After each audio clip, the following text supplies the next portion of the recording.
Okay, no. If it's freezing for you, then go out and come back in. Leave and come back, because it did that to me the other day too. Okay, good. Okay. No, I did not vote for Soul and Caleb.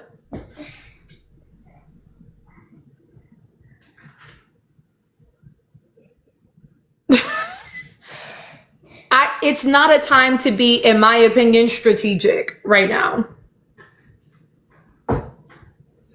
I get that people think, what I heard at least, people think that they're voting. Yes, I voted Casey and Anaya. People think that they're voting for Soul and Caleb in order to knock the couples that they don't like to the bottom. But what if that doesn't happen? What if the couple you like, then it's so many of you all that have voted for the person that you think is strategy, that now your couple you like didn't get enough votes. Like, guys, it's not the time for strategy. You do strategy when it is more clear, like how it was on the last vote. That's when you do strategy. Right now is not the time for strategy. Right now is literally just vote for your favorite couple. Mamas, sit up and eat your dinner, please. No. This is too much. Girl. Oh my gosh. Like right now, it's not the time for that. Actually, I disagree, Care Bear. I do like Casey and Anaya together. I have a couple of videos as to why.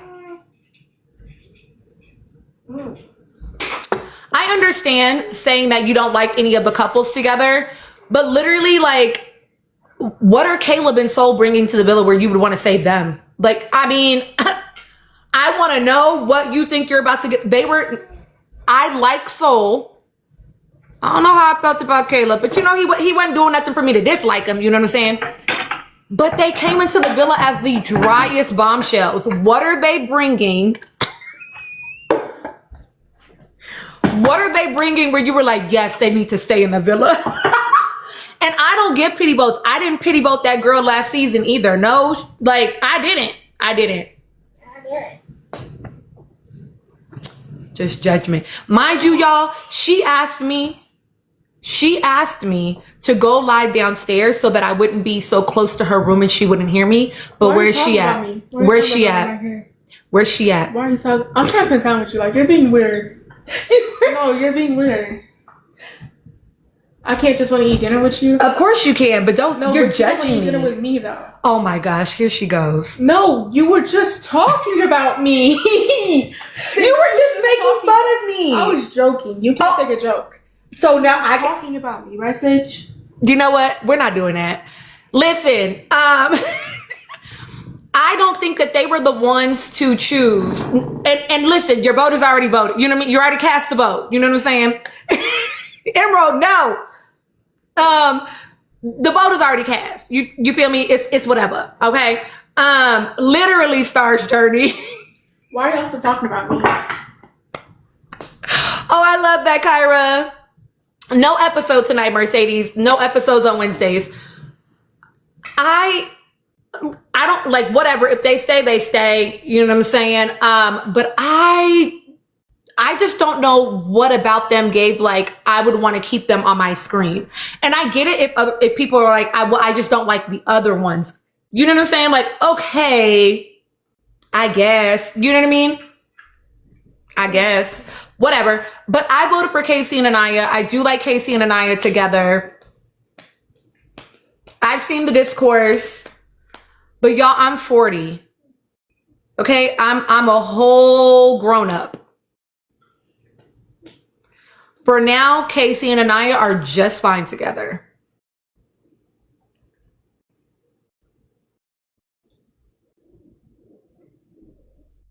I will get into it. What's your problem? None of your business. Empress, what is the reason?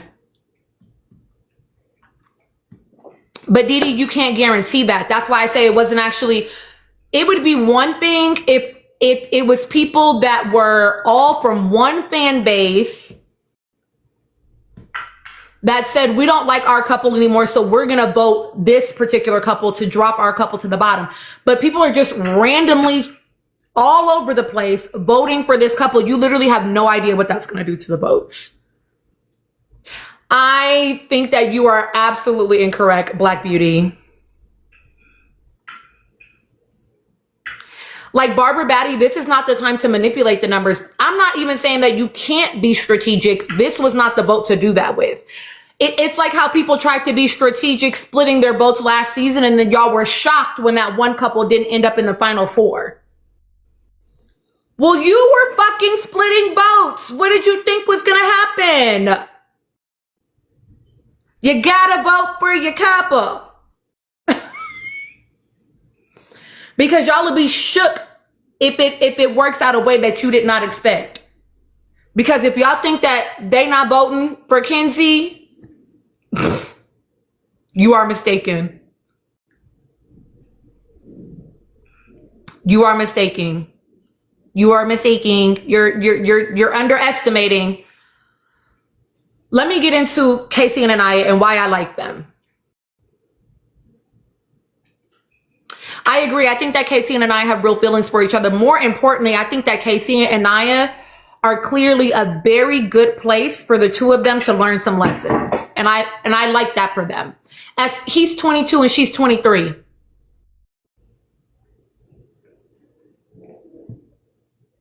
He's 22 and she's 23. They are in a developmental stage of life. Literally, I need y'all to conceptualize. Are you sure he's 23?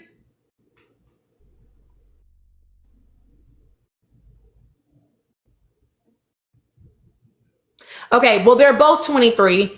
I need y'all to conceptualize that their frontal lobes are not developed. So y'all, number one, stop asking for fucking perfection from Black people. That shit is annoying. Oh, can you give me my cup of juice upstairs? That is so, stop it. Stop it. It's too much goddamn Black excellence, Black exceptionalism. And I'm here for that, but like, damn, they can't just be normal. And it'd be a little too high horsey for me about some shit because y'all act like y'all don't be going through the same shit in y'all fucking situationships and y'all be growner than them. No shade. Y'all be acting like you ain't never struggled with communication. Like what they're going through is actually a real life relationship thing that you would go through in the real world. People feeling like their connection needs to be tested by a bombshell. Their connection is being tested by them developing the communication skills to be able to be vulnerable and share their feelings. Actual shit that you would deal with in the real world. Because this is not Temptation Island, baby. The connection can't only be tested by another person. Turn the brains all the way on, y'all. That was mean. Like, and so let me tell you why I like them. Let me tell you why I like them. Number one, I understand editing.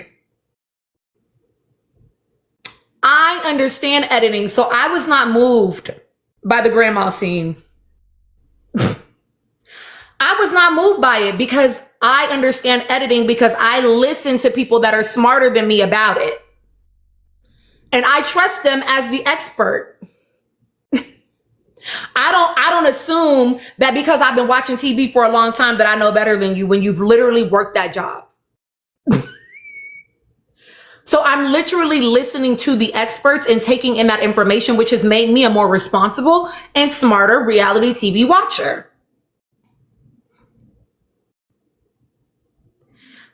I actually don't think the energy was that bad in the scene, to be perfectly honest. Like, I want to know what people thought was bad about the energy.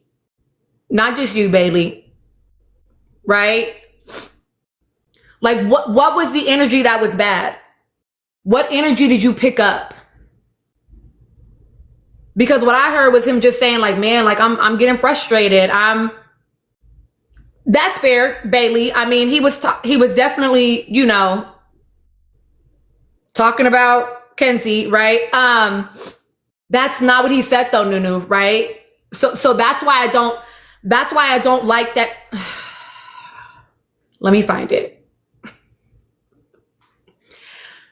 Alleging that Casey said Anaya is a grandma and that it would push him to explore if she didn't put out is wild when you're literally looking at the screen. Cut up that scene for you. Oh, Sage, move. Seriously. You're literally in real time. You're not confused. You're watching it be cut up.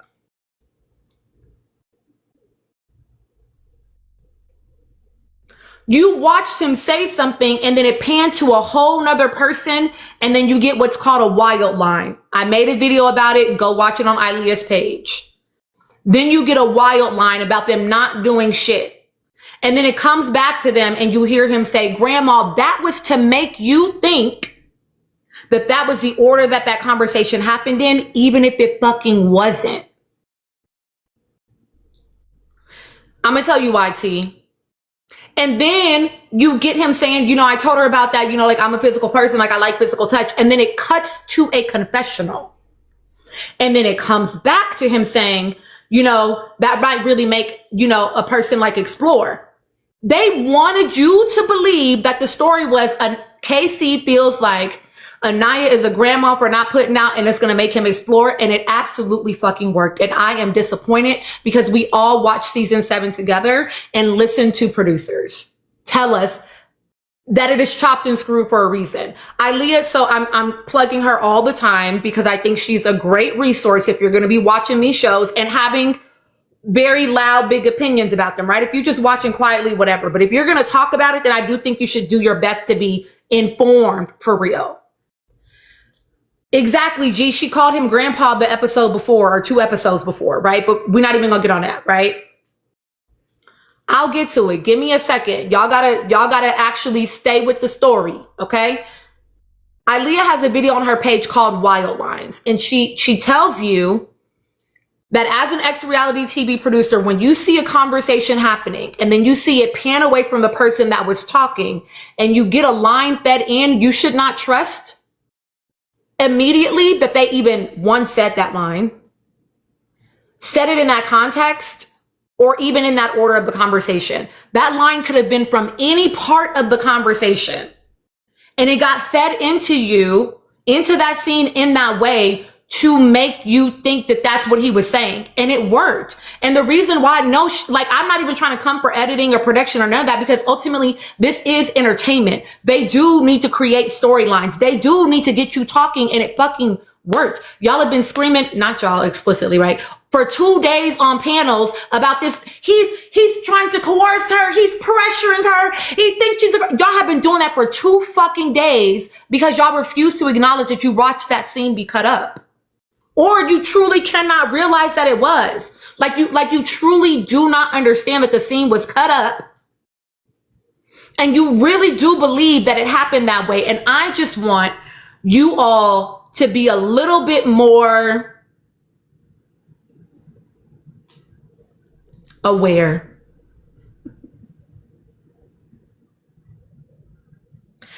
Kata and Kenzie, if we want to keep it a buck, trust G. If you liked me, you're not giving me signs that you like me because you won't kiss me. If y'all want to come for somebody, you had 2 perfect examples in that episode, but that's not what you did. You talking about KC. Stay with me. I know lots of people did, Bianca. No worries, okay? It happens to the best of us, all right? You hear the grandma comment, you see the cut again to the confessional, you hear the comment about exploring. Let me go to Anaya's conversation with Melanie. Anaya's talking to Melanie and she says, and I'm sorry if I don't want to, bust it wide open, right? Which, fair. The reason why production told the story the way they did with Casey and Corbin's conversation is because they wanted you to believe that there was a tension between the 2 of them because of it. Because production is looking at all 24 hours of that footage. And then they said, what's the main story here? Well, Casey and Anaya have a pretty important conversation at the end of the night. So in the 16 hours, they're going to be our story arc. So they are leading you into that conversation the whole night. They're leading you into that conversation for the full hour of the episode. You're getting other scenes, but KC and Anaya are the point of the episode. Doubted her or was shocked by it?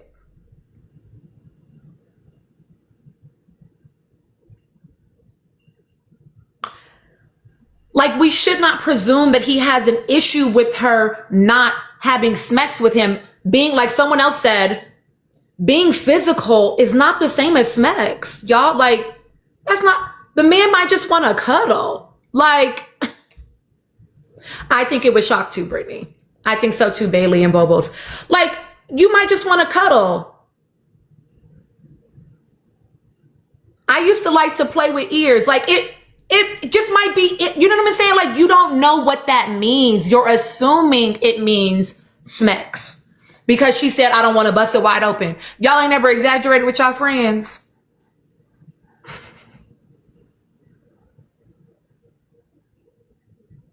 I be exaggerating on here. I be talking about it done happened 50, 11 times. You know it ain't happened 50, 11 damn times. You know that ain't real.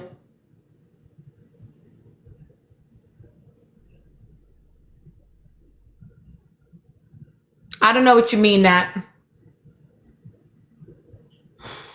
Brittany, I don't know that I think he's frustrated. I think he is, based on what he said to Anaya, confused around like what else to do in the dynamic. But I also know that they're 23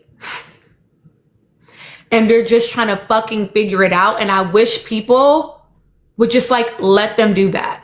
People get into this dichotomous way of being. Hi, Rachel. They get into this dichotomous way of being where you have to be either on KC's side or either on Anaya's side. And why can't you just complicate it? Why can't you just acknowledge that it's a little bit more nuanced than what you're getting on TV? And so you can have an opinion, sure, but maybe just try to let it be balanced. You know what I'm saying? Hi, Danielle. Hi, Divinely Protected. Like, it does not have to be either or, y'all.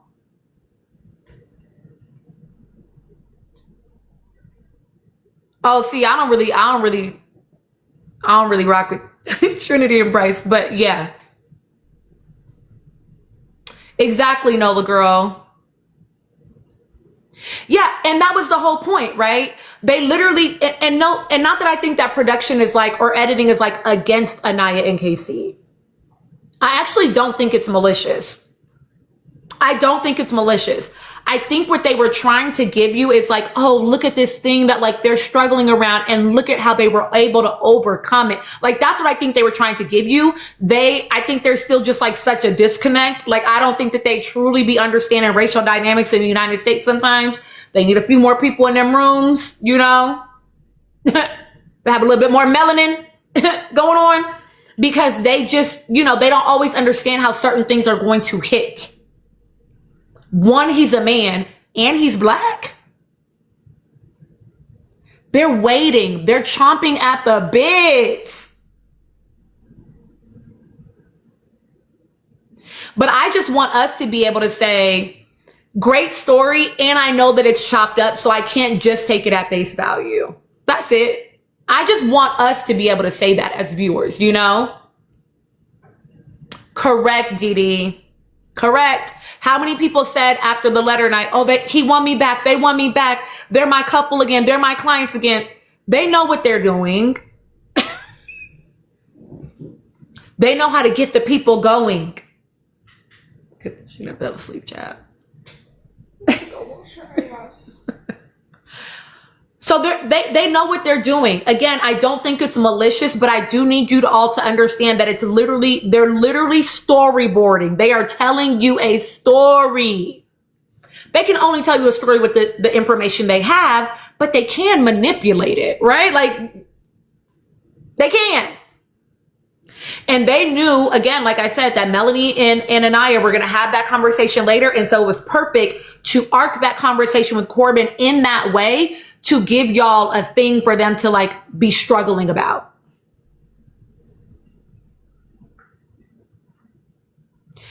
The reason why I like them together, you all, is I don't know if you all have seen my video, but I've talked before about what I think their individual journeys are in the villa. Exactly, Eugenie. I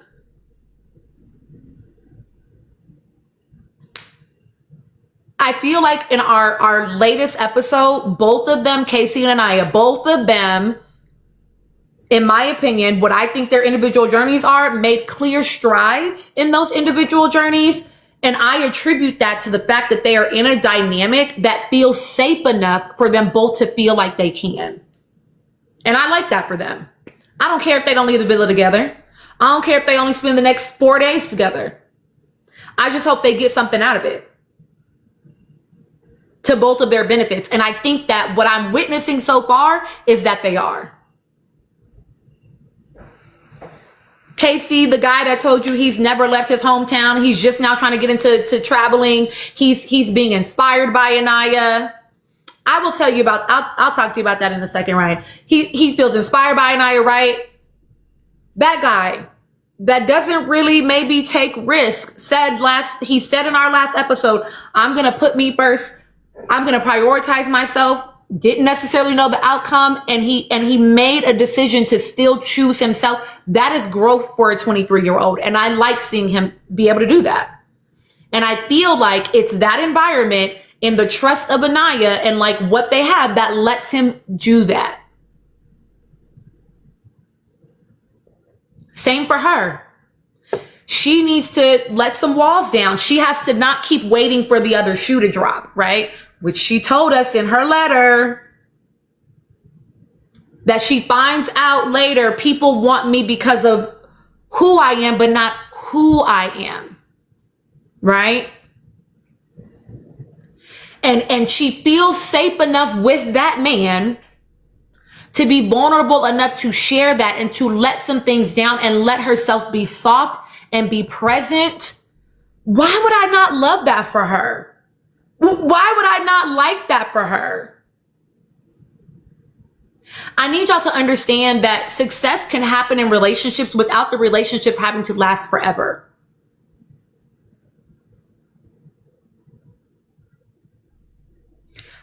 Sometimes it's just about the thing that you get in it. Success is not defined by longevity. It is defined by impact. It is defined by achieved goals. It is defined by, like whatever your thing is. And so stop putting that pressure on them. Like just let them enjoy watching them, because you are clearly watching the two of them. The two of them actually have a growth journey. You're not watching that with anybody else on that screen right now.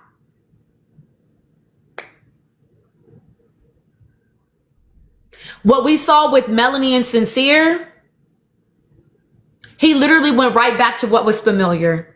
He went right back to the place that feels like home, even though his mama told us home is a little bit psychotic. That's what her words.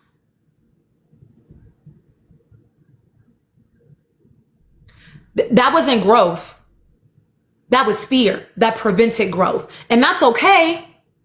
That's okay because he's young. It's okay. His mama said, I'm a psycho and he deals with me all the time, so I'm pretty sure he can handle Melanie. That's what his mom said. But I'm saying it's okay that he returned to something that felt familiar. He returned to something that felt like home. I think lots of us do that. I'm not going to get on no high horse about that shit. You know what I'm saying? Lots of us get into patterns. You know what I'm saying? Like, that's normal. But we are actively watching Casey and Anaya do something that is out of their pattern, and people instead are focused on them not being perfection and are focusing all of their critique on them as if, and no smoke for nobody else on that motherfucker. That actually is crazy to me. And y'all know I don't play that shit. Nothing is ever devoid or divorced from the political structuring and context of race. Period. Full stop. So yes, I'm clocking that the only fucking people getting that smoke are the two dark-skinned black people that are fucking paired up. Why do y'all have so much fucking the expectations to be perfect in order to be worthy of your support is like something you should interrogate. And I know a bunch of people that come in my lives are Black people. So I know that you have the experience of having to be, 10 times as good to get half of what they got. You know what I'm saying? Why would you put that on them? You don't even realize that you're reacting to them out of your own shit.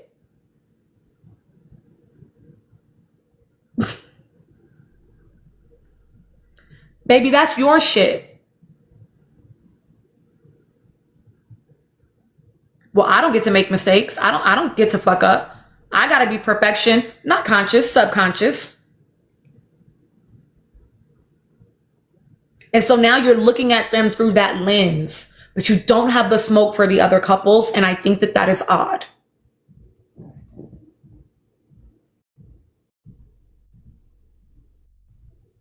Hold on a second, y'all.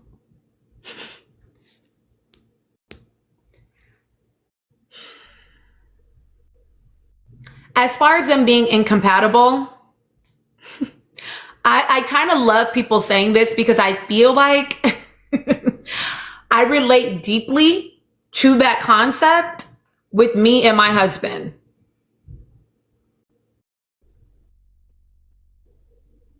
People in Chris's life quite literally have been like, how did you end up with Christina?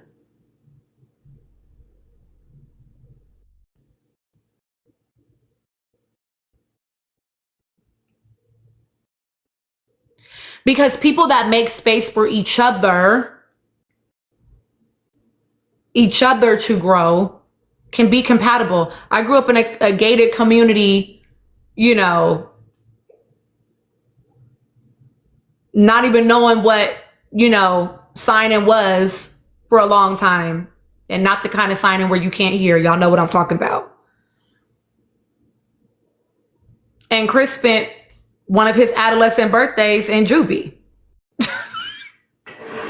So we are quite literally what people would think are the complete fucking opposites of each other.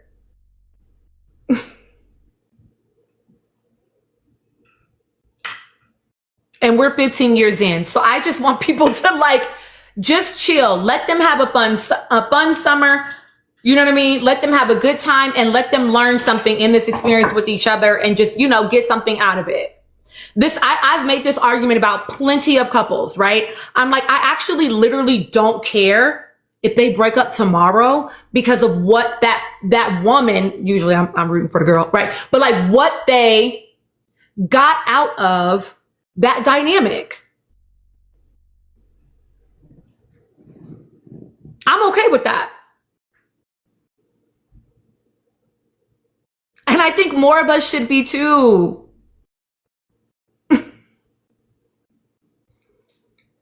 They're spending 6 weeks in bikinis, y'all.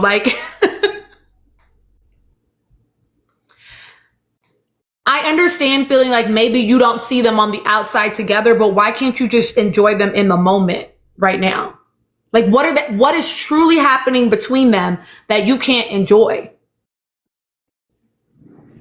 That isn't because of an edit or your own projection. Why do they stress you out, Ryan? No, I'm not going to therapize you. I'm going to leave you alone, Ryan. I've done that before on this live. I'm not going to do it to you.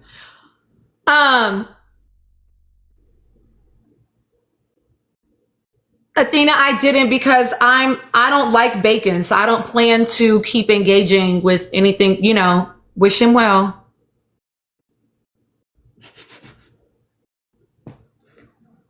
But why does the miscommunication stress you out when miscommunication is literally such a common experience of life, right?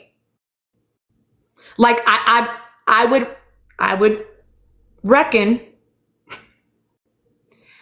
that it triggers maybe something, I don't like to be misunderstood.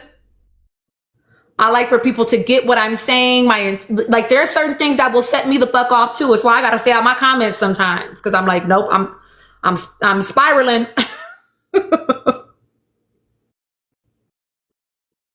But, I just want us to, just get a little curious.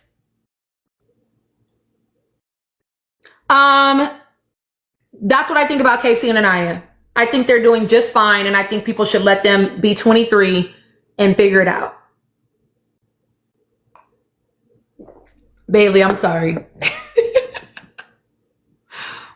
Let them be 23 and figure it out.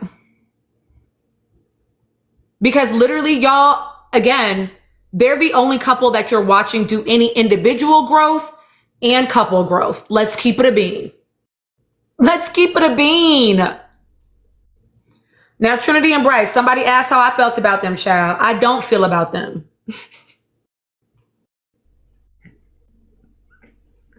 Okay, I'm lying. I do have feels about them. But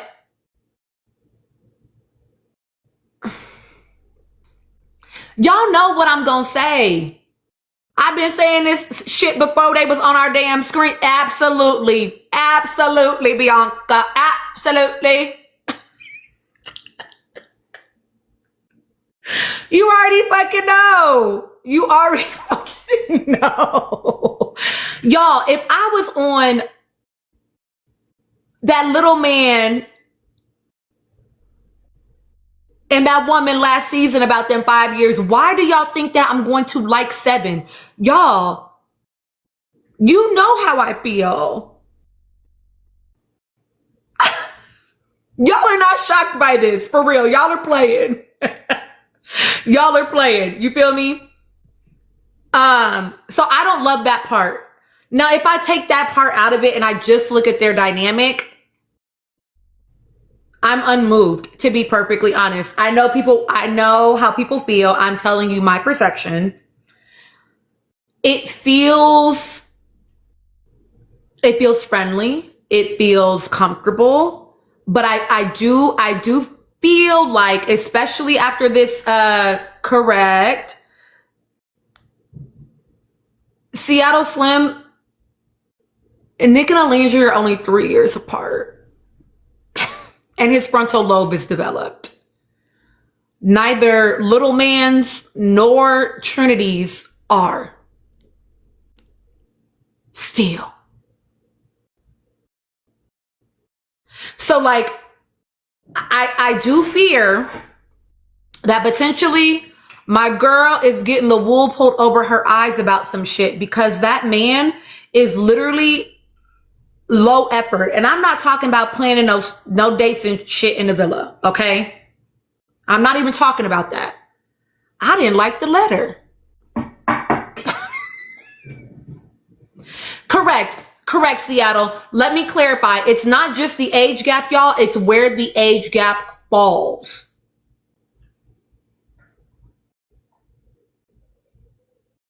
I didn't like the letter.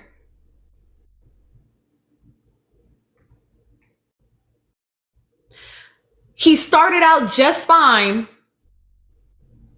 And then he said, what's special about our relationship, or what's special about our connection? And then everything he named after that was something that she makes him feel. So what's special about your connection is her labor for you? That's weird. That's weird. And Trinity was like, oh. No, sister. Stand up. And that's why 22-year-olds don't need to be with 29-year-olds. It's not, I don't even think it's about her being male-centered. I think she truly is so young that she does not understand what was happening in that letter. I said what I said, God King. Are you confused or skeptical?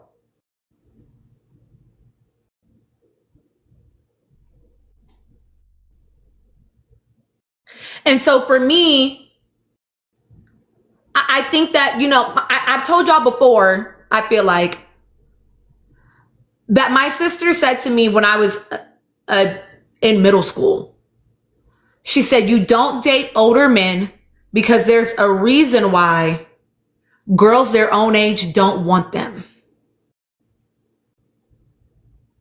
And I literally feel like that's Bryce. Because the level of insecurity that that man has, I don't think would ride with the 29-year-old woman. Okay, you're skeptical and confused. I'll explain it one more time. He said, what's special about our connection, and then everything that followed that sentence was something about what she does and how it makes him feel. What she does, that's her labor, and what it makes him feel. Does that make it clear?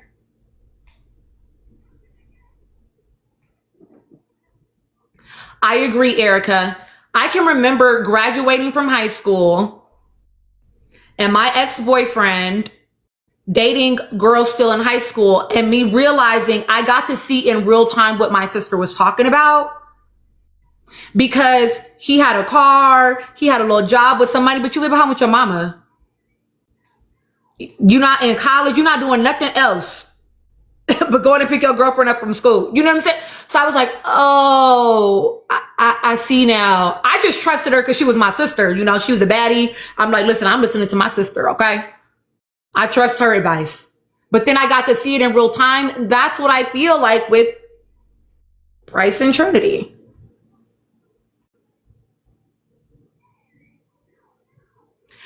If you don't get it, God King, I suggest you either listen or scroll. Because I get it. Like, I get it. I be at a level that not everybody can really get with. That's cool. But we're not going to ask the class to slow down because you can't keep up.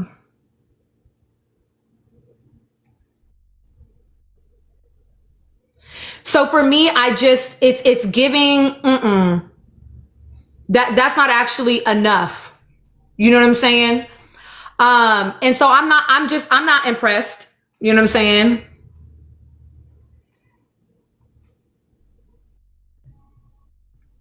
I'm not impressed. Correct, bro.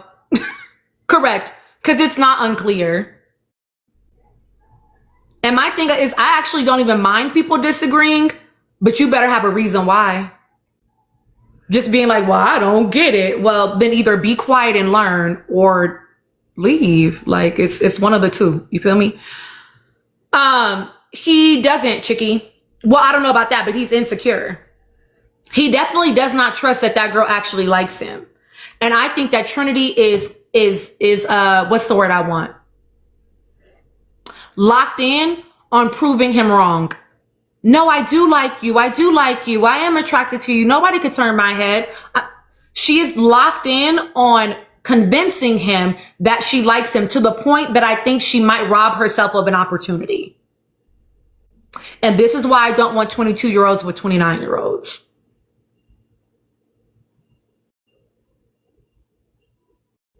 $26 and $33. All right, maybe. I'll let it ride.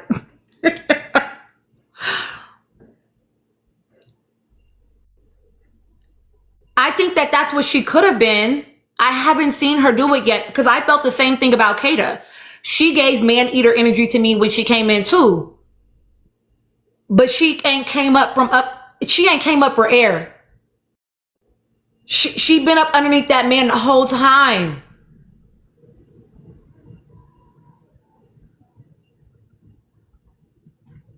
And this is why 22-year-olds don't need to be with 26-year-olds. I said that too. I did.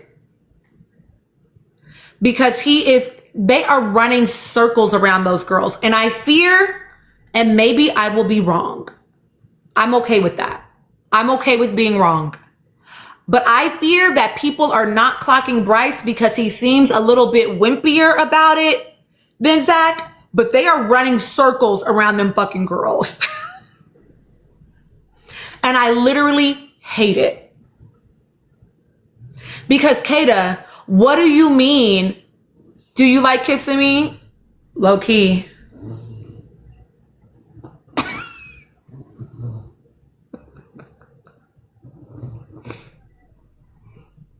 What?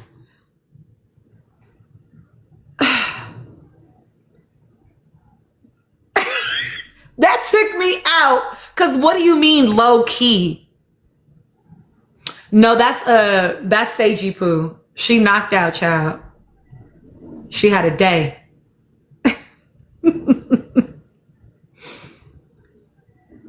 him, listen, I'm not gonna get up off of this moment. And I know y'all are in the queue. I'm gonna bring you up as soon as I shut up, I swear. I'm not gonna get up off this moment where them bombshells came in and he said, I'm just happy where I am. I'm just happy where I'm at. And then he said to Katie, no, I pretty much told them that we're like locked in, and she was closed off, and she said, closed off. And then he sat in that bed.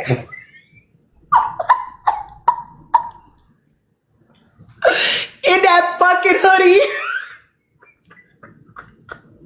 Like he was in a goddamn casket. He felt his life in the villa flashing before his fucking eyes. He was like, oh my God. He could not believe he said that. That shit was so funny to me, bro. Because how does she not fucking see that? But the thing is, here's the thing. Okay, to get up off of it, right? But that shit is hilarious to me. Here's the thing. She did see it. She saw it. And then when she asked him directly, she let that man lie to her. Why are you letting this man lie to you, sister? You felt it. You heard it. You knew.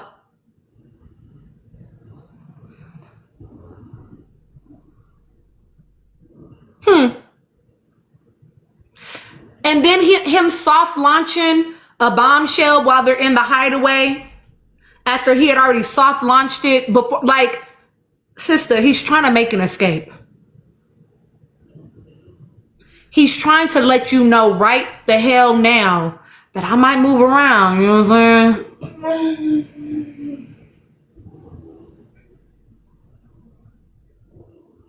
Well, I'm gonna say I don't know when exactly it happened. Was it the next morning or was it that night? Because like who knows when he asked it? You know what I mean?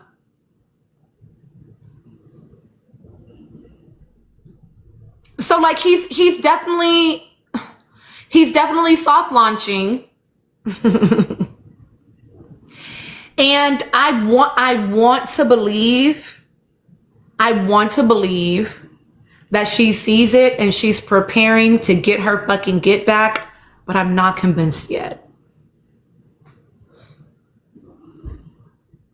I'm not convinced yet. And that's worrisome. And not because like I'm like really worried for her, like I don't fucking know these people, but because I'm like, oh, I don't like seeing the young girls get done like this. You know what I'm saying? Like, oh, I hate it. Cause I just feel like you're gonna get your heart broken. And like, I mean, such is life, shit happens, but I don't love that for her. I guess it's okay. It's part of the journey. But I don't like it. You know what I'm saying? Jim. Well, what I notice is when she talks about how handsome he is, he goes, you think? Like he doesn't believe it.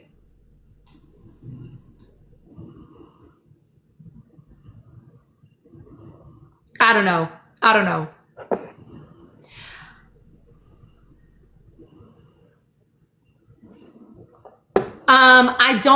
I think that he thinks she's very attractive. I do think he thinks that she's very attractive. I think what he said when he laid in that bed with Bryson, he said, I feel like I'm in a couple already and it's scaring me.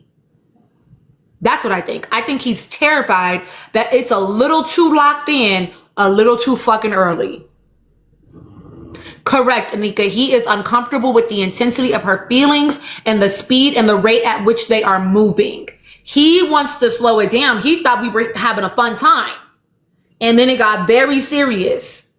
And he is scared of that. And I'm going to say something that a bunch of y'all probably already know, I think, but it's also 418 of y'all in here, so who knows what y'all know or what y'all think I think. I think he's more terrified of how it's going to be perceived by the public. I think that Zach is one of the few people in this villa. Let me see, lay right here. That is gaming. And I think that he is aware. I had some ex with her. We're appearing to be very locked in. They were the second couple in that ranking that one time that we ranked the couples or whatever. We appear to be very locked in. We're basically closed off. Oh shit, what is the public gonna think if I switch up? Because I think he wants to win. I think he wants to win and like maybe have some fun along the way. Mimi, I do think that Kata is gaming as well, but I think she's also being played by that man. Because if they were gaming together, I think their dynamic would look different.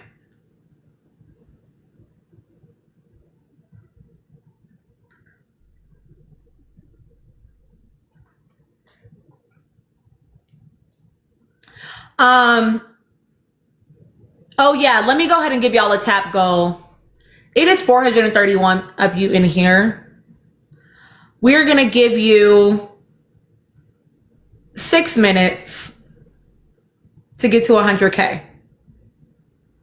Do I think the same for Trinity and Bryce, that they're both gaming? I've said from the very beginning that I perceive Trinity as being there to have a great summer, and I'm okay with that. I want her to have the time of her fucking life. Girl, you in Fiji at 22. Turn up. But I don't perceive her as necessarily gaming. I think she's just like almost like how our little friend told us last season he brought 5 shirts. I feel like that's Trinity's energy low-key in the villa. And I'm okay with that. And like if love happens along the way, great. But I think she is just like happy to be having a good time.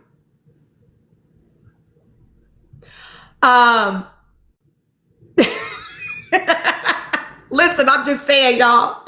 So yeah, I'm okay with that. Like it doesn't feel manipulative. It just feels like she's having fun for as long as she can.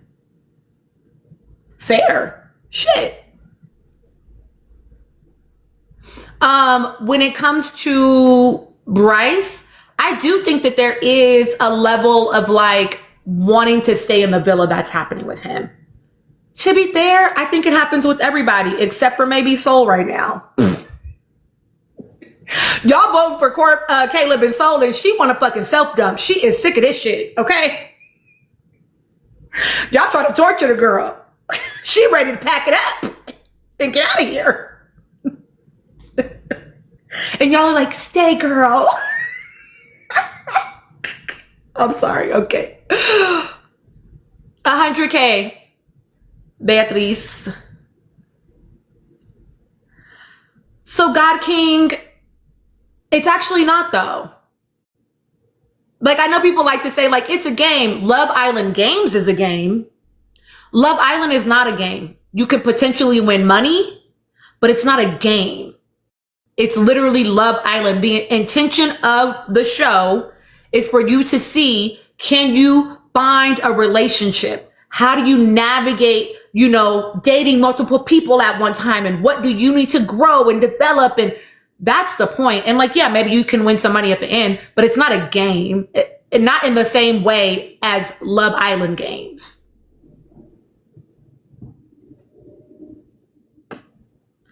Correct. I agree. Not Gabe. Ciao.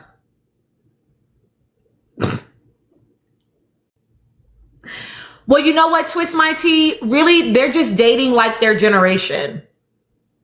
I talk about this a lot, but monogamous dating is very, very popular with the younger generation. The slide toward conservatism is very, very popular with the younger generation. Dating non-monogamously, having somebody take you out on Monday and then seeing somebody on Thursday and then somebody on Saturday is not, it's not the norm these days. In fact, when Anaya mentioned having a roster, med school had a lot of judgment about that. 2 minutes to 100K.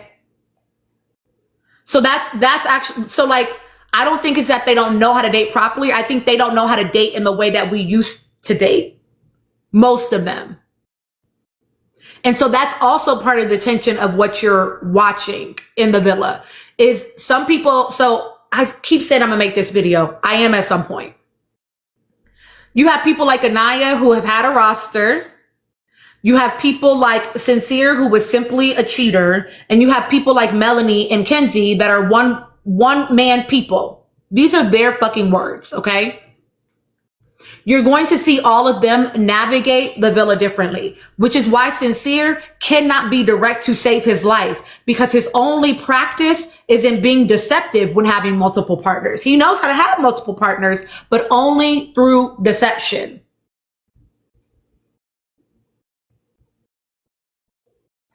Melanie only knows how to have one man, which is why she wouldn't sleep in that bed with that other one because she didn't want to give the impression that she had moved on until she knew or thought that it was going to be deaded with that other one, right?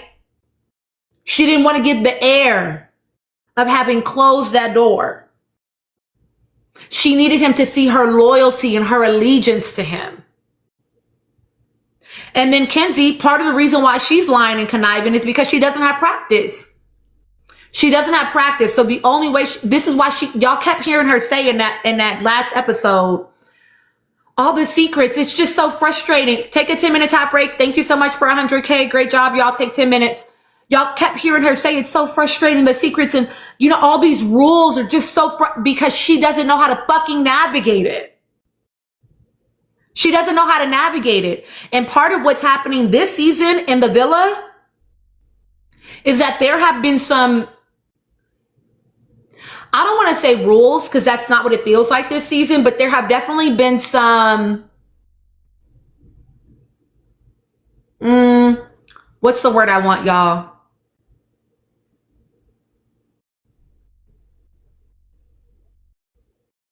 Some norms, maybe, yeah. Unspoken norms, guidelines, social expectations. Yeah. Around like, for example, when Anaya and Melanie were having a conversation, Anaya's like, I want to be, the one. And she's like, yeah, the only one. And Anaya's like, the first choice, like not the only one, girl. Like that's you that wants to be the only one. Right.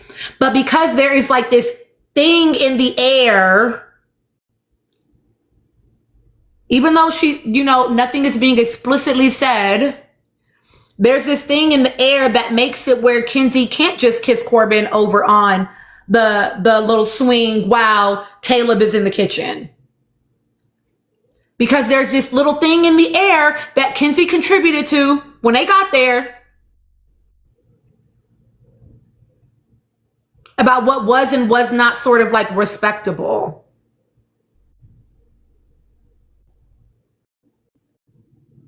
Well, Shanique, yeah. I mean, that's part of like group culture, right? Is nobody wants to go against the grain. Everybody wants to be accepted into the group, right? For sure. I agree with that. This is why Kenzie struggled. You know what I'm saying?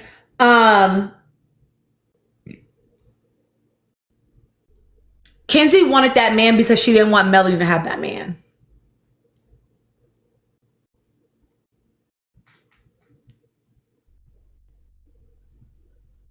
Subscribers, I'll have to make a longer video with my like real full take about that. But like,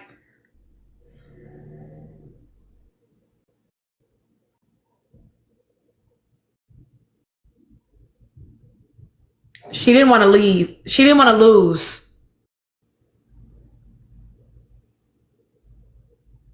To Melanie, that's not supposed to happen. Exactly, Melinda. Well, and we all know what that's called for, Anika. T. Correct, Miss Raven girl. He's going to be a good time for a time. And that's okay. But I don't know if he knows that. I think that Corbin might truly believe that like he is like the real for real choice, And he is to an extent. I'm not saying it like that, but like Enjoy your summer. Here's the thing though. I don't know if I think that Corbin doesn't care. I might have thought that based on my first initial impression of him and him being a can I get a hug ass nigga. Okay, I might have thought that from that, right? You asking everybody for a damn kiss, right? But the way that man was truly in turmoil about whether he should pick Melanie or Kenzie,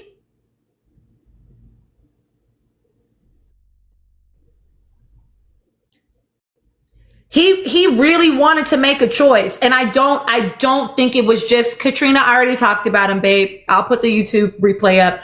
I truly don't think it was just about Smex, y'all. That's not what it was giving. I didn't say that. I'm just saying I don't think that he knows. I don't think he's on the same page as Kenzie. I think he'll be okay, but I don't think he quite realizes. We're talking about Corbin. Listen, I think he actually does, Jim. That's my thing. I think he might. I think he might be getting into a space where he's thinking like, oh man, you know, we're making our way back to each other. I think that he'll realize quickly, probably, that that's not what it is. And I think he will bounce back and be just fine for as long as he's in the villa. But I don't think that he's necessarily clocking that that's what it is right now. I do think he's thinking, Ryan, why do I think that he feels that he doesn't realize he's a fetish for her? And that he does care?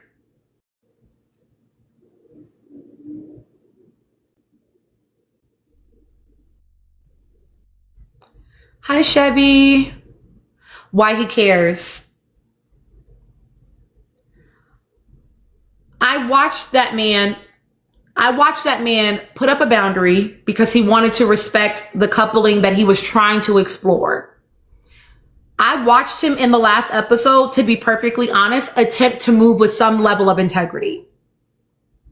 He tried. But when she pressed, you're not proving to me that you like me. You're not showing me that you like me because you won't kiss me. When she pressed that this is the only way you can prove it, you need to show me that you want me just as much as me. He didn't maintain the boundary. He wanted to prove to her that he liked her. I think he cares. I think he cares.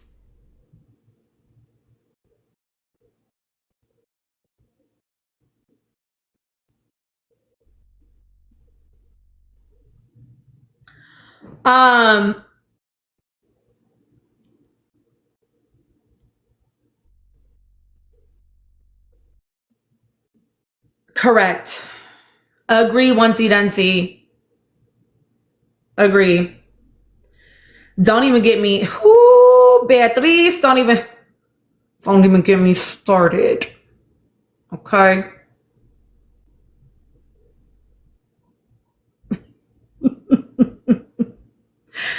Okay. That's Kenzie and Corbin. Kenzie is exactly who I thought she was. And that's that on that. You don't go from wearing a red hat to having all that goddamn AAVE in your vocabulary without being exactly who the fuck I thought you were.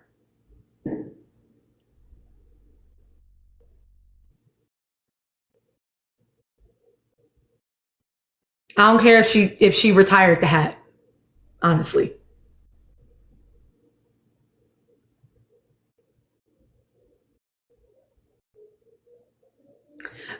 Because as soon as another blondie came in,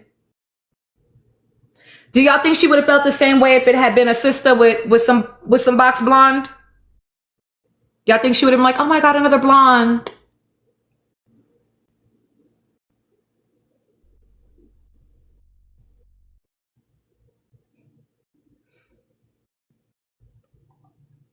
We know what blonde is code for, Kenzie.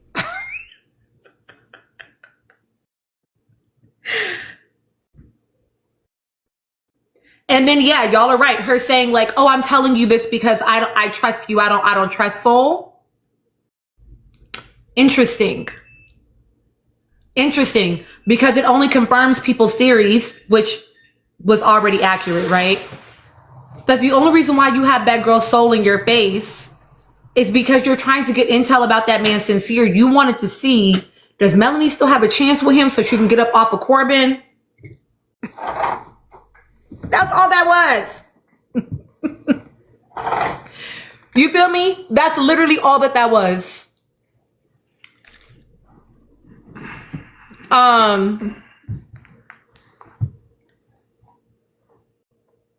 Gabe and Jen, y'all are gonna probably think this is cray-cray. I kind of like their letters to each other. I thought it was, appropriate for the time that they've been together. It was an appropriate sharing. Like that was to me like an appropriate level of like connection in the letter.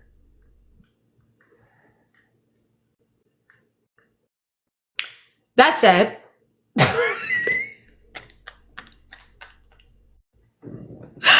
listen, Athena, he wrote that letter for real, for real. I said the man English may not be his first language, but baby, he wrote the hell about that goddamn letter. Okay? Sorry, y'all. It was appropriate progression. Exactly, Nola. Now, I don't know about the night before, child, but the letter was appropriate progression. They can progress at whatever speed they want. I'm not judging. I'm just saying. I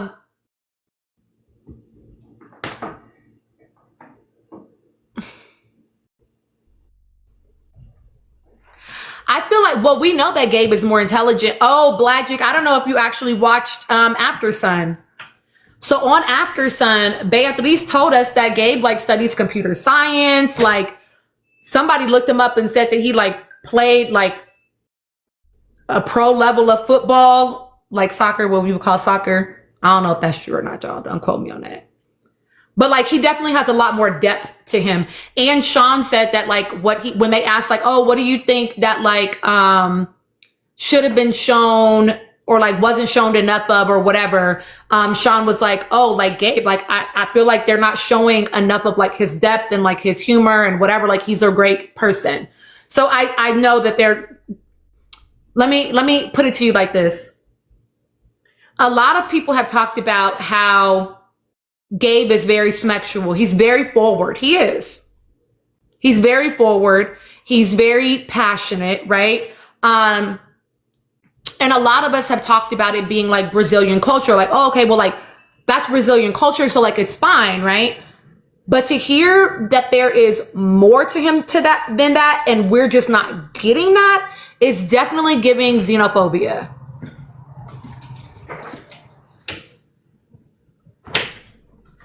Because why is that all that y'all are showing about that man? So I appreciated the letter because it gave us something else. I appreciated that. AI, please cut it out, bro. These fucking AI summaries be taking me out.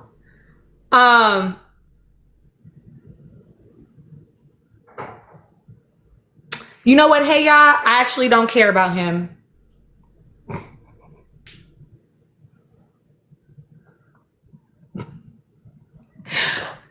Mm-hmm. Of course. What are you drinking? Wine. Oh. Y'all, I didn't grow up eating pork. I don't like pork now.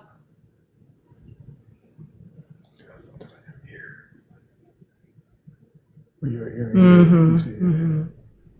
Shout out to that man, you know. And I love that. You know what I'm saying? I love that. You know, I truly do wish the man well. I truly do hope that he is able to do something with this because I know that he wants that for himself and for his child.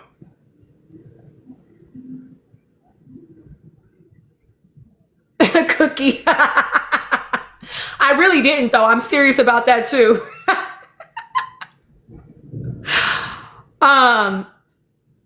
Me too, Emerald. I'm so glad we are such gracious, like we're a gracious audience if you want to keep it real. You know what I'm saying? Like very thoughtful, very compassionate. You know what I'm saying?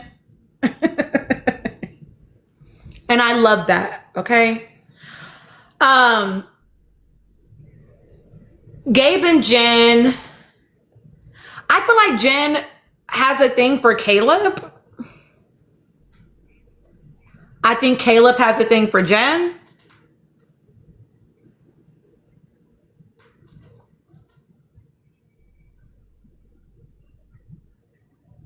I also don't necessarily care to see them together though.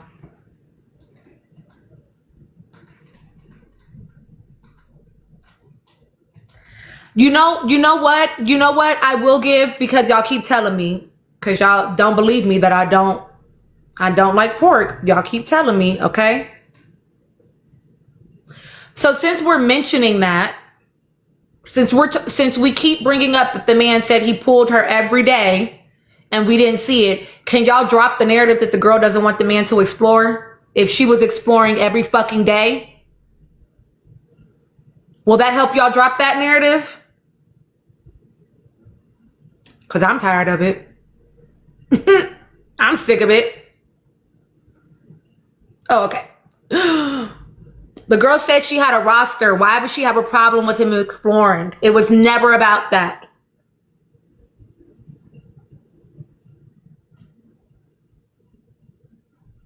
Y'all have a goal of 150K and you have 5 minutes to get there, 35 after the hour.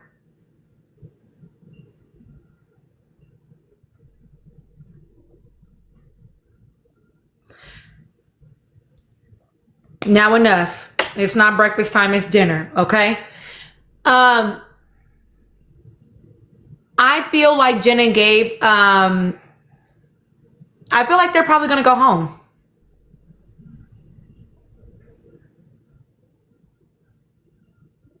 Disagree on what? I feel like they're probably gonna go home. Because who's voting for them for real? You know what I'm saying? So I feel like we don't even need to like share opinions about them.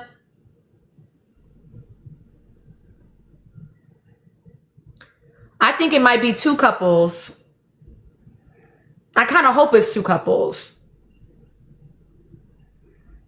That it was never about, her problem was never about him exploring. Why don't you believe what she says? Why don't you believe what he has said before? I don't know that it's two couples leaving. I said, I hope it's two couples leaving. I don't know that it is. I said, I want it to be. And I just want it to be, y'all, because I feel like Casa last year was, you know, 1 million people in that motherfucker. Like, damn. It's 75 people in here. Y'all dumping 45 people at a time. Like, I don't need all these damn people in the building again.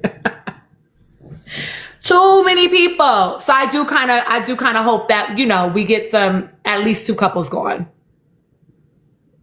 December, what do I think her issue was? I do have videos about it. I think.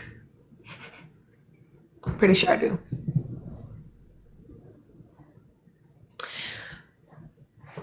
I'll answer that question after the panel comes up.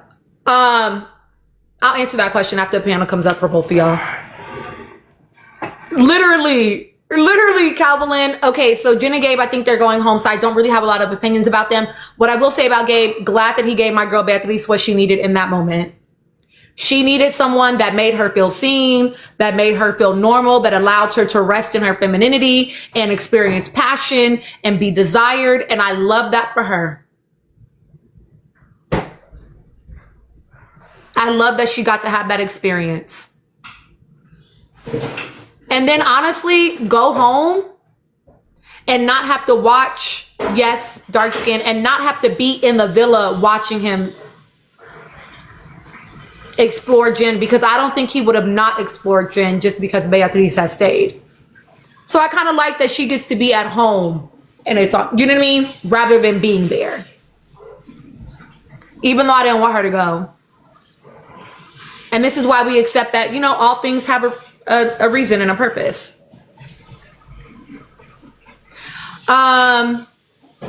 Ari, that's so messy. Who am I forgetting? I think I said everybody. Melanie and Sincere. I feel like I'm tired of talking about them. Not to be rude, but like, they're predictable. Like, I don't think there's anything new to say about them. I guess is what I'm getting at. I don't think there's anything new to say about them that we didn't all see in week 1. Definitely in week 2. You know? I feel like it's a little tired. Oh, right. Y'all have 1 minute to get to 150K. Uno. I did do Trent and Bryce already.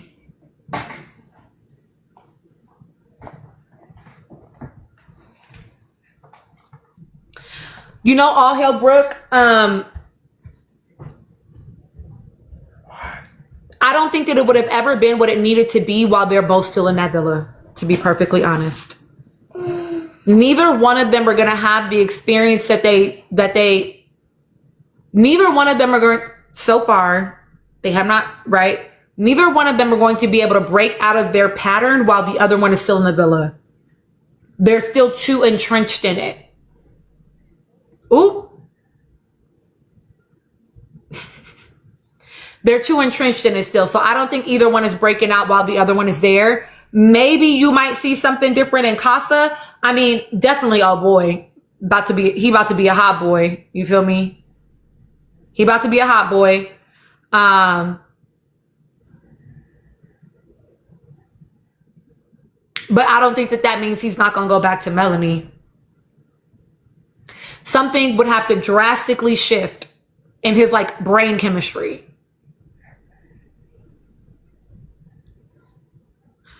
God King, if you don't hit the tap goal, the comments go to purgatory. Casa's going to be in theaters, Shayla, because they saw the success of watch parties at like drinking establishments last year, and they figured, why not turn $1? And people sold them out. They sold out theaters.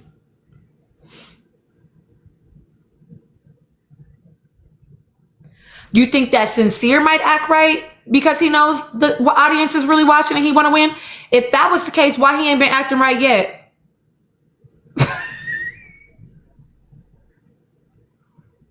If his motivation is to win, why that man ain't been acting right yet? He knows what he's doing. I actually don't think that Sincere is in there trying to win. He doesn't strike me as one of the ones that's in there gaming. He's in there just being himself, which is what you all are witnessing.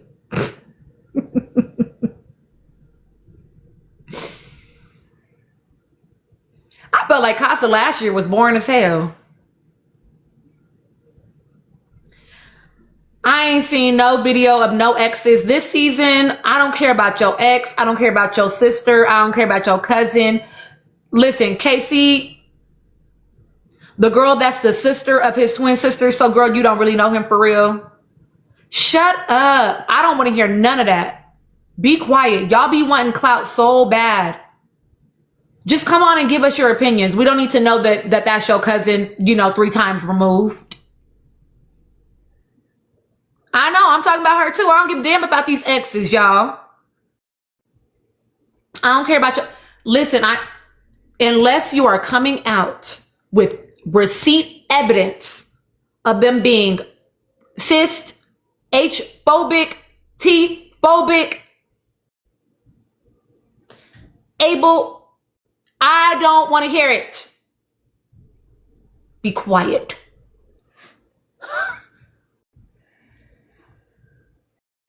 We do not care.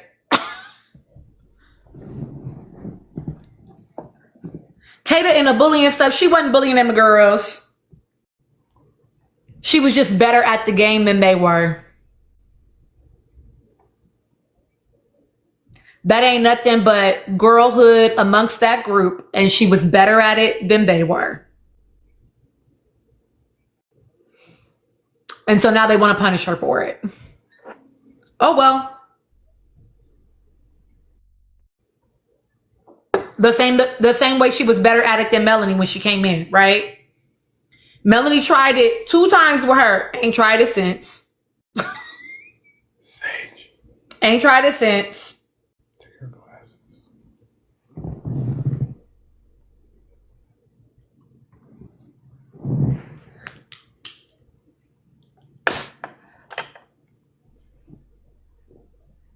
So, I touched all the couples. I'm going to bring the panel up. If you're new to me, welcome. Thanks for listening to me yap for the last hour. I bring up panels. Anybody can request to come up on the panel. I do prioritize people that are already subscribed to me. If you are a subscriber, or if you want to become a subscriber, or why should you? It's because I give hotter takes. I give hotter takes to my subscribers than what I put on the general public internet. Yes, this will get posted onto YouTube. Ooh, you know what, Shayla? I'm a Zoe girl. I'm a Zoe. So like everybody can come up, but I do prioritize them. If you're not a subscriber, you get 3 minutes to talk, and I don't stick to your time limit, okay? I'm the only person that can monologue on this motherfucker. If you are a subscriber, you get 5 minutes. I keep it very orderly and cute over here. We're going to kiki. I'm going to let you know now that we do like to go deep. So if you don't want to talk about how Love Island is also a social experiment and connects to like the socio-political climate and, you know, racism and sexism, and like if you don't want to talk about that and also kiki, then this probably won't be fun for you. Okay. We like to do it all. We like to be shady and kiki and funny, but we do also talk about the deeper shit. So if you're one of those people that's inclined to say it's not that deep, this might be a little too deep of a pull for you. And there's nothing wrong with that, but you may not like it. I don't want you to be in places that you don't enjoy. Okay. You get to choose what you engage with online. We love nuance over here. I should say that too. If you are a person that really prefers the words either or, you probably won't have fun here. We like both and. But my panels are fire. I feel I'm biased, but I feel like they're the best panels. Like my people be eating it down. So, you know, stick around if you want. Otherwise, thanks for coming.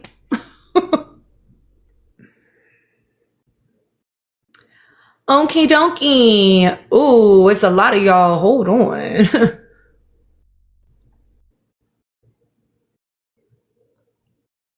And we do use context clues over here, period.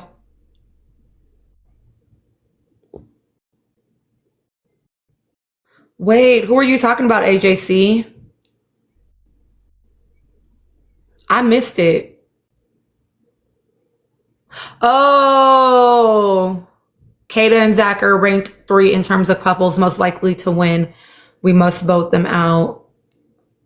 I think that they're going to eliminate themselves. I think that I'm not super worried about it, if I'm honest. I think that he's not likable, and I think he's going to continue to be not likable, if I'm honest. And I think it's only going to get worse.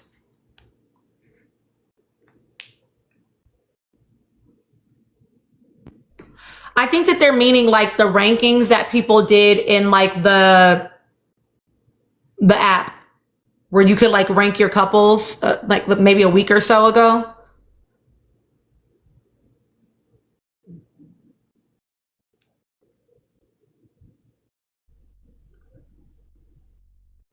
Okay, I'm going to say some names out loud. Please put in the comments if you meant to actually request, because I don't think any of you have been up before.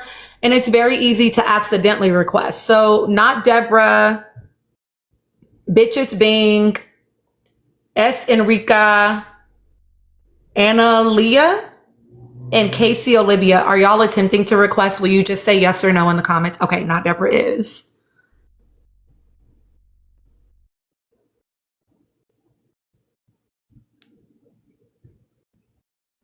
I figured, yeah, it happens all the time. I didn't want to bring you up and then you're like, oh shit, how'd I end up on this panel?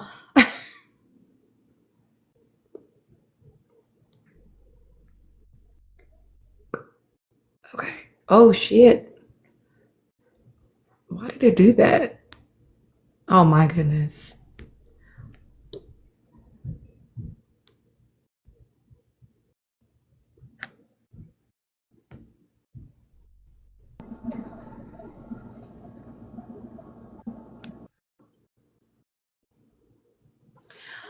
Okay, we're gonna work our way top down.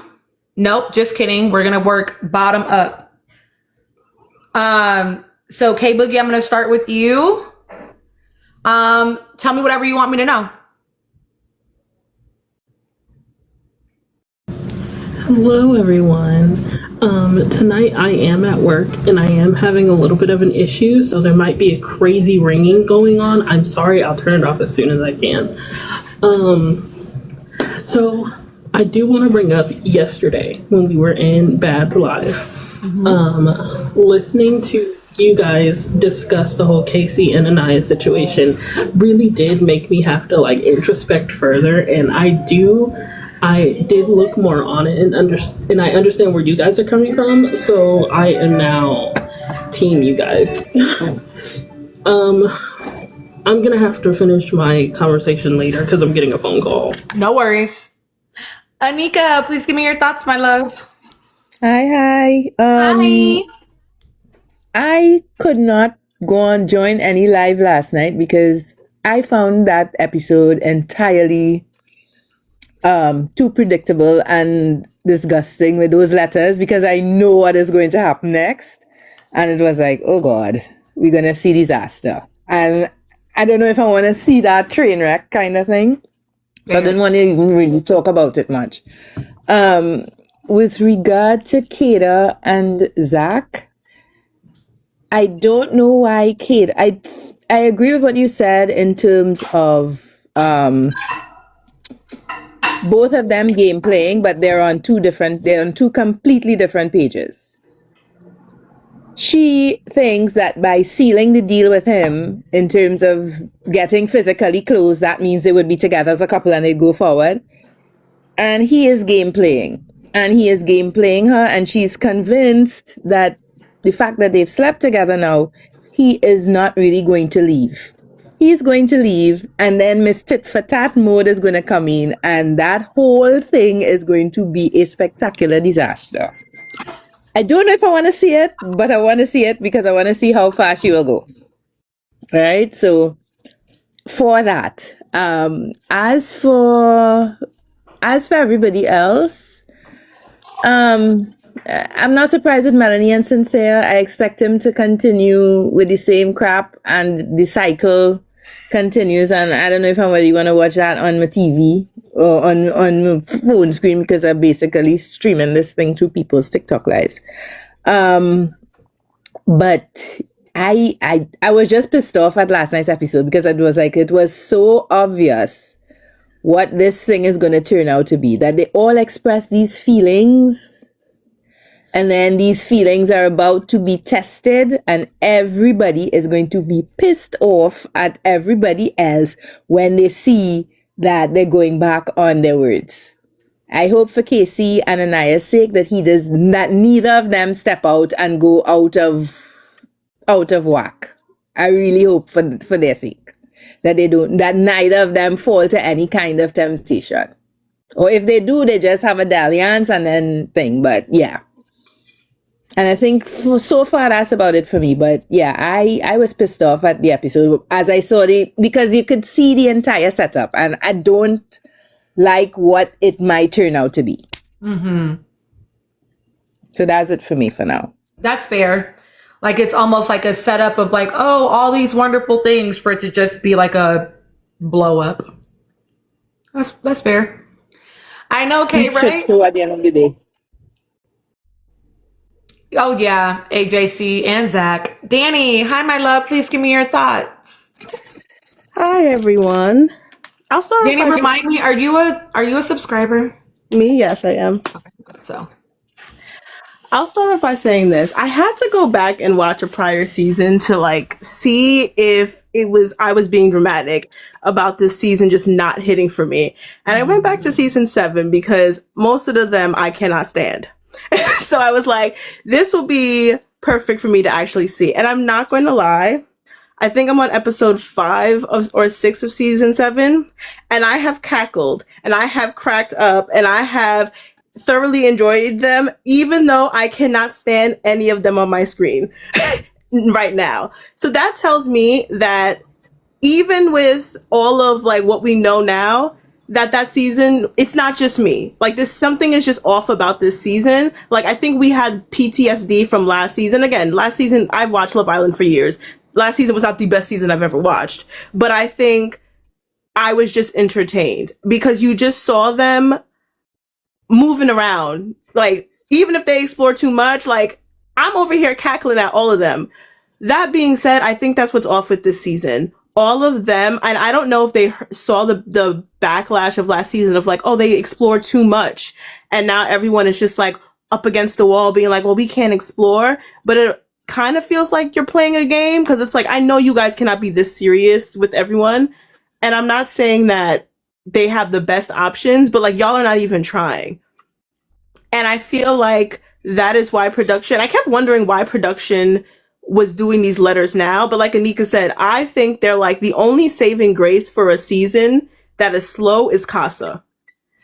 That is the only saving grace. Because sometimes a season can be slow at the beginning half, but when Casa comes in, it just takes over. And I think they're hoping that they can make these people make all these statements and have to live up to those statements, which none of those guys are going to do for the most part, and have to come back and reap the consequences. They're playing a game though, hoping that those girls are going to give them the reactions that they want.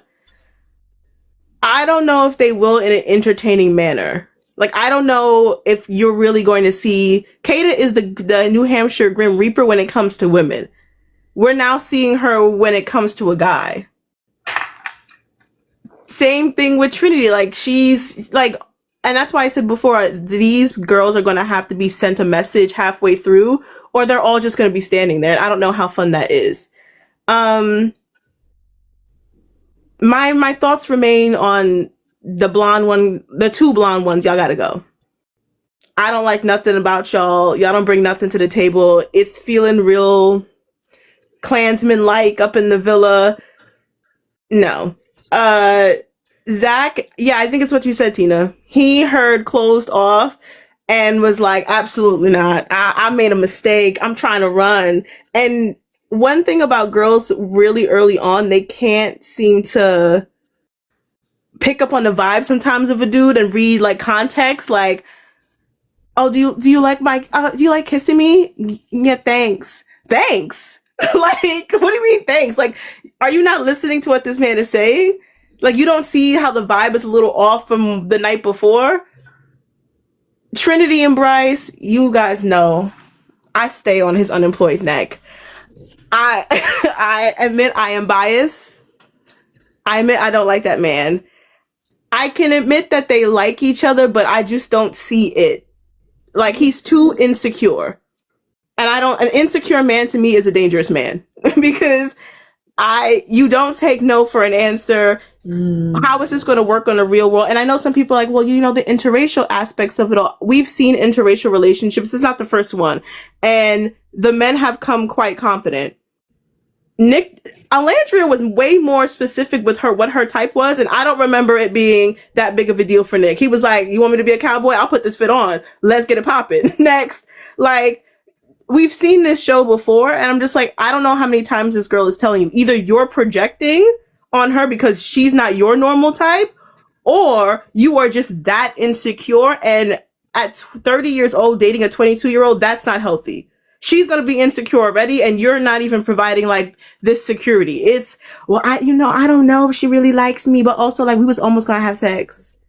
Mm-hmm. Casey and Anaya, I don't really have any feelings towards them.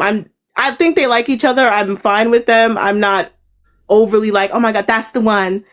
None of the, even like the friendships. I'm not feeling the friendship vibes in the villa with each other, between the guys, between the girls. I'm just, child, when a last season that when half the people I can't stand is making me more entertained, there's a problem. I need new faces in this villa. I'll end on that. Fair. I will say about to your point about Bryce and oh, sorry y'all.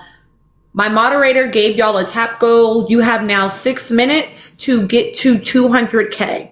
All right. I agree. I don't think that we're getting any true like girl bond experiences. They're trying to sell us Jen and Kenzie, and their mistake is thinking that they're likable. We don't want to see it. We don't want to. We don't want to do that. And even somebody in the comments was like Trinity and Anaya. I don't think we see enough of them to like. That they're friends. All of them you can tell are friendly, but I don't get that. And not that I'm looking for a PPG, because I've said before that I think PPG put a stain on this franchise that we cannot get away from. But like, there's a vibe and chemistry within the villa that normally happens, and I don't feel it, which is why. Sometimes if the relationship isn't there, you can just laugh at like the boys having fun, the girls having fun. And it's just like, I don't know. That said, y'all, I like this season personally. I think that after last season, I needed a palate cleanser. And that's what this season feels like for me.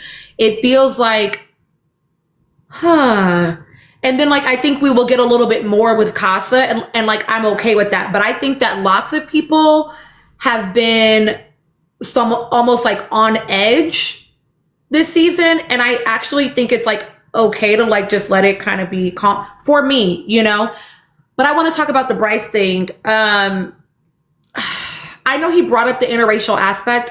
What doesn't land for me is that Bryce lives in LA.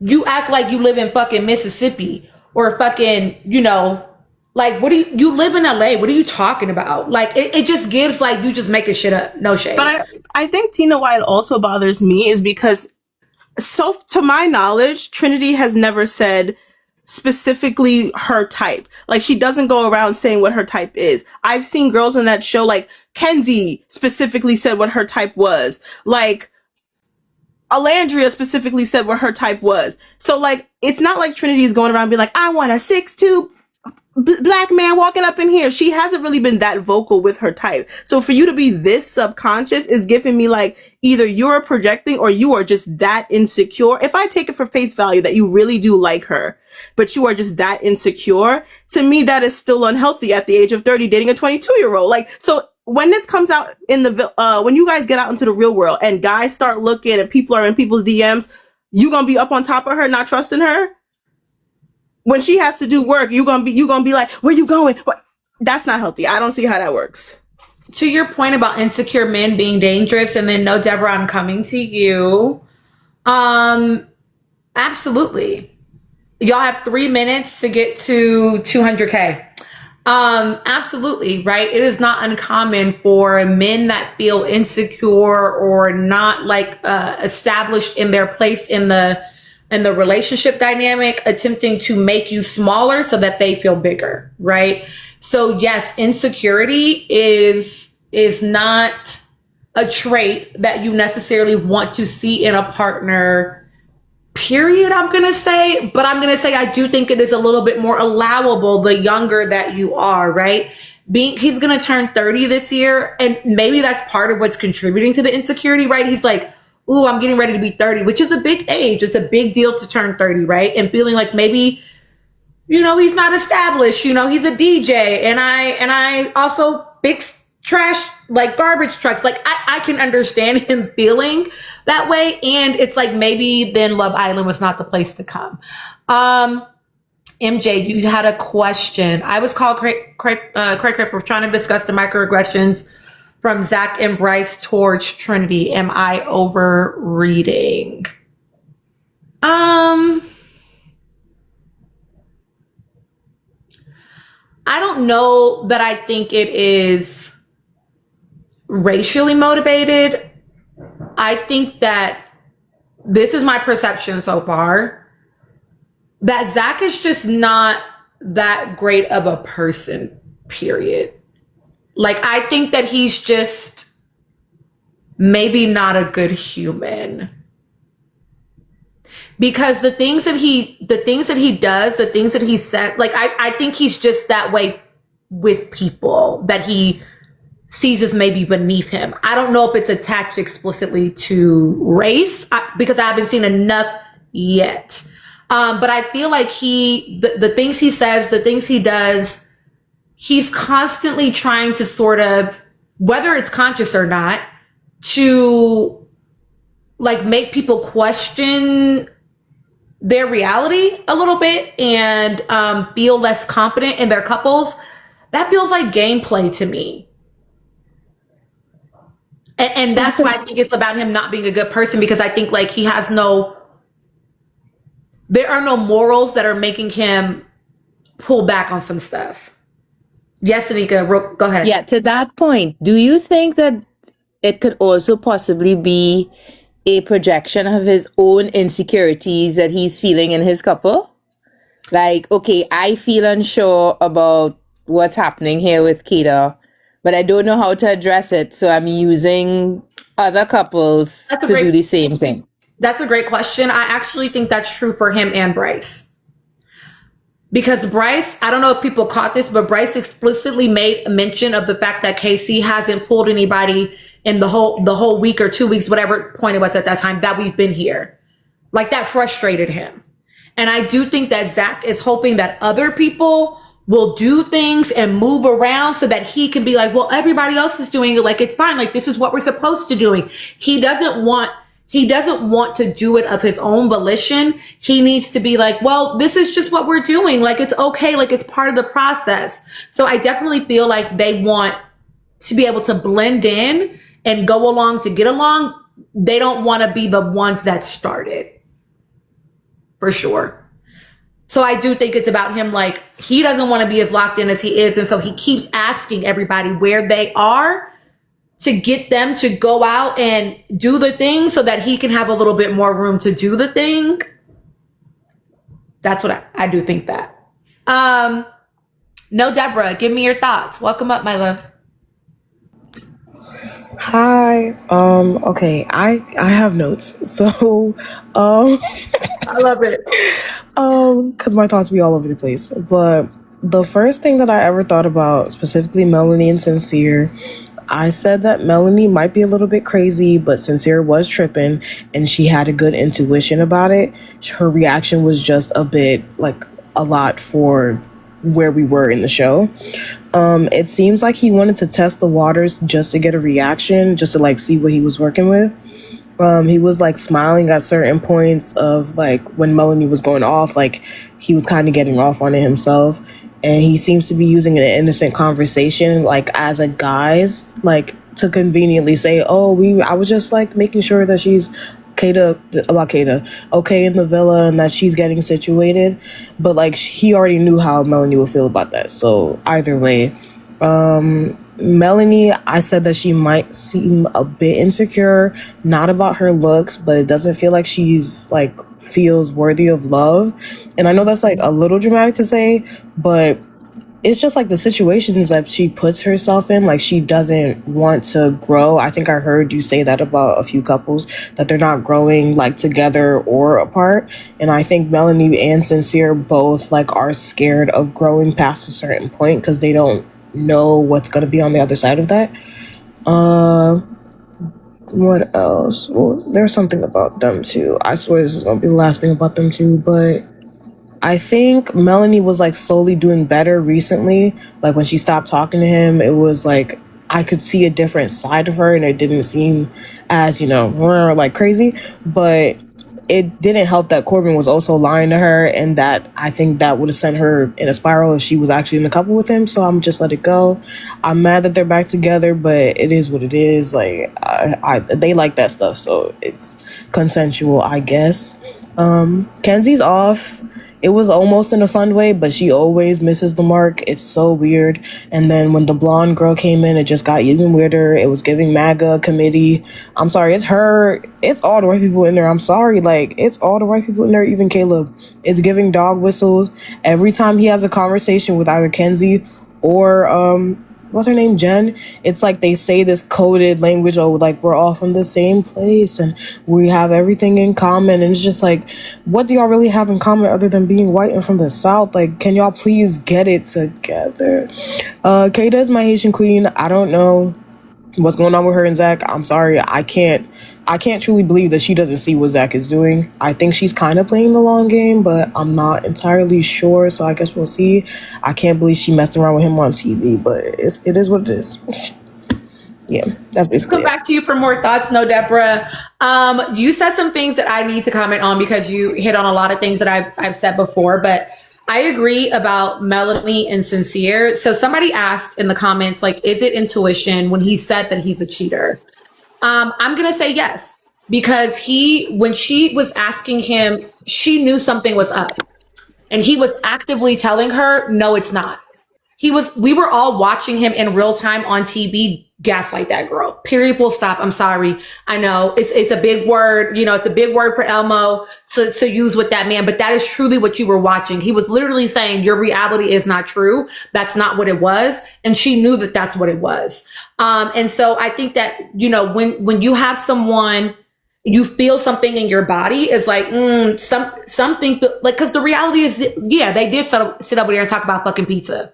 That's the truth, but that's also not what the intention was. And so her intuition is saying like, yeah, sure, maybe that was the content of the conversation, but something is off. That wasn't the intention of the conversation. And all of us know that, right? Because this man said that and then got in there and was red fish, blue fish, one fish, two fish about them women, right? He definitely was trying to get a piece of Kata. Kata just wasn't moving up off that man. As far as, Melanie like keeping it cuter this time around, I do think that that's because we didn't really see Melanie with the man that she liked. I think if she liked Corbin, that would have been actually interesting to watch. I think she was like, he's attractive, but she wasn't really willing to try for real. They had that one night when she was in the bed and they kissed. You know what I'm saying? I don't think she was really willing to try. And had she put herself all the way in and then said, no, it's not for me, I would give her a little bit more credit around like that growth process. But I know you didn't say that wrong. I'm just saying in general. And then what else did you say that I was thinking?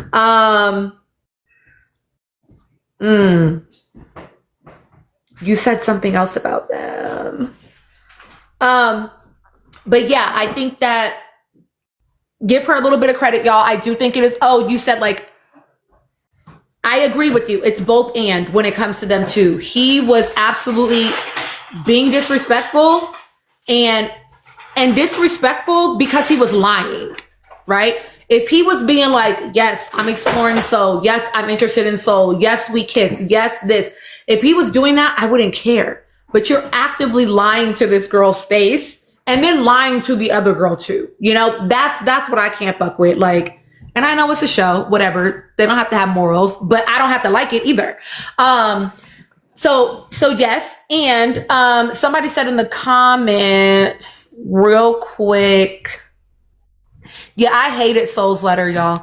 I thought it was cute. You didn't like her one tooth. You didn't like her one tooth blue blue fish.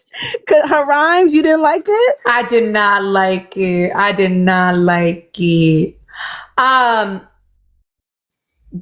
What did you say? I should have not let it scroll. Oh, check. What do you really think stopped Bryce from going all the way with Trinity? That's what you want to know. I think that Bryce is older and smarter than Zach. And I said earlier in my live, I don't think that Zach and Bryce are that different. I think that Bryce just flies under the radar because he's a little bit more wimpy about it. And so I think that he knows if I go too far, she's going to lock in a little bit too much.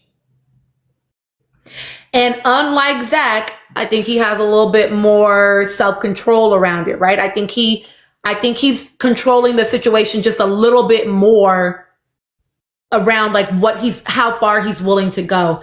And I love that y'all liked the letter. I hated it. And maybe it's because of the way Sincere read it. They should have let her read it, child. Tina, I also think that the girls are different, right? Like if you look at their personality and how they show up in their relationships, Trinity is a lot more laid back in her relationship with Bryce. So when Bryce can pump the brakes, she'll listen. Kata is not. Kata is the more dominant one. So around certain things. So when Zach is like, let's pump the brakes, she's like, no. So I think the girls are also different. What's also interesting, y'all, is her talking about Zach checking her. Yeah. She didn't mean it, y'all. She's just kidding. She's just kidding, guys. Yeah. Please. I'm literally, I'm not even judging her about it because I was a 22-year-old. No, I wasn't. I was about to lie. I was a 24-year-old. No, I was 21. God damn. I was a 21-year-old that used to like when a, man might have a little bit of extra energy for me. I also have fucking daddy issues. And once I got over that, you need to be up under my fucking foot. Why are you even standing up? Don't talk. You know what I'm saying? And I just wish that some more of the girls had that energy,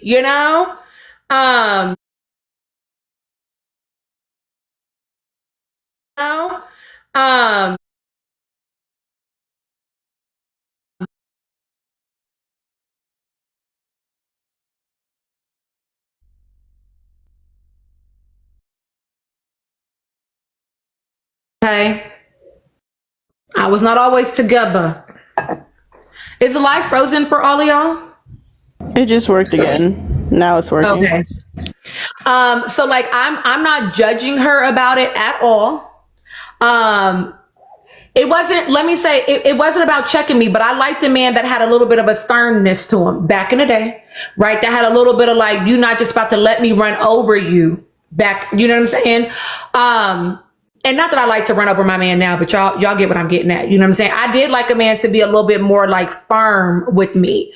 But I also used to throw blows. So with you, so you're not going to talk too crazy. You're not going to do too much. But I'm healed and I'm grown now, so I'm not judging. I'm just saying that it makes me curious where that comes from.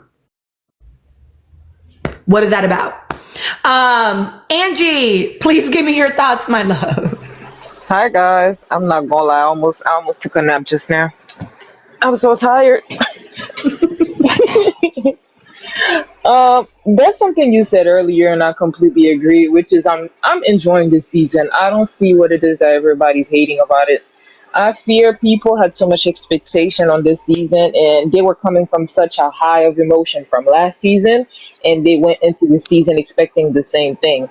Honestly, I like the little slow down because I couldn't take those high emotions anymore. Because every time I started watching the other show, I had anxiety. I don't have anxiety with this one. I shouldn't be anxious when I'm about to turn on my TV to watch a show. It's not normal. People went into the show hypercritical, down to even the looks of the Islanders. Come to find out, they're one of the baddest, good-looking people on there. Look at Casey. Casey is fine. Anaya, fine. Like, even then, people went into the show with too much expectation. Let the show run. Just watch. Just analyze the characters. I don't like saying characters, but yeah. just watch the people. Take notes. Because like I said, I feel like the difference between this cast and the last cast is like these people are people you meet on a day-to-day basis. We all know a Melanie. We all know a Kenzie. At work. You at work you've met a Kenzie before.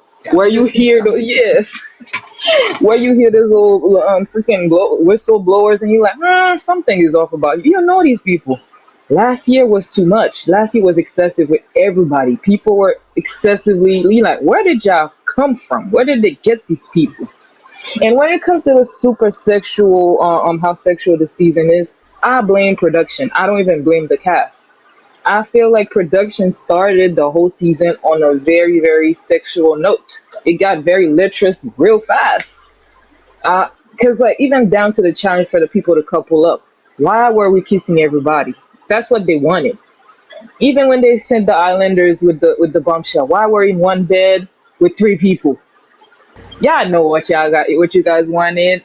So they started this show on this note, and it is just going by what it is that the production started it. Right now, do I feel like we're hitting a little low right now after the coupling? Yes, because I feel like we did a full circle just to end up back where we were. The same couples. We broke them down. We broke them up. Here, Corbin laughing in our fucking face off about some America can break this up. That's okay because they can go home together. Being a couple. We're gonna break y'all in real life because it's like now y'all messing up in our face. But I'm like, damn. When it comes to like my main issue here, which I've had all day because I've been on Twitter all day since there's no episode today. I got bored, so I was on Twitter. I'm very disappointed at the amount of people that are shipping Melanie and Sincere. And I'm like, you guys don't like the girl for real. No matter how much you say that you do, you don't. I saw people crying over their letters. I'm like, homegirl was basically begging this man to take her back, talking about some, I'm sorry. Take me back. I'm like, ooh. I'm like, y'all really moving for this? I did not move. I did not feel anything. Honestly, I just wanted her away from him because he is detrimental to her. And I'm like, how are you guys not seeing it? And I am. Damn. Somebody's banging this shit out of this. I can't hear. Mika. Y'all are so funny. Right. Yes, K-Boogie. I'm like, y'all don't like her, and you guys, like you said earlier, you said something like that on a previous live, which is you guys crave drama so bad you don't care at what cost the drama might come, and it might come to her sanity. It might come to the cost of her sanity because she will break down again. Because since he will fuck up again, he will lie again, and you guys are just gonna sit behind your screen and then you're gonna either judge her or condone whatever crazy behavior she's gonna exude on our screen because it's coming. Casey and Anaya, I'm still rooting for them because I think there's real emotions there and I'm rooting for them. That's what it is. I feel like every time I see them on my screen, it's either they're growing together or they're having some kind of little discussion, but it's moving towards fixing it. It's never stagnant. It's like, how can we fix this? There's something here. We want to fix it. We don't want to let it go. And I like that. And they are the only one that gave me a buzzy moment throughout the whole season. So, well, my time is up. I'll let somebody else talk. Goodbye. Here. Okay. So y'all, I am going to, y'all have 4 minutes to get to 240K, or the comments, you go into purgatory. So you get turned off until you hit the goal. Anika, your mic won't mute, so I'm going to drop you, but you can request to come right back up. Oh, there it goes. K Boogie, give me your thoughts, my love. And then I'm coming to you. Bye.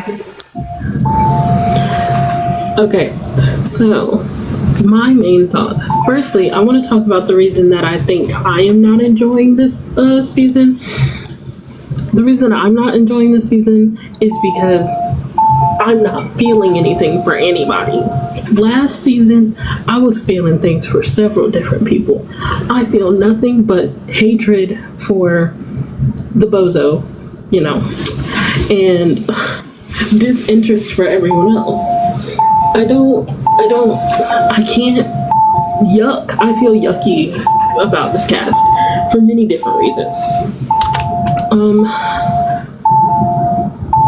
What was I thinking? I'm sorry.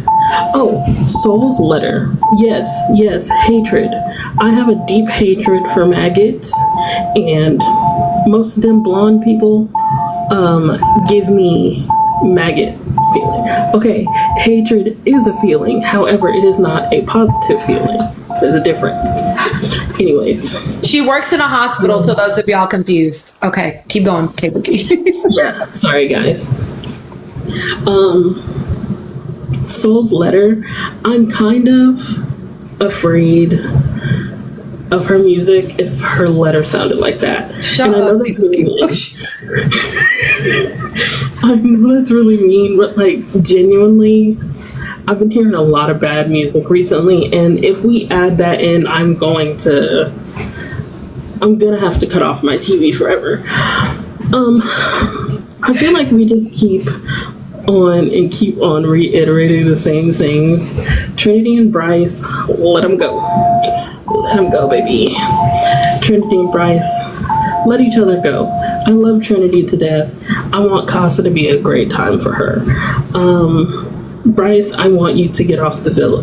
Get out of everything. I don't know. The patients are fine.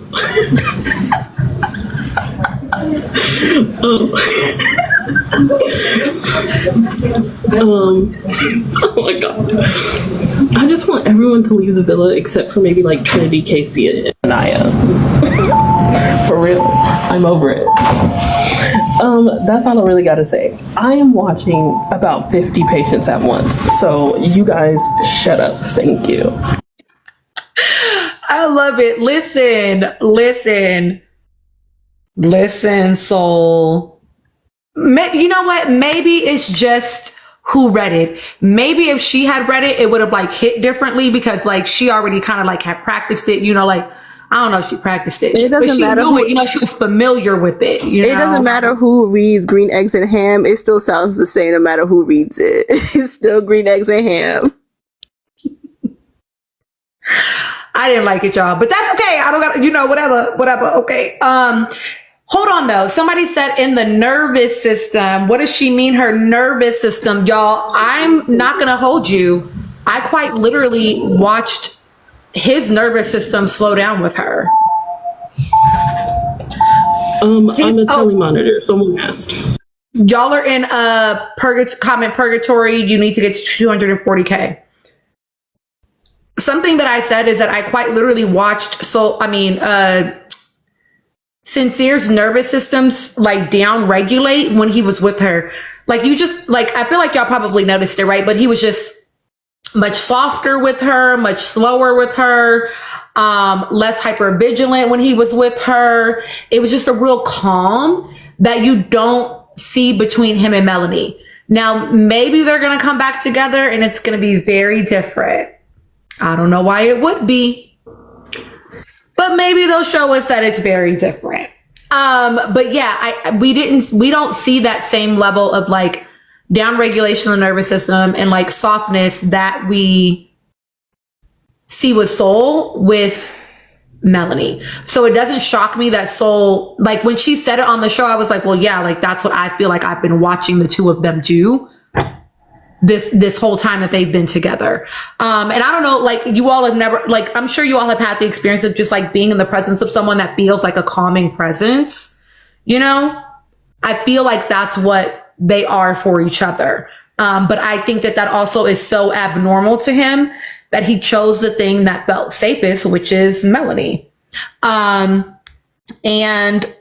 like I said earlier, to me, that's just like evidence of a lack of growth right now, you know, which it is what it is. I am going to read out some names real quick. You need to tell me if you're actually trying to come up here. Moon, Sun, and Stars. No actual name. Somebody that has a default picture of a little girl with a wig. MM513. Oh, that was on accident.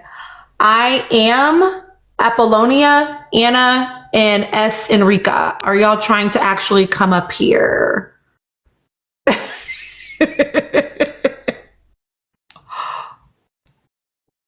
If you're not, that's totally fine, but I'm going to take you off the thing.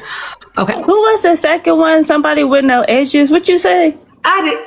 I said somebody with a little girl in a wig. As well, I got the hair part right. Shoot, you know I'm deaf. Never mind. I'm sorry. Girl, okay. That's something Tina, that's something you just said about Sincere. You said he went back to her because it felt safe. I think the word would be more like familiar. Because like you said, regarding his mom being chaotic and all of that, I think what he went for wasn't more like safety, but more like familiarity. That's what he knows. That's what he's used to. So But yeah, sincere, Soul's calm nature is like it felt good at the moment, but he got uneasy with the fact that this is not what I'm used to. yeah, so I'm not saying that it actually is a safe environment, but it feels safe, right? It's like it's like a familiar trauma, and that actually makes your nervous system feel safe because you know what you're getting. There's no risk really. You know how it's going to play out, right? Oh, So it's okay. like when you, like, I don't know if you all know people with anxiety or like that have anxiety, but it's like why anxious people will sometimes like to watch a show repeatedly because they know what's happening next. So they feel That's less me. anxious watching it. That's me. Yeah. When I'm going through things, I literally cannot watch a new show. I need to watch Yeah. something that I've watched before. I can't do Exactly. anything new. And so the fact that they're already in this environment that is already challenging them and pushing them and stretching them so much, I think it was too far. He wasn't ready for the next step yet. Even though I think he enjoyed what it felt like, he wasn't ready to really be in it. And I guess that's just like part of the journey that we're watching, right? Not everybody is going to grow on this island. They're going to change because the experience changes you. But I mean, y'all heard them the first episode. They kept saying, you look so familiar. You look so familiar. What they were recognizing was each other's energy that felt familiar. Her with partners that betray her and belong in the damage bin, right? And him with the mom that is erratic and chaotic. That is what they were feeling was familiar about one another. Absolutely, MJ, the frequencies. And they are perceiving that as like, and that means we should be together rather than seeing this island as an opportunity to get away from the thing that feels so familiar and try something new. Vi, please give me your thoughts, my love. Yeah, because I was about to say safe sounds like too much because I'm like, safe? They ain't safe. Ain't neither one of them safe. He lying to the floor every other freaking hour. Like, dude, like what? But anyways, y'all, I put my 2 weeks notice in over there in the Love Islands because I just ain't doing it no more after yesterday's little and first of all, like, don't be doing so like that. She was getting her Dr. Seuss on, okay? So if Melatonin can do cartwheels and skips around a freaking Sour Patch Cat and with the Cabbage Patch going, let's all do a little razzle dazzle. Don't y'all miss Dr. Seuss? I do. They used to go hard, you know what I mean? Anyways, but y'all don't like to read no more, so I guess not. Anywho, so yeah, I'm over it, you know. I developed my own, what's it called? Title. So I ain't a part of production no more. I ain't giving them good advice no more because it's wasteful. And I decided that I'm just going to troll for the rest of the season. Fair. And that's what I'm going to do. So I'm letting y'all know now. Mark your calendars. Keep a picture of this. Don't say Vi or Harmony, blah, blah, blah, blah, blah. Because I already warned y'all. Because I'm about to actually go practice after this live. So I can make sure that I'm trolling to my fullest extent. And cancer season is coming up. And guess what? I love dragging during cancer season. Because everybody's emotions is at a height. And it just makes it easy for me. I don't like none of them no more. Oh, and another thing too. So me and my best friend, we gonna pull up in Florida when Cornbread and Kennesaw Kinsey, that bop and lop, go home. Me and my best friend, we pulling up because y'all heard that freaking, I want to call him everything but a child of God. But when he said that my mama was a B word, I said, oh, so he want these hands. Remember when they was walking to go sit down and he was all like, blah, blah, blah, blah, blah, America, da, da, da, da. I said, so you calling my mama a B? Oh, okay. Got you. But I was like, when did he say that? That's what I heard. It's not about you.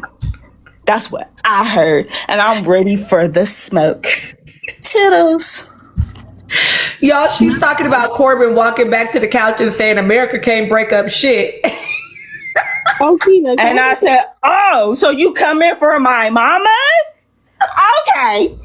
She Oh, you said, want to talk about mothers? That is so crazy. Y'all feel me? Y'all feel me? Period. Somebody said my name. Who said it? Me, I wanted to say something really quick. As much as I did not like the fact that Melanie went back to Sincere, the silver lining was I saw Kenzie's face. I saw Miss Mama's face, and she wanted to embarrass Melanie so bad to the point that she was smiling. That little girl is evil because the way she was smiling when Caleb opened his mailbox and saw nothing there, Miss Man was smiling and laughing, and she was waiting for Corbin to open his. And when there was one envelope there, her face kind of dropped. Because Melanie was playing it real cool. Melanie was just sitting there because Melanie was like, I don't care. I'm here for my insincere man. And when she saw that Melanie never wanted Corbin, the look on her face, it's gonna be quite interesting to see now that she realized that Melanie never wanted that man, how she moves. But that's what I wanted to say. I caught her laughing at Caleb and Melanie, and that's why you got stuck with that robot. Listen. She was in competition. She was in competition with Melanie for Corbin. That it was obvious that it was what it is, and she wants to be. I think because she got that wound and that rejection from Zach as her first rejection, and she felt like she didn't have anybody, and she's accustomed to being chosen. That she had to prove to everybody that this man wants me, and I could get him from you. So I think she was hoping for, she was competing. It was a one-sided competition because that girl didn't want Corbin, she didn't want to sight him, although she was strutting when he first came, but she didn't want him. She was only doing that to get back at Best Regards. Yeah. So. Blood orange is fine. Listen, okay, I want you to go, Calvin Lee, and let me stop your timer by. One of y'all said, what did y'all say in the comments? God damn it, y'all, ADHD. Oh, somebody asked if we talk about Beatrice. We did when she was on the show. Happy to discuss her if you have something that explicitly that you want us to talk about. And then, yes, absolutely, she was always going to go back to that man because she told us he probably upstairs kissing her right now, and I'm gonna forgive him again. That's what she told us. She told us that. So yeah, she was always going back to that man. And as much as I think she's gonna be hurt by Casa, I don't know if I trust that she's still gonna walk away. Not from what she's shown so far. We'll have to see, but not from what she's shown so far, y'all. I think she is locked in. I got my man back. Aha, you're excited that you got a man that's playing in your face back. Right. You think that a man that's playing in your face is a goddamn prize? Okay. All right, girl. MJ, you'll have to tell me what it is, and then I'm happy to give my thoughts. Hi, Ginger. Okay, Calvin, give me your thoughts, my love. Okay, so I want Casey and Anaya to go on a date before Casa. I feel like it should happen. It's about that time. They ain't sent nobody on no dates. I feel like Casey and Anaya should definitely go on a date. I will say that Anaya and Casey's letters to each other were definitely very vulnerable, and I saw how they kind of opened up to each other, and Anaya put everything that she could in that letter to show Casey this is why I'm tripping. I be up in my head and I don't want you to take it as it's disregard for you, or it's not because I don't like you, but it's just a me thing. So she kind of took that ownership or that accountability, and I love that for her. The other thing that I also saw in KC's letter was that he talked about his silliness and how it was potentially due to a trauma response, that type of thing. So love that. The next thing that I would say, it might be a little bit unpopular. I see a little bit of a what's the word? I want to say comparison, similarities between med school and the Sun. I feel like the two of them, when they up, you see their energy just be okay, it be up. The energy be like, I'm this, I'm that. But the moment that things aren't going their way, then you see just somberness and sadness. And I saw that in both of them. And I wanted to like point that out because I saw that in Soul's face when Sincere, or what I call him, Best Regards, went back to med school. So I feel like that is something that I was like, it's kind of hard to root for either one of them because they kind of on that similar type of wavelength when they think they up in the competition, like they beaming, and then when they feel like they don't have the upper hand, then all of a sudden you get the sadness and the I knew and this, that, and the third. So I mean, it could have been her intuition, but I also feel like she was giving her commentary about it's gonna be hurt feelings and all this other stuff, and that commentary kind of rubbed me like, oh girl, you think you got this one in the bag and he about to play in your face, and he did. So, and then she was sad and she was sitting over there, she got paired with Caleb. So I think, it can be a little bit hard to root for both of them, for them too. I would also say I feel bad for Trinity, just because I fear she might be settling for Bryce because that's all she got in the villa and there are no other options for her. I do think that she's like a breath of fresh air. Like she's very fun and just like super bubbly and just doing her own thing, and she there to have a good time. I've heard you say that a lot. I would agree. She is there to have a good time. I just need her to have better options to have a good time with. So I need Bryce to get her to Casa, and I need them to actually bring somebody in, or if they're gonna do some bombshells or something, do that.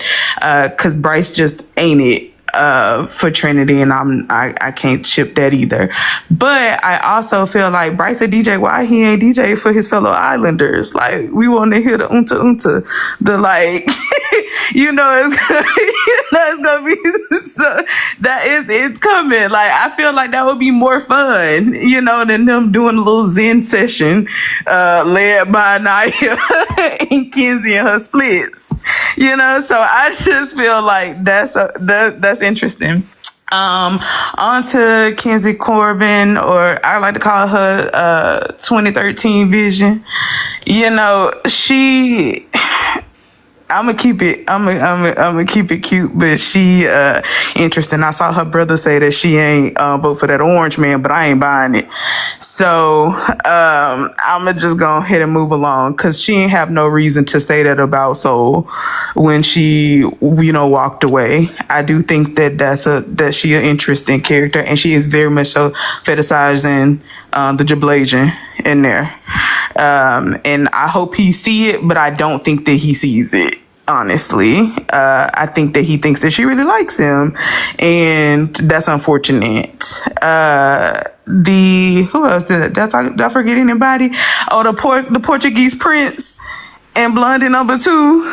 Yeah, I think that they cute, but I think my time up too. I think they cute, but it's still very physical, and I do think that we aren't seeing everything that they got going on in the background. It isn't making it to the screen, but they are a little cute. I can't lie about that. Caleb and Soul need to go home. Pack it up. Okay, I'm done.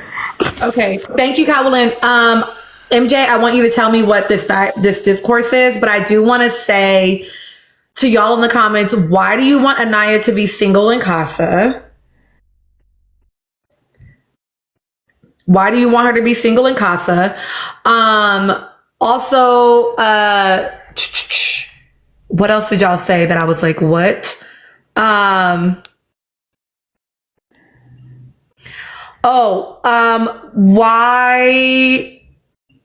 I think it's also presumptuous to assume that if Casey had chosen Soul, number one, Soul didn't choose him back, so it wouldn't have fucking mattered. They wouldn't have been coupled up.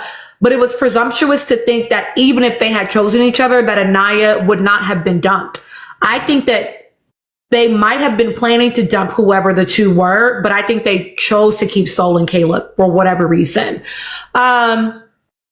I also am curious about the Casey mentioning Anaya's dark skin in his letter. I just want to know why that was like a comment.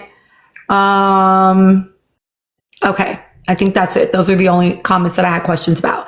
I agree, Lady Lando, like maybe for the plot, but like at this point, the love triangles aren't played. You know what I mean? Like, I don't know that I think anybody is moving for Soul for real.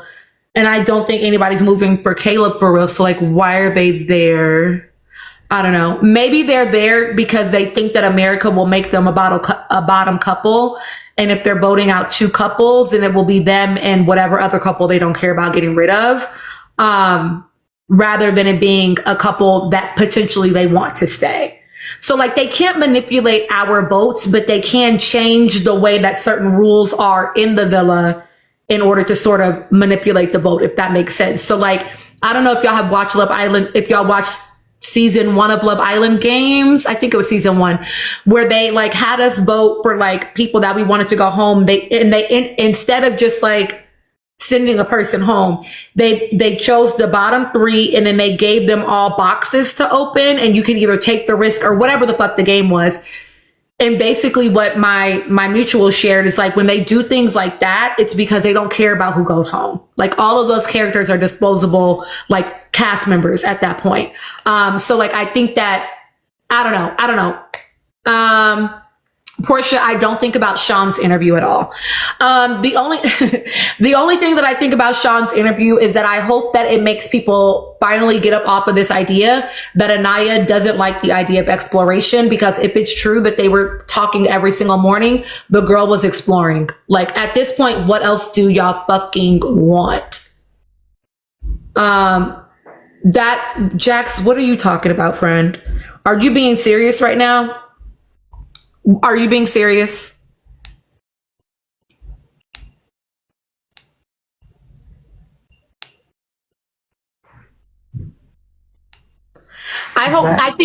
So they might have the Islanders vote out of the bottom 2 couples, but I think that's only going to happen if it's true that they don't want to go home, if they want one of those couples to stay.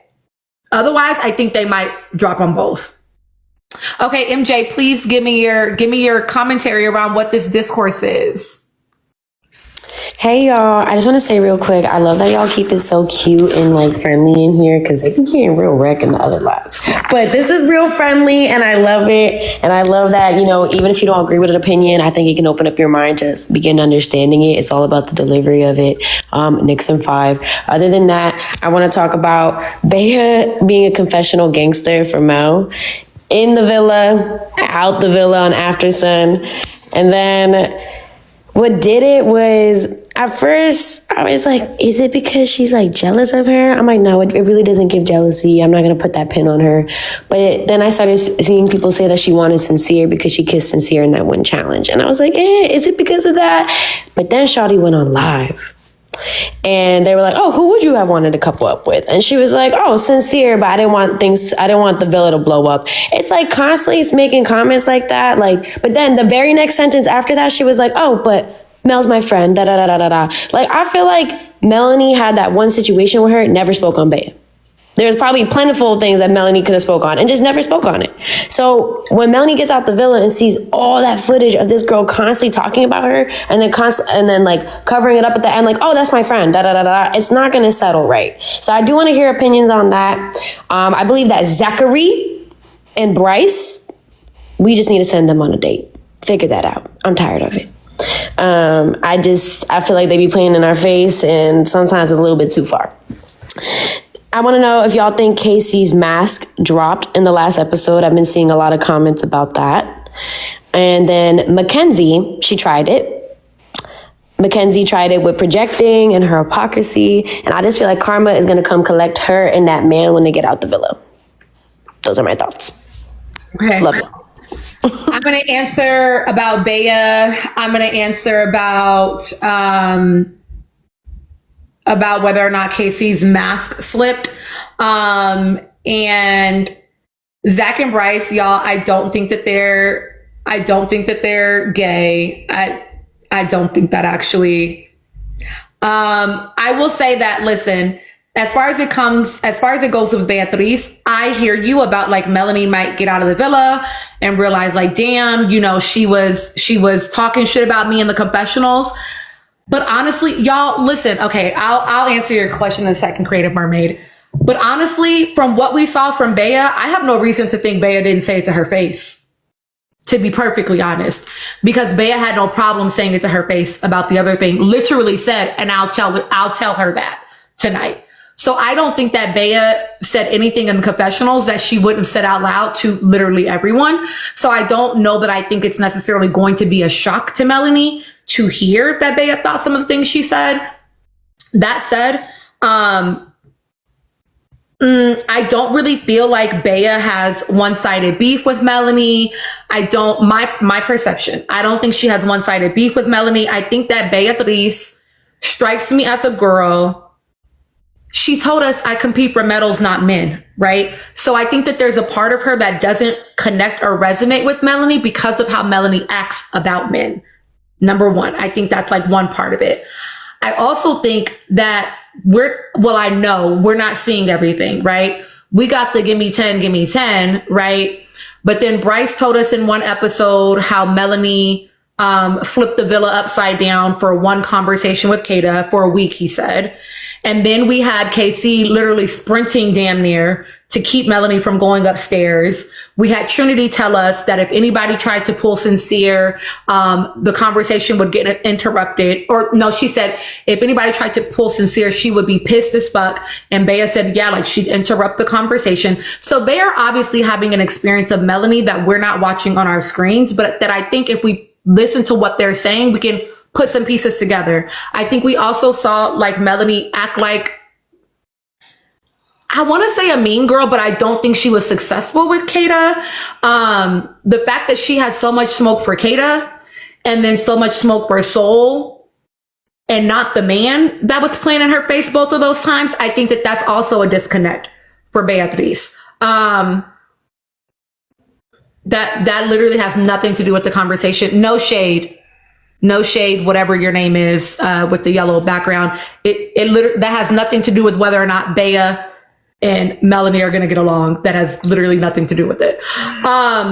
So I think that there are just reasons that they don't connect as women. Cause like, I don't resonate with Melanie as a cast member. Like, she's not enjoyable to me because she's too male-centered for me to enjoy watching her. Everybody's male-centered on the show. Don't misunderstand me. I think I've argued plenty before that you have to be in order to go on Love Island. But the way that she does it, I'm never, you're opening up the show telling me that you don't like the term girl's girl because if you are, it will just show. But then all of your smoke has been for the girls and not your man. It's giving you dick ride the patriarchy, and that just doesn't connect with me personally. So I think that there was just a disconnect. I can understand that part with Beatrice and her. I also do think that they don't enjoy her moments of sort of holding the villa captive in some ways, is what it sounded like, again, from multiple people at this point.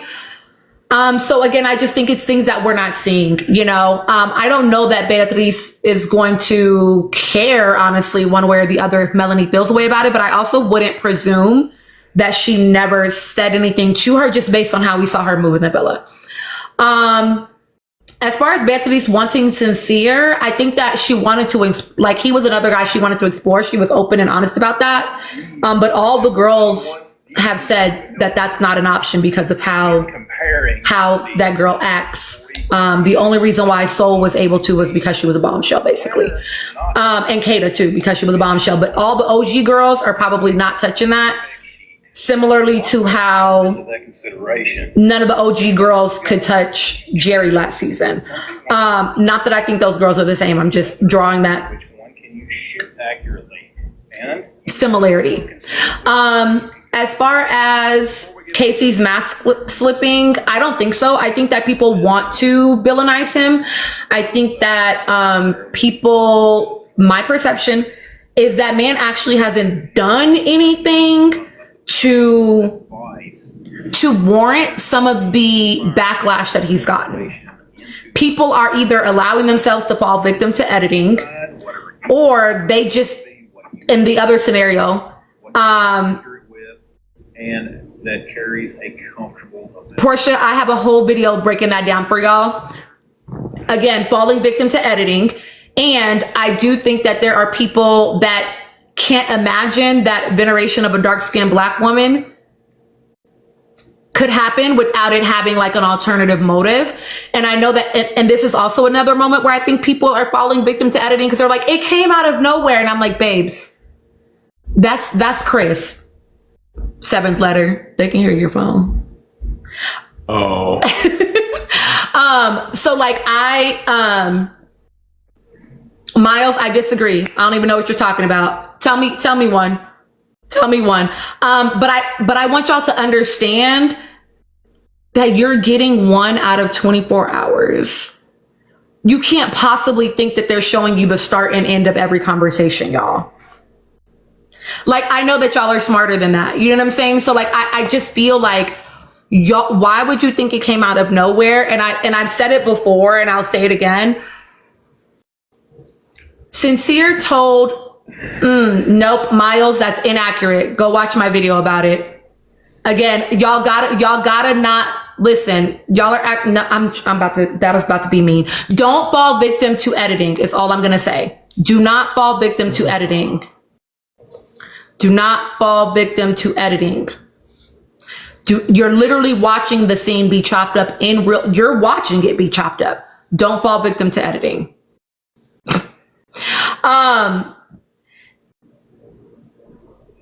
I will say that, listen, when Sincere told, Anika, yes, I see you. When Sincere told, Anaya Soul was, she looked like his ex, she went back and told Casey that Soul was his type, which is not what Sincere said, nor is it what we saw Casey say. Maybe it was said at some point, but we don't have any evidence of that was said, right? We also know that Anaya has told us she overthinks. She be in her head a lot. And Melanie told Anaya, sometimes what he says, you don't hear what he actually means. She said that about the girl that she lives with 24 hours. Okay.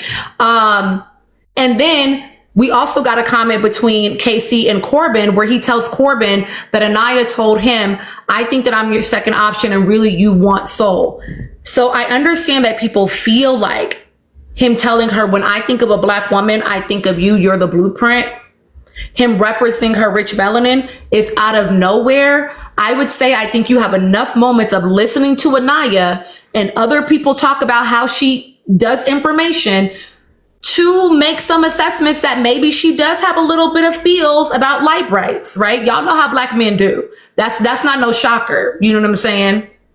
Would not shock me for a second if that actually is something that we're just not seeing. And she literally had the experience the first night of a man choosing the lighter skinned girl over her. So I don't think it came out of nowhere. I just think that we're not getting everything. I think, and the fact that she said that this man makes her feel reassured, I'm okay with assuming that I don't see everything. I'm just okay with assuming that. So for me, it's not about his mask slipping. I think that too many people are allowing themselves to fall victim to an edit. That's it. Anika, please go ahead and give me your thoughts. Yeah, one thing I wanted to say, I would like Anaya to stop being you is kind, you is important to Melanie. Please.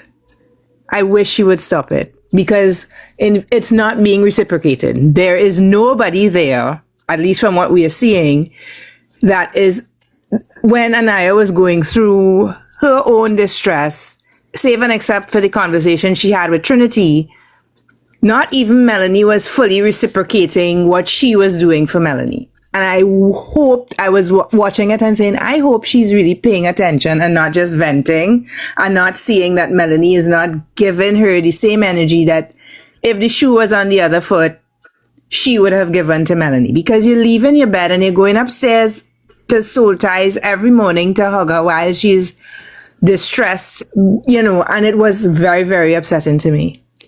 And I just wish she would stop it. Honestly, wish she would stop it. To see. Oh, okay. No, I totally get that. I want her to have the best summer ever. Truly. Really, Marie, you know what? This is a hot take maybe. I don't think it's poor editing. I think editing is doing exactly what they're supposed to be doing. Because people have been on panels debating this grandma comment and discussing this goddamn speech from this man to this woman for weeks at this point, right? Like they've been talking about it for a bit. Like editing is actually doing exactly what they're supposed to do, which is keeping us engaged in discourse about it, right? I think that I would like to see more people understand that it's editing and invite that into their discourse about it though. Right? I want you to acknowledge that you're not seeing it all, right? You are getting, again, 1 hour out of 24. And if you were on my live with Ilea, you know that they developed that 1 hour with a 16-hour turnaround. They get the footage, they see it all, they decide what the story arc is, and then within 16 hours, they crank out your next episode. So just like be mindful of that. They are absolutely telling you a story. Ultimately, this is still entertainment. I don't think it's about them necessarily, honestly, trying to villainize anybody. I think that people do that on their own. I think that people, because you can dislike something about a person. You can say, oh, I don't really resonate with that character. I don't like that about their behavior. Have y'all noticed? Like, you can do all of that without being like, they're an evil, awful person and they're the worst. And like, you don't like, you know what I'm saying? Like, the speech when they called it a speech, when he and Anaya were having that conversation and he told her she was the blueprint, that conversation, like people thinking that there was nothing that happened in the 24 hours of the 7 days that they've been living together to make him feel like he needed to give her that statement is like, it just feels really selective. And I'm always going to be protective of Black contestants, period, on this show. But I do feel like sometimes we hold the Black castmates on this show and on shows in general to like a standard of perfection that I don't think is fair, because we don't do it to other people on the show. People had all this dialogue, and then I'm gonna shut up for real. People had all this dialogue about KC coercing and pressuring her, and oh, he's saying that he's going to explore and she's a grandma because she won't bust it wide open and da-da-da-da-da. They had all that discourse. Like, you didn't just watch Kata and Kenzie. Exact really same thing. You didn't say nothing about them not letting no be an option, but you got a lot of smoke for KC, who is letting no be an option, even if he wants physical touch. Even if he wants it, she didn't say that man he won't let up off of me, girl. He's just, oh, we don't. She didn't say none of that. She didn't say none of that, but y'all have a lot to say about him and nothing to say about either one of those girls. If you liked me, you would do it. Y'all don't understand that that's coercion. Like, if you liked me, you would do it. You're not showing me that you like me because you won't kiss me. Oh my God, Tina, is Jen the only one going about it? Because, she got cracked last night. What's his face? Breeze was at the end of the bed and they was bumping and grinding with some Usher on, talk about nice and slow. But Trinity and Bryce heard it or whatever. And I don't remember her ever like coercing Gabe. Even though in a confessional, she's like, oh my God, he's so handsome. Oh my goodness, take me now, baby. Like, girl, are you playing Rapunzel or what? Go on, just jump. You know what I mean? Lots of them are having consensual touch with one another. Lots of them are having consensual intimacy. But I cannot get on board with you all, not y'all explicitly, right? But with the audience by and large, completely ignoring two very direct, real examples, but drawing conclusions from a chopped up conversation about KC. That's weird to me. And I want people to get curious as to why you have so much attention to and hyper focus on them.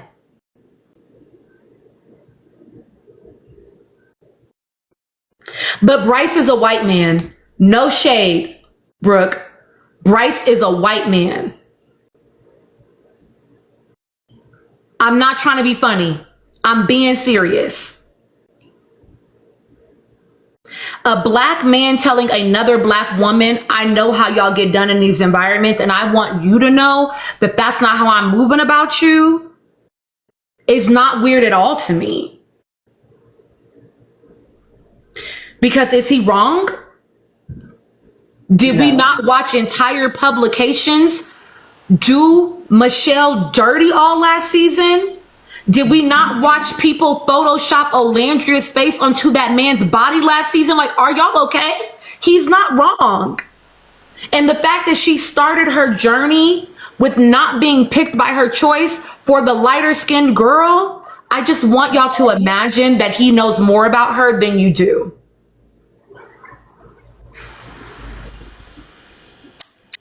I did have a question. So, what are your thoughts on the way that Anaya shows up in the villa versus Trinity? Because I think they have very different type of different storylines, definitely. But I think that the way that they are received in the villa is also very different as well.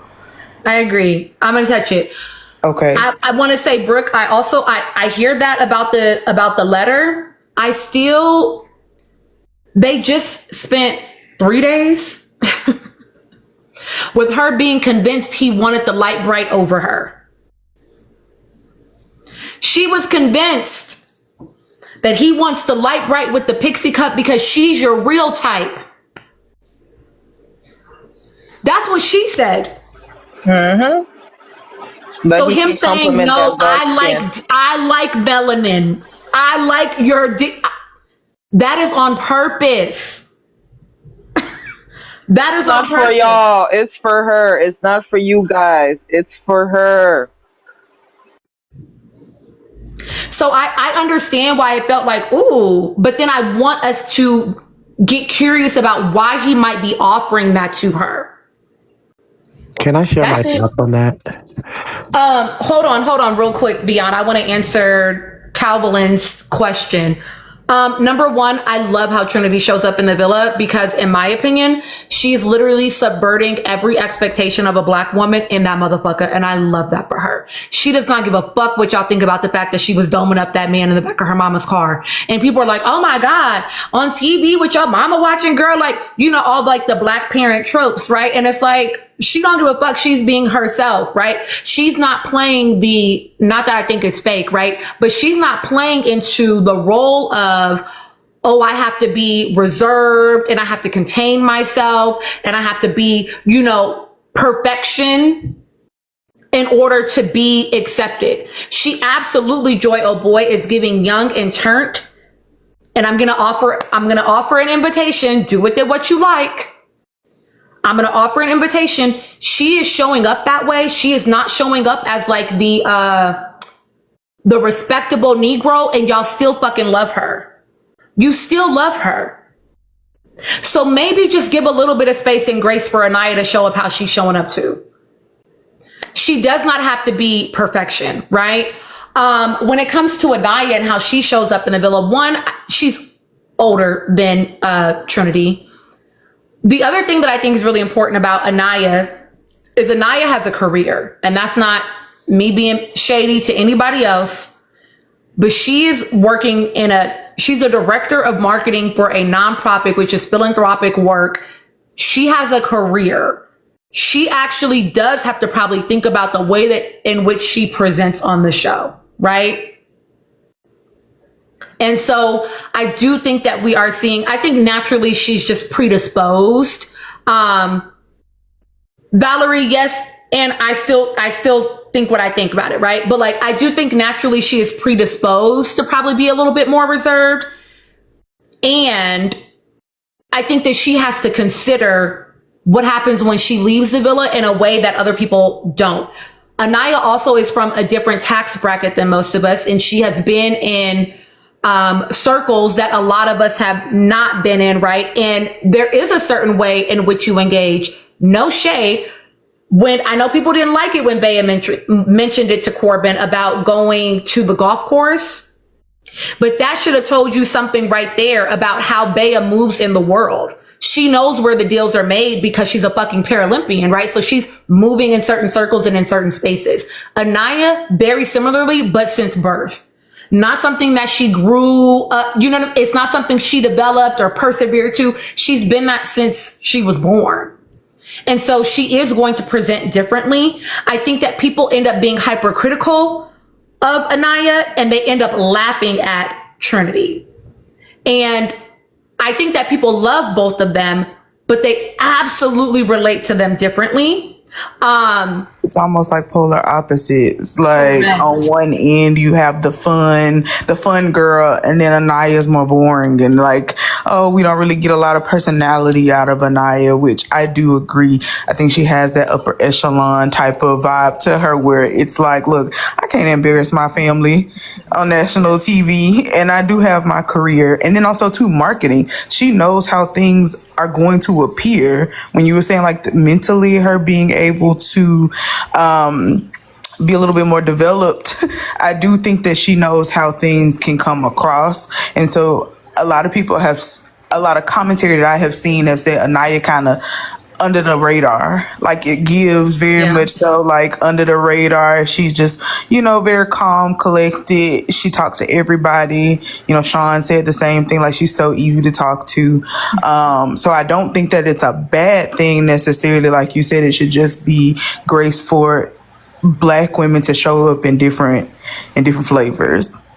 I'll actually agree with, I think Anaya does have personality. I think it's just not one that people readily want to accept, because people have the same thing to say about our girl that when she got out the villa and was on live, they're like, oh my God, she has so much personality. They thought she was boring in the villa. Correct. I think that people just, they see her as reserved, but to Athena's point, she's in there rapping. She was the one that said, let's make up a dance for when they go to the Hideaway. That's her doing that. So I don't buy into the rhetoric that like she's boring or doesn't have a personality. I think what we're getting to witness most often of her is her doing the journey of like thinking through her actions and her relationship and so that feels boring, because why would she do that maturely? And I think that that's not entertainment for people. They enjoy the Gimme 10, right? They want to see that. And so I think it is hard for people to watch her do it in a way that is mature and calmed and emotionally regulated in some ways, right? Like some work. It's also assumption. She talked about her crash out. Hold on. I also do want to say too, how do I want to say this? I think that part of why some people, not all of us, okay, part of the reason why I think some people really like Trinity is because she feels memeable and like a caricature to them. I could see that. And so and I don't think that that's happening with everyone, but I do think it is happening with some people. And so I'm always just kind of watching. I just enjoy watching them be themselves, whatever that looks like. But yeah. I just want to say it was very funny to hear Anaya speak about her crash out, not actually do it. She was like, if he don't pick me, I'm gonna crash out. I'm like, okay, girl. All right. you do you. I doubt it, but okay. I think she might. She might. I think it's the version of a crash out that I don't think it's the same. Like her crash out would probably not present the way we would expect it to be. It's probably not even cursing. It's probably just crying. She probably gave a good smooth read. You know what I mean? I think Anaya's version of a crash out, I might be completely wrong. I think Anaya's version of a crash out would be like okay, I'm about to put the wall all the way up. I don't give a fuck. I'm about to turn the fuck up in here and do whatever. I think that she started her version of a crash out. She started. That's why she got super cute that morning, walking around. She's like, I'm a baddie. And then she started walking around. Then he called her. He's like, nope, I don't feel like talking right now. That was her mini crash out. Right. She's like, I am on my catwalk journey. Do I look like I'm looking at you? Excuse me. That man did not smile for 2 days straight. 2 days, he did not crack a smile. For somebody that smiles a lot, that man like, He was sad. He was around there. He was a little sad puppy child, but he respected her boundaries, and he was ready to talk when she was ready to talk. He did, but I just found it funny when Trinity was like, "So how you gonna be moving up in here?" And then Anaya was like, "Nothing." I just find it so funny because I just be like, "Okay, Anaya, okay, girl, it is That's so my cute." thing. You can enjoy the show when you just take people at face value. The moment you start to put like expectation on people, that's when you stop enjoying them because you feel disappointed. Right. Why would you feel disappointed by a person and who they are? Just see what it is that they see. I only took Anaya at face value. She's not a crash out queen. She's not a meltdown queen. And God forbid she gave us Give Me 10 moment. They would have hated her for it. She wouldn't have the grace. Correct. She wouldn't be giving grace. They would have hated her for it. Like exactly what I expected. Angry black woman. That's what we would have gotten.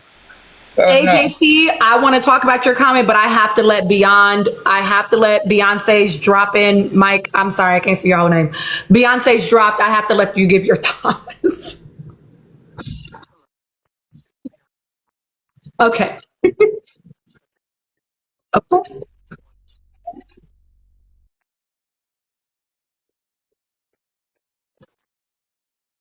Okay.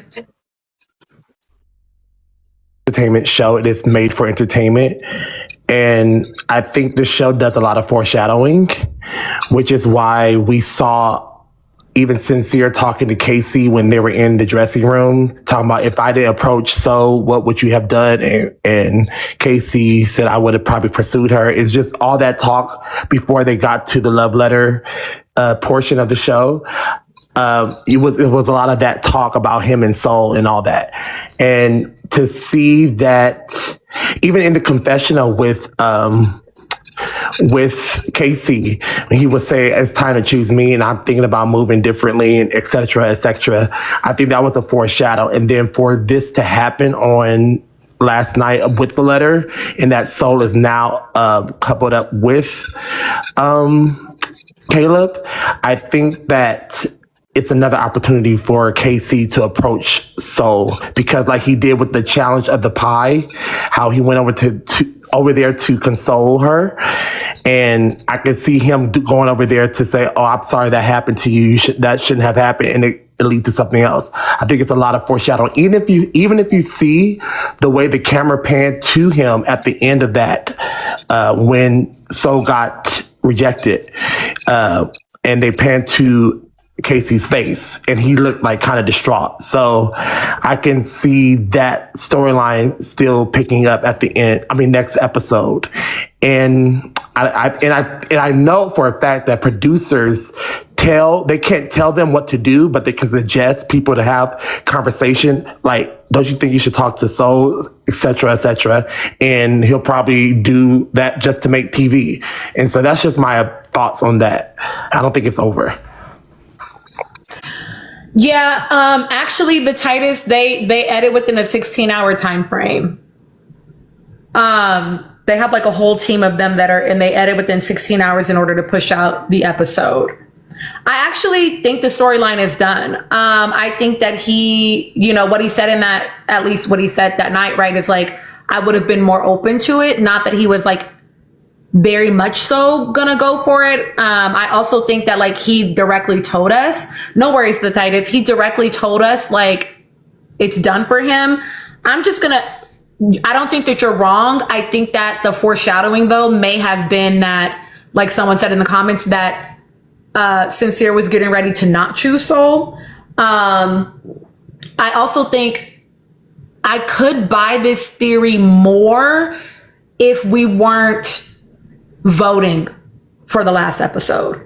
We voted for the last episode, which means that's going to dictate the way the next episode is displayed. the way the next story is told in the next episode. And so I don't know if they would have been foreshadowing 2 days before the vote. That doesn't make sense in my head, because there's no way that they're going to know how we're going to vote in order to foreshadow anything when it comes to that. I'm just thinking, even like during the day, you know how they do the little walk around the villa and they pull chats and things. I'm thinking that type of setting. I don't think after the vote, like before the voting, after the voting, that it will happen. But I know for sure, I'm thinking in my head that probably during the day, that conversation will come up, because that's what Casey does, especially to Soul.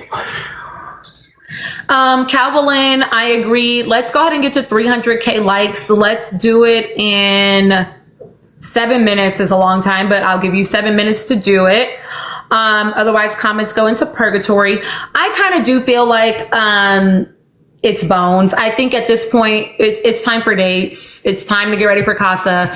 I actually want to see KC and Anaya go on a date. I want to see Sincere and Melanie go on a date. I want to. I was about to lie. I don't want to see anybody else go on a date. I don't want to see I don't want to see Kenzie and Corbin kissing for 20 minutes on a date. 5 minutes even. Talking about nothing. I don't want to see it. And then maybe Jen and Gabe. Definitely. Zach and Kata and Bryson Trinity are not even in my villa as couples. Trinity's in my villa. But I don't even know those other people.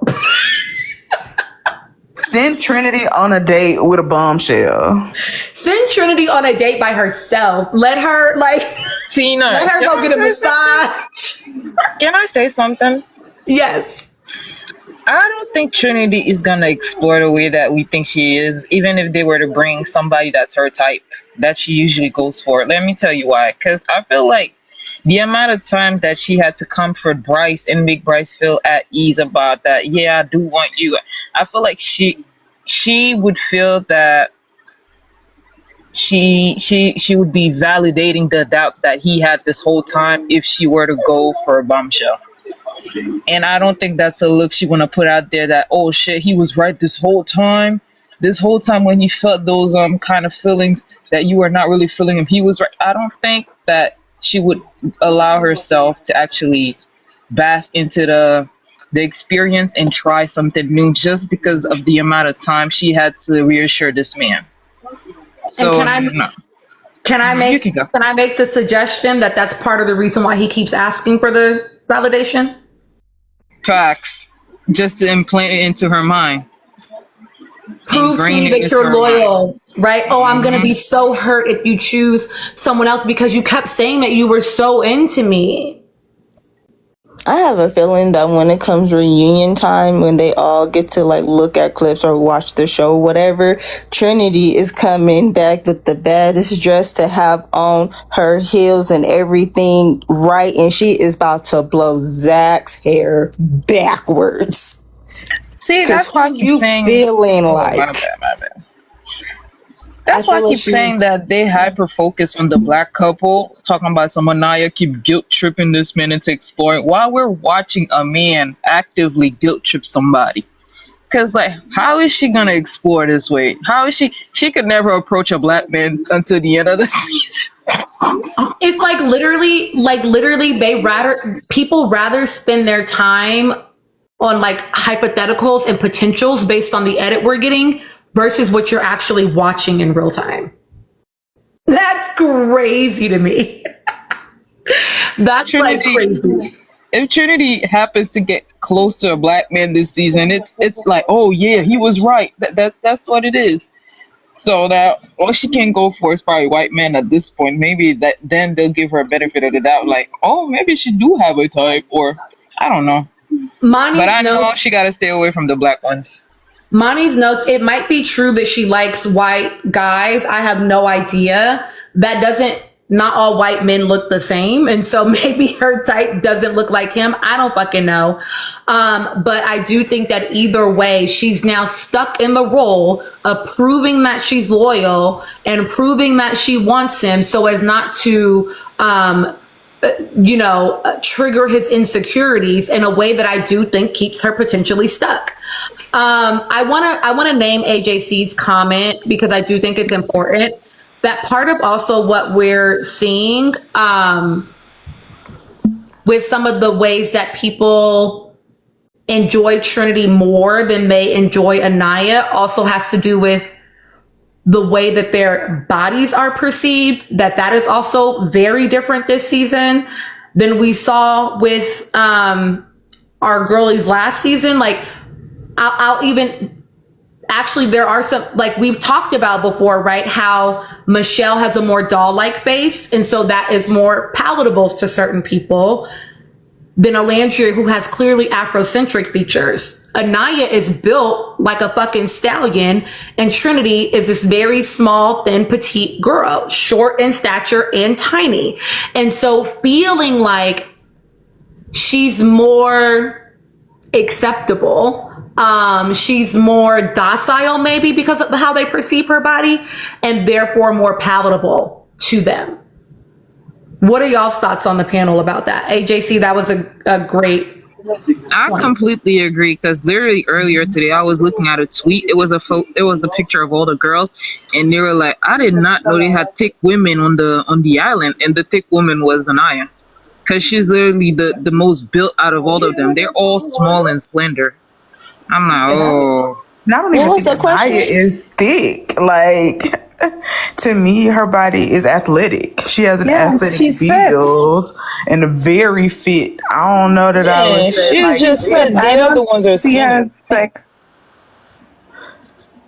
oh, sorry. Go ahead. Well, yeah, I don't know about thick, but I do, like we said, amongst all of the other ladies that's there, which we have also peeped Kata as well, because I have seen, I've heard you talk about that, and I was like, yeah, baby girl is extremely thin.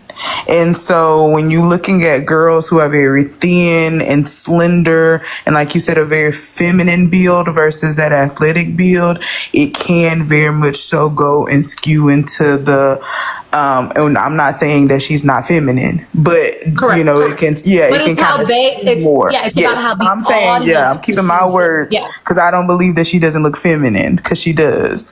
But like, I definitely could see that and how it's shown up in between Trinity and Anaya as well. And then even like we said, if we bring Kata into it, because she is partially, but she Haitian too, you know, so it's just, yeah, definitely.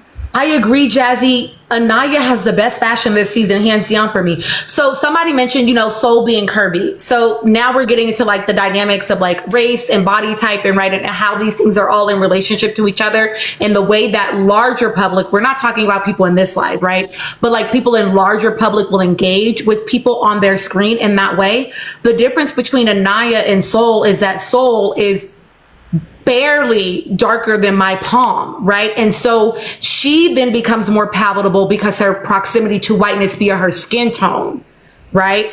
Whereas Anaya does not have the cover of skin tone, and she has a built body. It's not about her like being thick, y'all, or being curvy. It's not about being fat, but Anaya has a booty. Anaya has muscular legs, like she's built.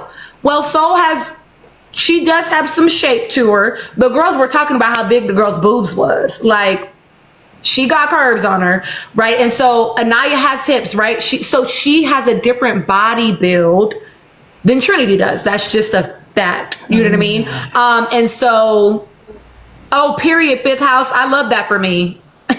I love that for me. And so I do think that, yes, people are relating to them differently. Like, I don't know if Trinity would be as palatable if she was in Anaya's body. Mm-hmm. I don't know if they would be able to tolerate you both being a stallion and being a girl that people think dates YNs. I don't know if they'd be able to take it. You know what I'm saying? It gotta be one I swear, I put that. I swear that's Trinity type. I was like, she want a YN, but we just let it go. I'm gonna let it go. Yeah, I'm going to let it go. And I think Anaya got mega knees. I know she know how to drop down and get her angle on. I also came here to say Anaya got cake. Cake. And they say she boring when she's throwing that thing in different episodes, and I love that for her. Like, she does not give like ballet dash, ballet. I don't know how to say that. Numerous times she has Well, it's served actually just Bella, personality. but we call her Even the part when she was objectifying the men while they were exercising. She's the one that started this whole thing talking about She's my like, should we channel move is on, closer? my show's on. It was so funny. And I'm like, and then she's making dances. She's making people freaking make choreography. She's coming with raps. Like, what more do y'all want from her? If she's not like freaking busting it down open and into a split, she's or being loud and If she not clam slamming, you know. Yeah, she's not. She doesn't have personality. What is AJC. personality to you? Nah, we gotta protect her at all costs. I love her. AJC. Trinity too. AJC said, mind you, Bryce's friend said that Bryce is only going to go for Trinity, but not Anaya. Yeah, he's going to go for Trinity and he's going to go for Kata because what do they have in common? They're both slender. They're both very slender. They are thin. He also said it. He said like when she was like, you know, in my community they don't really appreciate thinner women. Like he's like, yeah, you're good the way you are. I don't really like, you know. And he didn't finish the sentence because they cut it, but we know what he was about to say. Can I argue? Oh gosh, this is gonna be a hot take. So Trinity is slim, but she's also got, you know, some boobies on her. You know, she got a look. It's slim, but it's not flat. It still looks like a normal. It still looks like I see where you're going with it. I see where you're going with it, Tina. I see where you're going with it. Yes. I see where you're going with it. It's a healthy skinny. It's hard to talk about bodies, so I understand. Right. It's a skinny that doesn't look suspicious. Correct. She has a womanly thinness to her body, right? Yeah. Kata is like very flat in both directions, right? I think that he actually probably prefers Kata's type. Yeah. I wouldn't doubt that. I would not doubt that. I would not doubt that one bit. You talking about Bryce, right? Bryce Aroni? Yes. Oh yeah, Bryce Aroni is on. Yeah. And can we talk? I'm gonna always bring this up every fucking time because again, this is how I know that Zach is calculated, right? When them bombshells walked in the villa, he said that Soul's body was banging. Soul's body is very different than Kata's body. Yeah. But who did he pull the next day? He pulled Jen. Because he was never for real exploring. It was for smoke and mirrors. It was for appearances because he likes Soul's body. And her complexion probably, right? I'm just saying. You're stressing me out. Fake exploring. You're stressing me out. I'm sorry. That's that hyper. What's it called? Is it hypersexual or whatever? When it's like you like something, but you just like to fantasize about it, and that's it. Like you're just a fantasy. But I'm married to this over here, and it's just kind of like, so what happened? Well, don't say it like that. I was gonna, you know say what I mean? something. And I want to know why people do that though. Because like, what is it about you that you don't think that you should or is good enough to date somebody like what you fantasize about? Is that a type of insecurity? The brain is tricky. I don't know that. Take. I'm gonna let you go, Angie, and then Cordelius, and then Glow. I want you to share what you were saying in the comments. I don't know that he fantasizes that fantasy equals romantic interest. Maybe sexual interest, but that's not the same as romantic interest, right? It's how I feel about Kenzie, you know, and Corbin. I think, and I know y'all are gonna be like, she had black boyfriends, and I still said what the fuck I said. I still said what the fuck I said because she does not strike me as a girl that is marrying and having children with a man that looks like Corbin. She is having a good time for a time, but Caleb is a man that she takes home to marry. I said what I said. Kenzie was also just recently in university. That's what they do in university. That's the culture. When they're in university, that is the number one thing they go bonkers over, is they date a slew of different black guys. That's all they date in university is black dudes. And then when they're ready to settle down, they're going to go and settle down with whoever, looks like what they look like in their community. Like, I'm not surprised at all that Kenzie dated a ton of black men. I am not surprised at all. The fact that's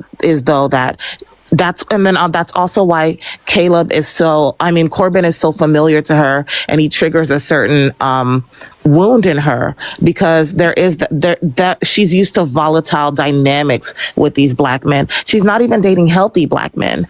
That's not what I saw in those past dynamics. They were volatile. It was always back and forth and arguing, and then passionate makeup sessions, things like that. That's what she's used to. And then on top of that, people intimating that there is that low-key competitive nature between her and Melanie. I can see that, and you have to understand, she probably went through college being told a certain thing about women that look like Melanie and darker by these men. So when she's in a villa and they are not talking, they're not treating her like what she's used to being treated to by certain men. Okay. It's like how a bunch of women will say, like, they had a girl phase in college, right? But they were always going to marry a man, right? So, like, I don't be moved. I say all the time, I don't care how much black dick you suck and fuck. It don't mean you're not anti-black. I don't care. And that's on her plantation scarf. Listen. Angie, give me your hot take, and then Cordelia, and then Glow. Ooh, child, I'm scared. All right. My hot take is, between the thinness of what's her name, Kata, and Trinity, I'm comfortable with Trinity's, the way she looked in her. I'm uncomfortable with Kata's. I'm not gonna lie. The same way I feel about Ariana Grande is the same way I feel about Kata. That's all I'm gonna say about that. That's fair. I hear that. I actually reposted a video recently. If y'all want to go to my repost, I don't remember, but it's a woman that listened. Hey, it's a woman that's talking about Ariana Grande, but really about how the conversation around Ariana Grande is not about Ariana Grande, right? It's about the larger implications of things like this not being discussed. Oh, you saw it, K Boogie, and how that then influences culture. Because Anna is a social disease. Like, it thrives in community. It's part of the reason why eating disorder centers, something that often happens is they go in there and exchange tips on how to be better about what you're doing, right?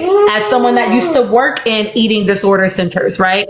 And so part of the experience is about them building community with one another, right? And so it is unfortunate that Ariana Grande is sort of at the center of it, because she is ultimately like a human, and it is still a conversation that should be had. I think the fear around talking about bodies at all is inappropriate. I think it is about the way in which you talk about it, because again, it's about pulling away from the individual person and talking about the actual disease of it, and not allowing it to be normalized for especially young girls, but even grown women, right? It's why twink culture, if we really want to go there, can also be harmful, because it's a very specific body type that you're supposed to have in order to be a twink, right? And this is why you see these very popular in that community, right? So, like, again, I do think that you have to talk about it. It's just about how you talk about it. But anyway, because I'm not gonna lie. Every time I see her, because like you could tell when somebody is naturally thin. Trinity is naturally thin. Kata's proportion are not giving that she's supposed to be this thin, down to the shoulders. to the length of it. It's not. I get worried a little bit every time I see her. I'm like, why? I'm seeing all her clavicle. I'm seeing her clavicles. I'm seeing her collarbone. I'm seeing her sternum. I'm like, I'm not supposed to be seeing all of that. Yeah. Anika, to answer your question, and then I'm going up to you, Cordelia's, and then Big House. Yeah, it is. It's a gay man, and it's a very particular body type, and sort of archetype, essentially. I'm sure you could probably even like put it into TikTok, and you'll see a bunch of videos about it. Okay, Cordelia's, please give me your thoughts, my love. So I really love Trinity, and what I find funny is, and I really like Anika too. What I found interesting is, I don't know if I go off subject, but what I observe is the way people voted. I found it weird that people are hate watching and petty voting. It's so weird. I don't understand that. It's like, if you don't like something, why not stop watching? There's something weird about it. It's like people love to be miserable. And I had to stop looking at the people talking, because they were like, oh, I ate this, I ate that. And I'm like, why all this rage for a show? It's like, there's something weird about all of this. I don't understand. Maybe because I'm sane, but so many people were like, I vote for Soul and this MAGA boy because why? I was like, it's crazy. But so many people did it and they were proud. So I don't know what's going on. I don't know what your thought out about this, because I was like, I don't understand. It's weird. It's so weird to me.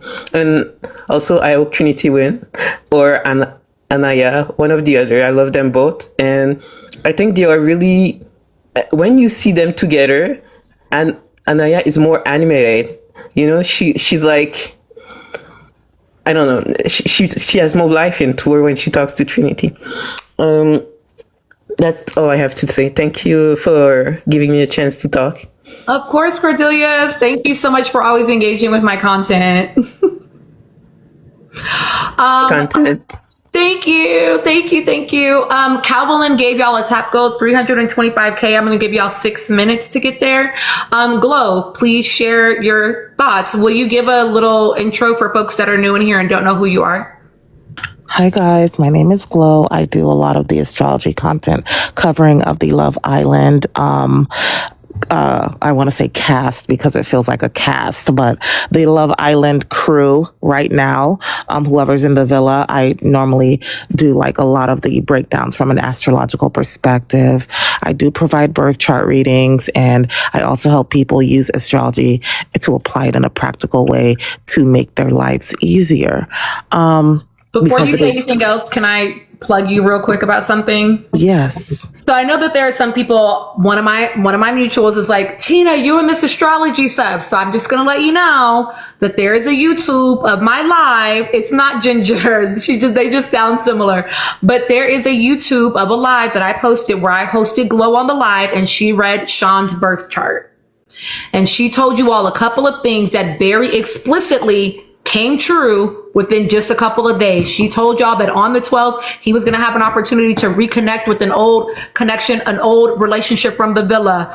She didn't know who it was, but she said it was going to happen. And then Sean got dumped, and then Bea got dumped from the villa, and then they reconnected. So I just want you to know, like, she talked about his mom and their relationship dynamic, which if you know how to read behavior, you can read what's happening in that relationship and know that Glow is spot on. She also said that when he got out of the villa, Anaya was going to be the girl that he felt like got away, that she was going to be the one that he said, oh, she was the catch. So just listen with an open mind is what I'm saying. Okay, Glow, go ahead. Thank you.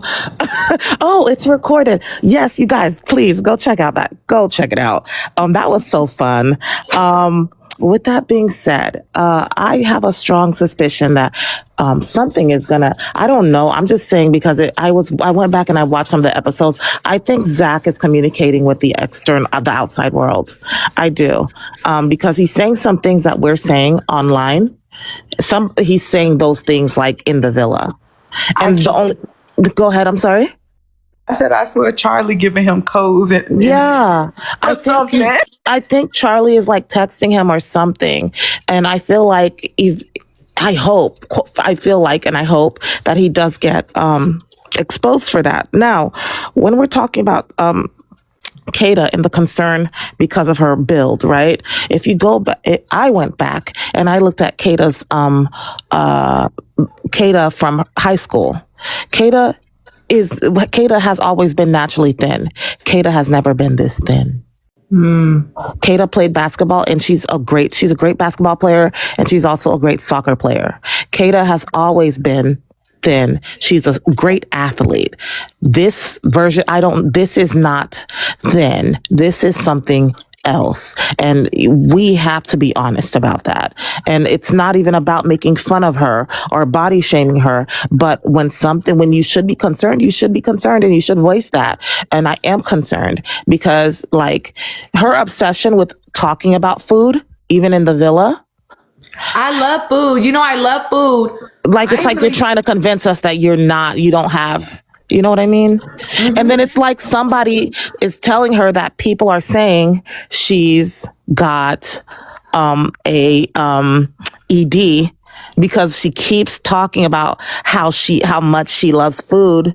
It's like she's trying to convince the audience, or for some reason, why like it's very odd to me. So that's another reason why I think somebody is communicating with the outside world, because the way and it would make sense that it would be her and him because of what he might possibly have access to. But when I went and I looked at Kata's images, her clavicle area, her shoulders, even the neck area, she has never been that thin as what we're seeing currently in the villa at all. And again, she's always been like, she looks like she's a size 2 probably in high school. She's smaller now than she was in high school.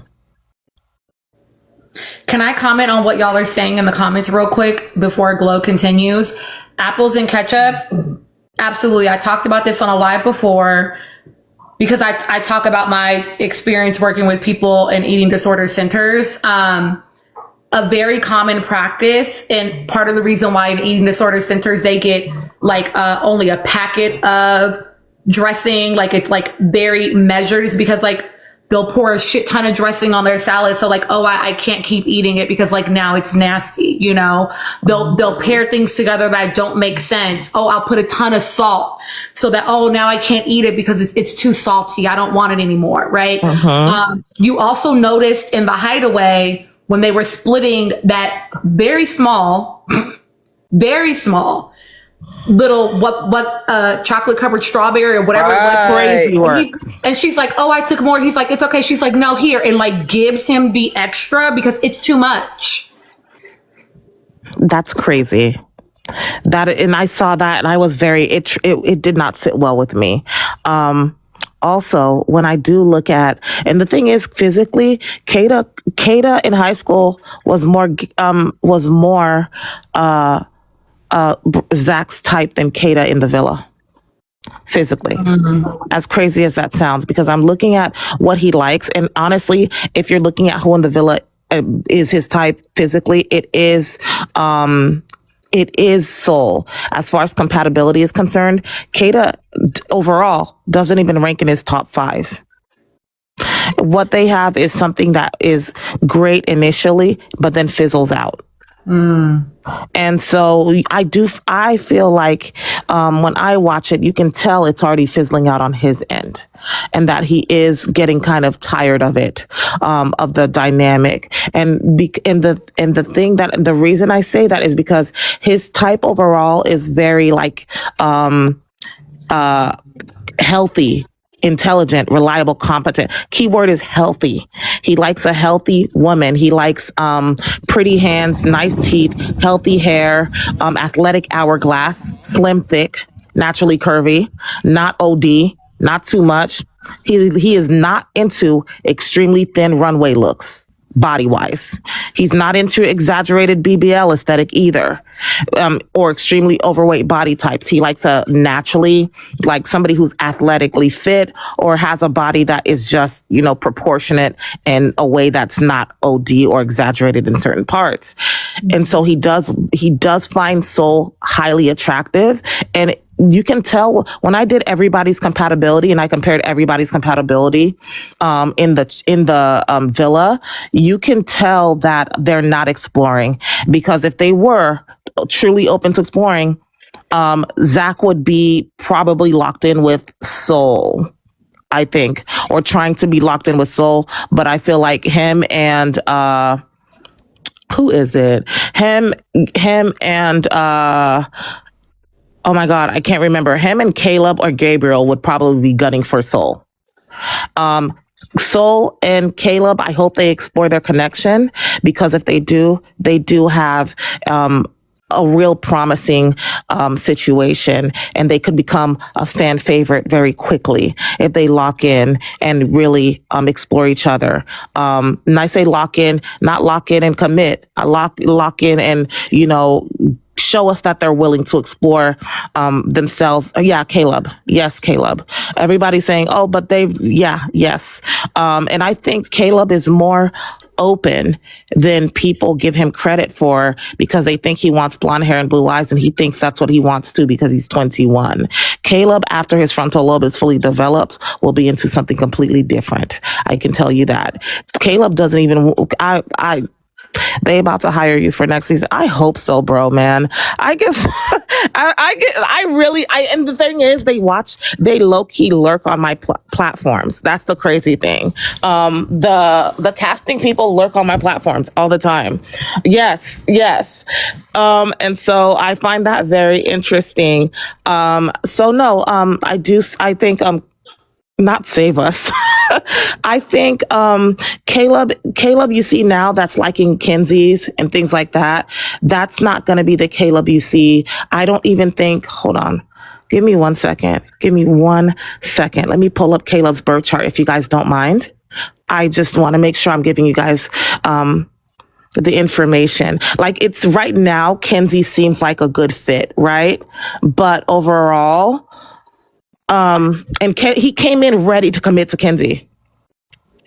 Kenzie is his number one in the entire villa, compatibility wise, and everything that he's looking for. But Kenzie committing herself to struggle love, Kenzie committing herself to chaos is, and the thing with Kenzie is Corbin isn't even in her top 5. Corbin is bottom 2 for her out of all the guys in the villa. Corbin is neck and neck with Sean. And on top of that, her and Corbin wouldn't last in the real world. It's giving fling energy. That's really what I'm seeing. Her and Corbin wouldn't last in the real world. As soon as he gets her, yeah, they'll hang out. Yeah, they'll have a moment, but then it would be a discard. Now, when I look at your boy Caleb's chart, his woman is somebody who doesn't even speak English as their first language. It's 14 degrees. Hold on, let me double check and make sure I'm giving you guys the right numbers. 14. Oh yeah, she not even white like that for real. It's giving, what's his Venus? Libra. It's giving tall, a taller, like 5'9" or higher, a little bit slim, multilingual. Libra, what else am I looking at? Curly hair. Dark eyes, dark hair. Yeah. But like a brown or darker situation. He's more open than they're giving him credit for. And right now he's just playing into what he's been indoctrinated to believe he should be, because he's 21 and he's from where he's from. And his family has a lot of people in MAGA in it. Go to Fifth House Readings, just like it is on my handle on .com, and you can click an audio reading. I deliver them within 24 hours, and you can also split it into 4 payments. So it makes it like $30 or something per whatever, which allows me to be true to my pricing, but also makes it accessible to you. So feel free to do that. We're talking about Caleb's chart, y'all. Yes. Yeah. Glow, Yes. did you? I know some people said it. They noticed that he was joking about talking to Anaya, which fit a lot of what you said. Yes. So about Anaya, being 5'9", a more like melanated complexion, that type of thing. He was like joking around. Yes. So with Anaya is Casey. probably his first time bumping into that archetype and being surprised that he's attracted to it like that. And then on top of that, he ranks top 3 for Anaya. The thing is, I don't know if I did that on a live I did that on a live, but I don't know if Tina was there. But there is a video about who Anaya's future person is going to be. And I said a lot of things about that person. And then when you look and I do the rankings, Gabriel ranks number 1. Anaya is literally wife energy for Gabriel. She ranks number 1 in his compatibility with everybody else in the villa. And it would be a peaceful, beautiful union. Not to mention, I said it would be somebody that either played soccer or a cricket or a something. Gabriel is a former professional soccer player.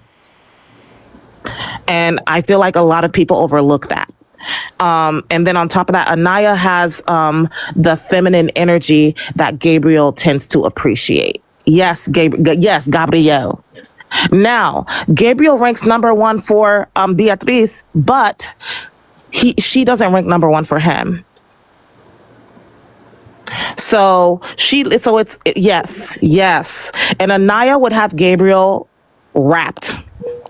And I think that's probably, Anaya would have Gabriel wrapped around her finger if he gave it a try, genuinely. But hey. Can I clarify something? Because I see what y'all are saying in the comments. Glow, can you clarify whether it is like explicitly Anaya or the archetype of Anaya, right? Like a girl that fits Anaya.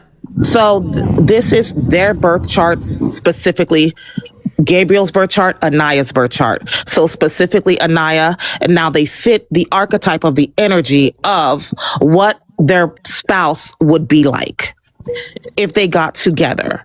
But I don't think that's going to happen, because in life, people are, subscribed to certain ideas and beliefs and things like that. And they think there's certain things they ought to be attracted to. The person who is in a more aligned dynamic is Jen, not Gabriel. Gabriel ranks number 1 for Jen. Jen does not rank number 1. Jen actually ranks bottom for Gabriel. She's literally right underneath Bea. So, yeah, that's all I have to say about that. You did.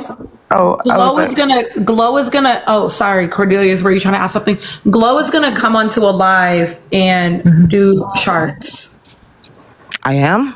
Okay. Yes. Whose charts am I doing? Oh, the villa? We'll figure it out, girl. Okay, I will. So what I will do, I will have the live concierge service up. If you want to, I think I'll probably do 4 or 5. I'll have 5 available, and you guys can line up for that. And whoever decides they want it's only going to be 5 slots that will be available on the website for you to go ahead and select for the next, whenever we decide to schedule it. And so, you guys will come up. I don't know if CJ usually be on your live. Is somebody named CJ? Yo, I made that boy. I made him cry. For real? Yeah, I did his birth chart reading, and I wasn't Aneka. I was there that day. Yeah, you did. I made him cry. He was like, I have to go back to Tina and tell her I believe in astrology now. When I tell you I had CJ gagged, CJ ain't left. Every time he sees me on live now, he's over here like chilling in my live. But like CJ literally was like, this is crazy. I've never believed in astrology. Then he had one of his friends come up, and I had that guy gagged too. He actually sent me a message about his friend, because his friend is more introverted, a little bit more cool, not as charismatic as CJ, but he was like, man, I got off that live, but yeah, I cannot stop thinking about what she told me. Like, yeah. But CJ, I had CJ gagged to the point that I knew what I had him switch.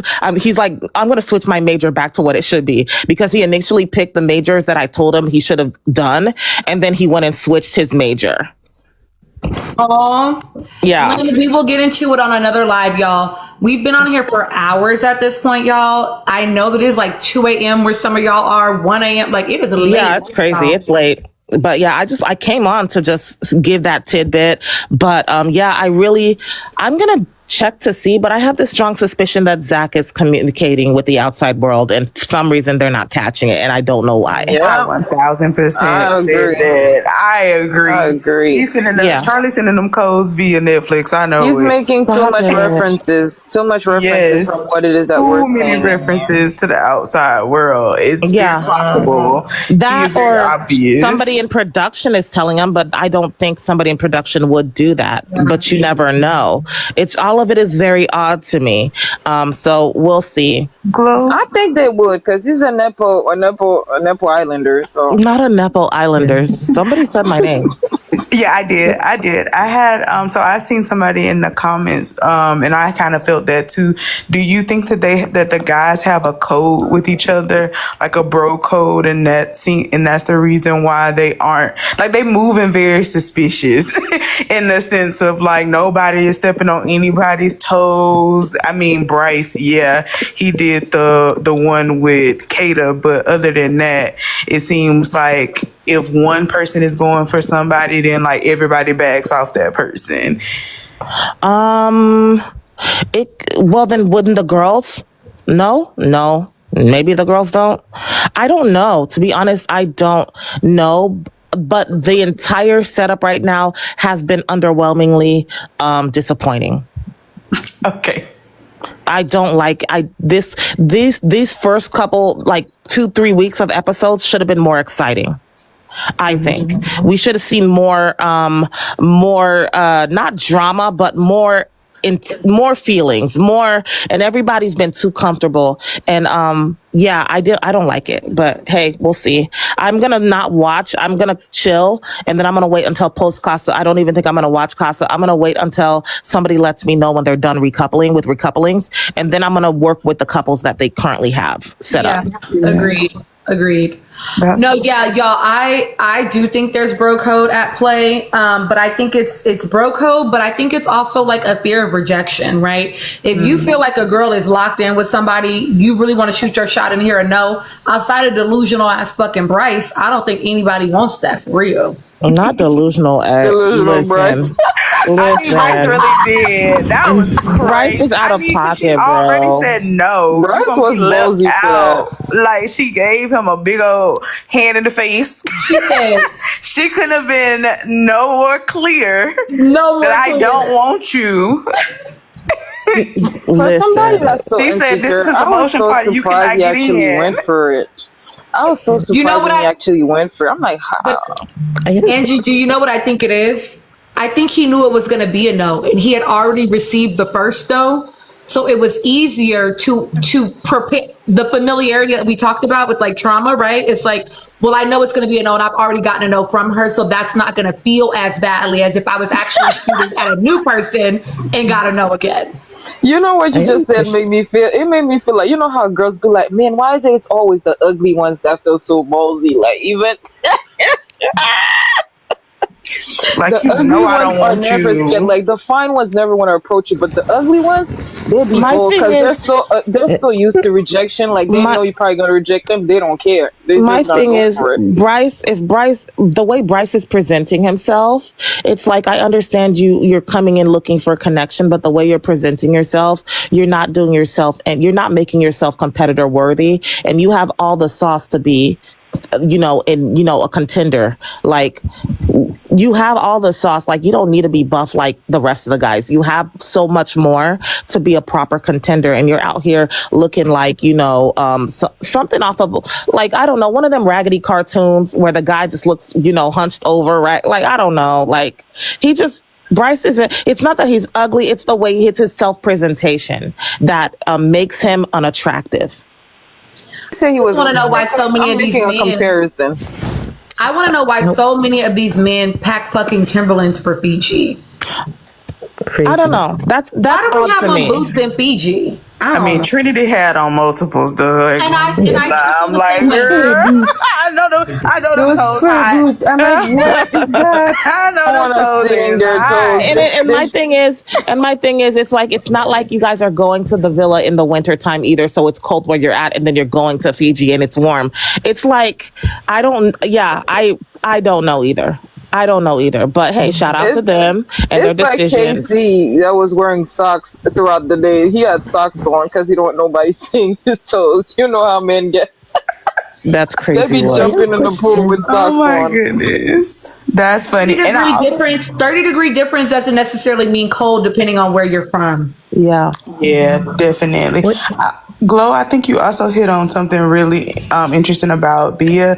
And I know Tina has said this multiple times that Gabrielle, did something for Bia. And I agree that, like, of course, you said she wasn't his number one, but he was her number one, if I heard that correctly. That is correct. And I do think that he did heal a lot. I mean, I bawled when she left. I ain't gonna lie.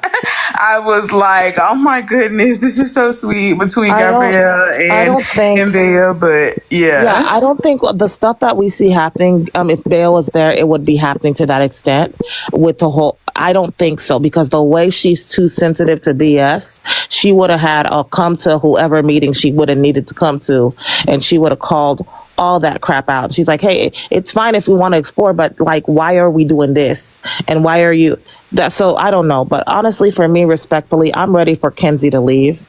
That's it. That's all. Yeah. Are you okay? So I'm like, Tina, how do you feel? I have a little hot take. What? Okay. I'm ready for Kenzie to. I've been ready, and I feel like now that she's coupled up with Corbin, with Little Stone, just. Perfect. It's time. Kenzie has to go. Kenzie, because she showed me that she's not a good human being. There's a lot of things I can tolerate as far as flaws in people, but what I saw was between her, and then I would like Jen to go after her. But what I saw, what they did, and the way they did it, and then you blame somebody's promiscuity on the brown girl, that's crazy work. That's crazy work. No, ma'am. No, ma'am. They got to go.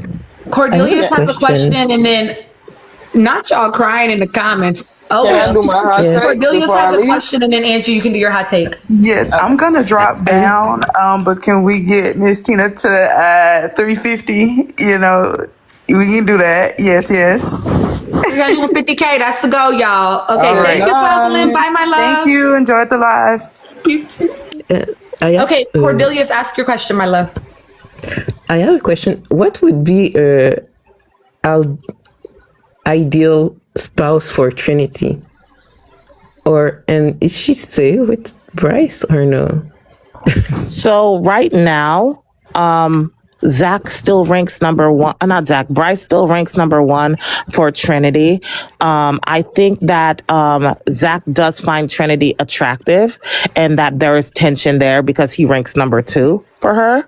And then I don't remember who ranks number three for her, but right now she is. As far as pleasant, I'm pleasantly surprised that her and Jen did choose people based on their birth charts in a way that aligns very well with their birth charts. So, not too much. Trinity, every time I turn around, somebody said, I think Trinity is bi. You know what? I wouldn't be surprised, because every time I turn around, Trinity's got a lore about some weird shit she done tried. She said, I tried the foot thing. I said, Trinity, girl, not a foot job. I mean, hey, there's good money in that. That said, though, y'all, I would really like y'all to stop trying to guess people's sexualities via the screen. Yeah, that's crazy Just work. let people tell you. Yeah, that's crazy work. I don't think she's bi. I don't know nothing about that, but I do know she's experimental, and I love that for her. She's a young and lit girl, and I love that for her. Yes, let her be free. Angie, your hot take. All right, my hot take is concerning Gabriel. I think we're seeing a little bit of microaggression from the production when it comes to Gabriel, especially when Beatrice was still in the villa. Because I know that this man is shallow, and I know that he's a kissing machine. I know that already, but I don't think he's as shallow as they make him seem. I feel like they only put him in our screen when he's doing some promiscuous thing on our screen. That's the only time we get to see him. I do believe he was having conversation, but they felt too lazy to even trying to translate what it is that whatever conversation that was going on between him and Beatrice. And even if like sometimes he'd be struggling with the English, I know he'd be having conversation with the other lady, Jen, because right now he's teaching her how to speak Portuguese. She used it in her letter. So I feel like they're picturing a picture of Gabe because of who he is and where he came from, and I don't really like that because even the guys are saying that he got personality. The girls are saying he got personality. So why are we not seeing it? Because of xenophobia. Yep. I feel like we are seeing it, but I do agree they are painting him as they're giving him, what is that guy that played Zorro? What's that guy that played Zorro back in the Antonio Banderas? They're giving him the Antonio Banderas vibe. They're like, hello baby. Yeah, but I will say this, Gabriel is way more layered than people give him credit for. He actually does have good, solid, stable vibes. And they are playing in our face with him. I do agree 100%. Yeah. Natasha said, why cast him if they're going to do this though? Natasha, because it's entertainment like that, and it would make sense that they would do that. They would do that with the black women, the way they've done the black women, and then the way they're doing the Latino men, considering the tone of things going on in America right now. That would make sense that they would be very comfortable to do that. It's not like Gabriel is a white man. The person that people with a narrative in mind. People with a narrative in mind. Yep. Yeah, the person that seems to be getting a decent edit right now is Caleb. And the edit that we're getting with Caleb is they're setting him up to be the winner in a way, because they're trying to make us feel sorry for Caleb that things are happening that way. My thing with Caleb is he's letting himself be instead of he's not calling Kenzie out. He will address certain things and then say, well, maybe I'm seeing things. And my thing is, say it for what it is. Stop playing around. But I understand you're younger, so I don't expect too much from Caleb, but I also don't feel sorry for Caleb too much. Neither. But they are making it to where America feels a way for Caleb. They're throwing them a PD party. That's what they're doing. They are, and the way his friends already have thousands of applicants for women signing up to date him. That's a girl. First of all, that's strange, and second of all, the boy looks like a regular white man to me. I don't see the appeal. He's not ugly. He's good looking, but that's an everyday Joe. What's going on? I think Caleb looks better outside of the villa. I feel like I don't know what is with their cameras or what is with the air over there, but the minute people get there, man, some people, it just doesn't do well with their skin and their pores. But then when I look at Caleb's images and videos of Caleb outside of the villa when he's home, Caleb looks actually, rather appealing-ish. Not to me, but I can see why white girls like it. To me. No, not to me. He's close. I mean, if I want something that looks like Caleb, I'm going to go to Sweden where they look the best. I'm not going to go to South Carolina or where the hell he's from. I don't know. I think the humidity in Fiji be fucking these people up, low-key. Yeah. Listen, somebody's saying that Caleb is their favorite right now. What has Caleb shown you on screen for him to be your He doesn't. I haven't really seen his personality like that. I'm not gonna lie, it was a cute moment when Caleb and Melanie did the pinky swear. I thought that was so cute. I was like, that's cute. Y'all be moving for everything. Yeah, but I don't think Caleb himself. I'm not moved by Caleb. I feel like he's just he's a kid in a villa of other people. Exactly. Man, Gigi, I think not Gigi. I mean, Tina. I think I think they're coming from a place that they hate everybody so much that he's the one that they hate the least. So let me say this because both of you two people have now said it. Caleb is the least problematic. You haven't seen anything from Caleb and it's not problematic. Number one, but number two, let's keep it a P. That man. I just don't like weak men, because that man sat and told us every day in that fucking villa for the 3-4 days he was there before they did them goddamn letters, right? Oh, I need to step it up. Oh, I don't know. Maybe maybe she's into him. Oh, I need to start pulling just people moping around. Like it's giving fucking Austin, and Austin got on my nerves last season. So I'm not moving for this man, Caleb. No. Like it's giving. I would give Caleb a little grace.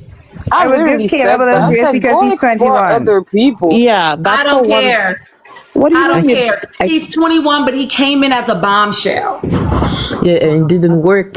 He didn't do the work. It's like he was getting a just the promotion shell to without the somebody who doesn't explosion. work. He was the shell without the explosion. Okay, let's give He him a didn't little talk to grace. none of a girl. No, Caleb definitely. I get it. He's young, but I also I don't believe that man has never talked to girls before. So Caleb is the white version of Corbin. Okay, so Caleb is Wait, listen. So he's to robot. What, he's a no, robot. no, no. Well, then. if y'all would let me finish talking, I would gladly expound on it. Give me 1 minute, please, y'all. I love y'all, but damn. Listen, what I mean is, he in white society, Caleb is considered top ranking, like somewhat very much more attractive, especially in like small towns like Ashboro. Have you heard of Ashboro? What is Ashboro, y'all? Anywho, that's besides the point. So I think he's used to being preferential in those dynamics, and he's blonde, and he's most of the guys, if you see a man who's blonde, he's not coloring his hair unless he's a gay guy, that is a blonde white man. Caleb is not, he's not used to having to have much of a personality. Okay? He is used to walking into the room as a blonde white man and being deemed attractive. He's not used to having to do too much, especially with the girls that like the country music and the Taylor Swifts and the hoe down, po down, whatever, whose bed have your boots been under kind of bitches. I'm just saying, like, that Caleb don't have to do too much.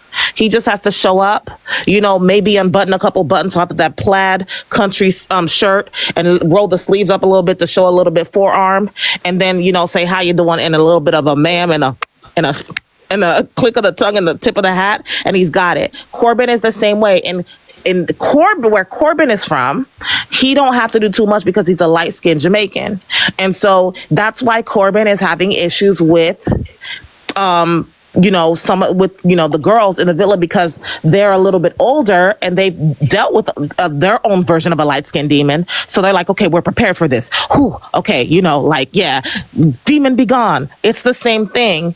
Caleb is younger. So like, he's like, what, 3-4 years out of high school?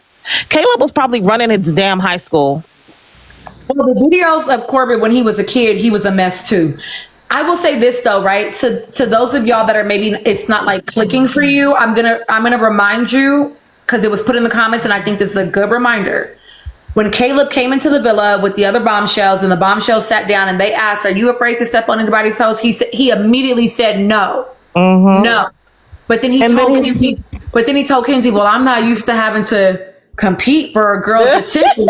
And then he sat in the corner sucking his thumb until that fucking letter writing thing. So absolutely, he is accustomed to, he thought he was not afraid to step on toes, but he didn't realize how much he's accustomed to privilege of just being preferred in the spaces he walks in. And that wasn't true this time. They was all shoving him onto Kenzie, and Kenzie was kind of getting her hot girl summer on with Corbin.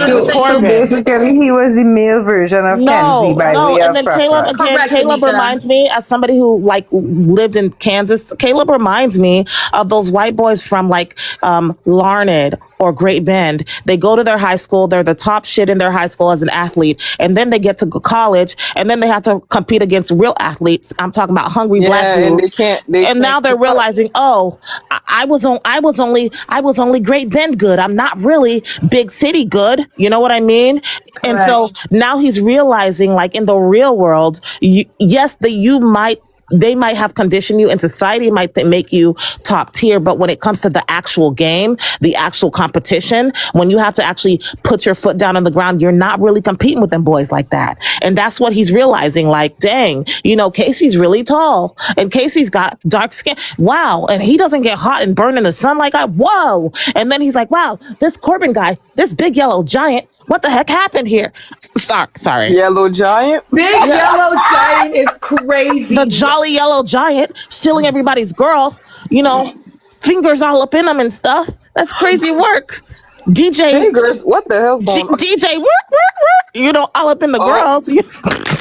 You know, and he's a DJ, a badge DJ. That's crazy work. How do I compete? Oh, it keeps on getting worse. How do I compete with that? Like, and then fucking Sincere. Wow, and he's got all that freaking hair on his head, and his skin is ruddy, and he has the glowing bicep. Like, whoa, wow, like G. Willikers, Batman. Like, yeah, come on. Yes, like, that listen, sounds like he's having it's not. Listen, I know He's that in a y'all are trying to. crisis. I know some of y'all are bringing up his age. I need y'all to be for real. It's not about that man's age. That man thought he was going to come in and have an easy time because he is accustomed to having an easy time. You don't have to guess. He told it to you. He told it to you. I'm not accustomed to having to do this. He said that. So it's not about him being 21. He thought he wasn't going to have to work hard. And then he got in there and realized he was. And he couldn't keep up. Yes. And then he lost his momentum that night, Tina, because like when the girls pulled him for a chat and they were shoving him towards Kenzie, he should have said something else like, yeah, she's very attractive, but I want to get to know you all beautiful ladies. Correct. He didn't say nothing. He just kept smiling at Kenzie crazy ass. Just and then he was like, you're really pretty, Kenzie. Like, no, why would you... The moment you started like focusing on her, Corbin you lost already your told momentum Kenzie with that. the girls because they were excited to see him because he's not ugly on the eyes. They were excited to get to know him, but he never put his best foot forward and he lost his momentum because your momentum was the element of surprise. They were not expecting you. Yeah. They were down and they were mad at their own guy. That was your time because their own man was out here tonguing down the bombshells. That was your time to slip in and make something shake, but you're so boring.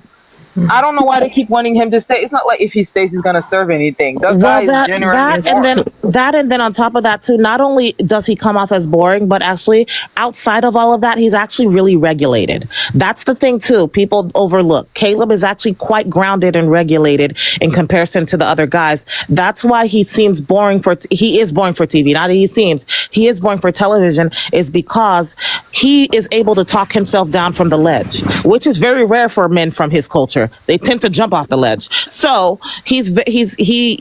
Hold on, Aparabea, absolutely not, absolutely not. We do not dick ride the patriarchy in my lives. I understand that you may not understand how you are dick riding the patriarchy with that comment, but we are not going to do that in my lives. Saying that girls mature early and boys take a while, that is absolutely nothing but the fucking patriarchy. That is social conditioning. That is not biological. We are not doing that in my life. We are not making excuses because he is 21. He needs to step the fuck up the same way the 22-year-olds and the 23-year-olds and that motherfucker have to step up. He ain't that much younger than everybody in there. No. Keep it being. Literally. He's not that much younger. The oldest girl in there is 24 fucking years old. He's not that much younger than anybody. And to get onto this idea that, oh, well, the girls are just so much more mature than him. No, that is social conditioning that forces girls to grow up earlier than boys. But it's not biological. It is not inherent biologically. Girls are not mature earlier. They're just held to a higher standard and have been given more accountability earlier. That's all it is. We're not mature. I never use that excuse. Honestly, it's upsetting because I feel like it's excuses for men. I don't make excuses for men. Yes, it's true. Can I ask a quick question to you? Oh. Yes. Okay. So I'm like someone that's only seen like a few other seasons of Love Island outside of this one. I know there's people that have watched like every season of UK, every season of like USA.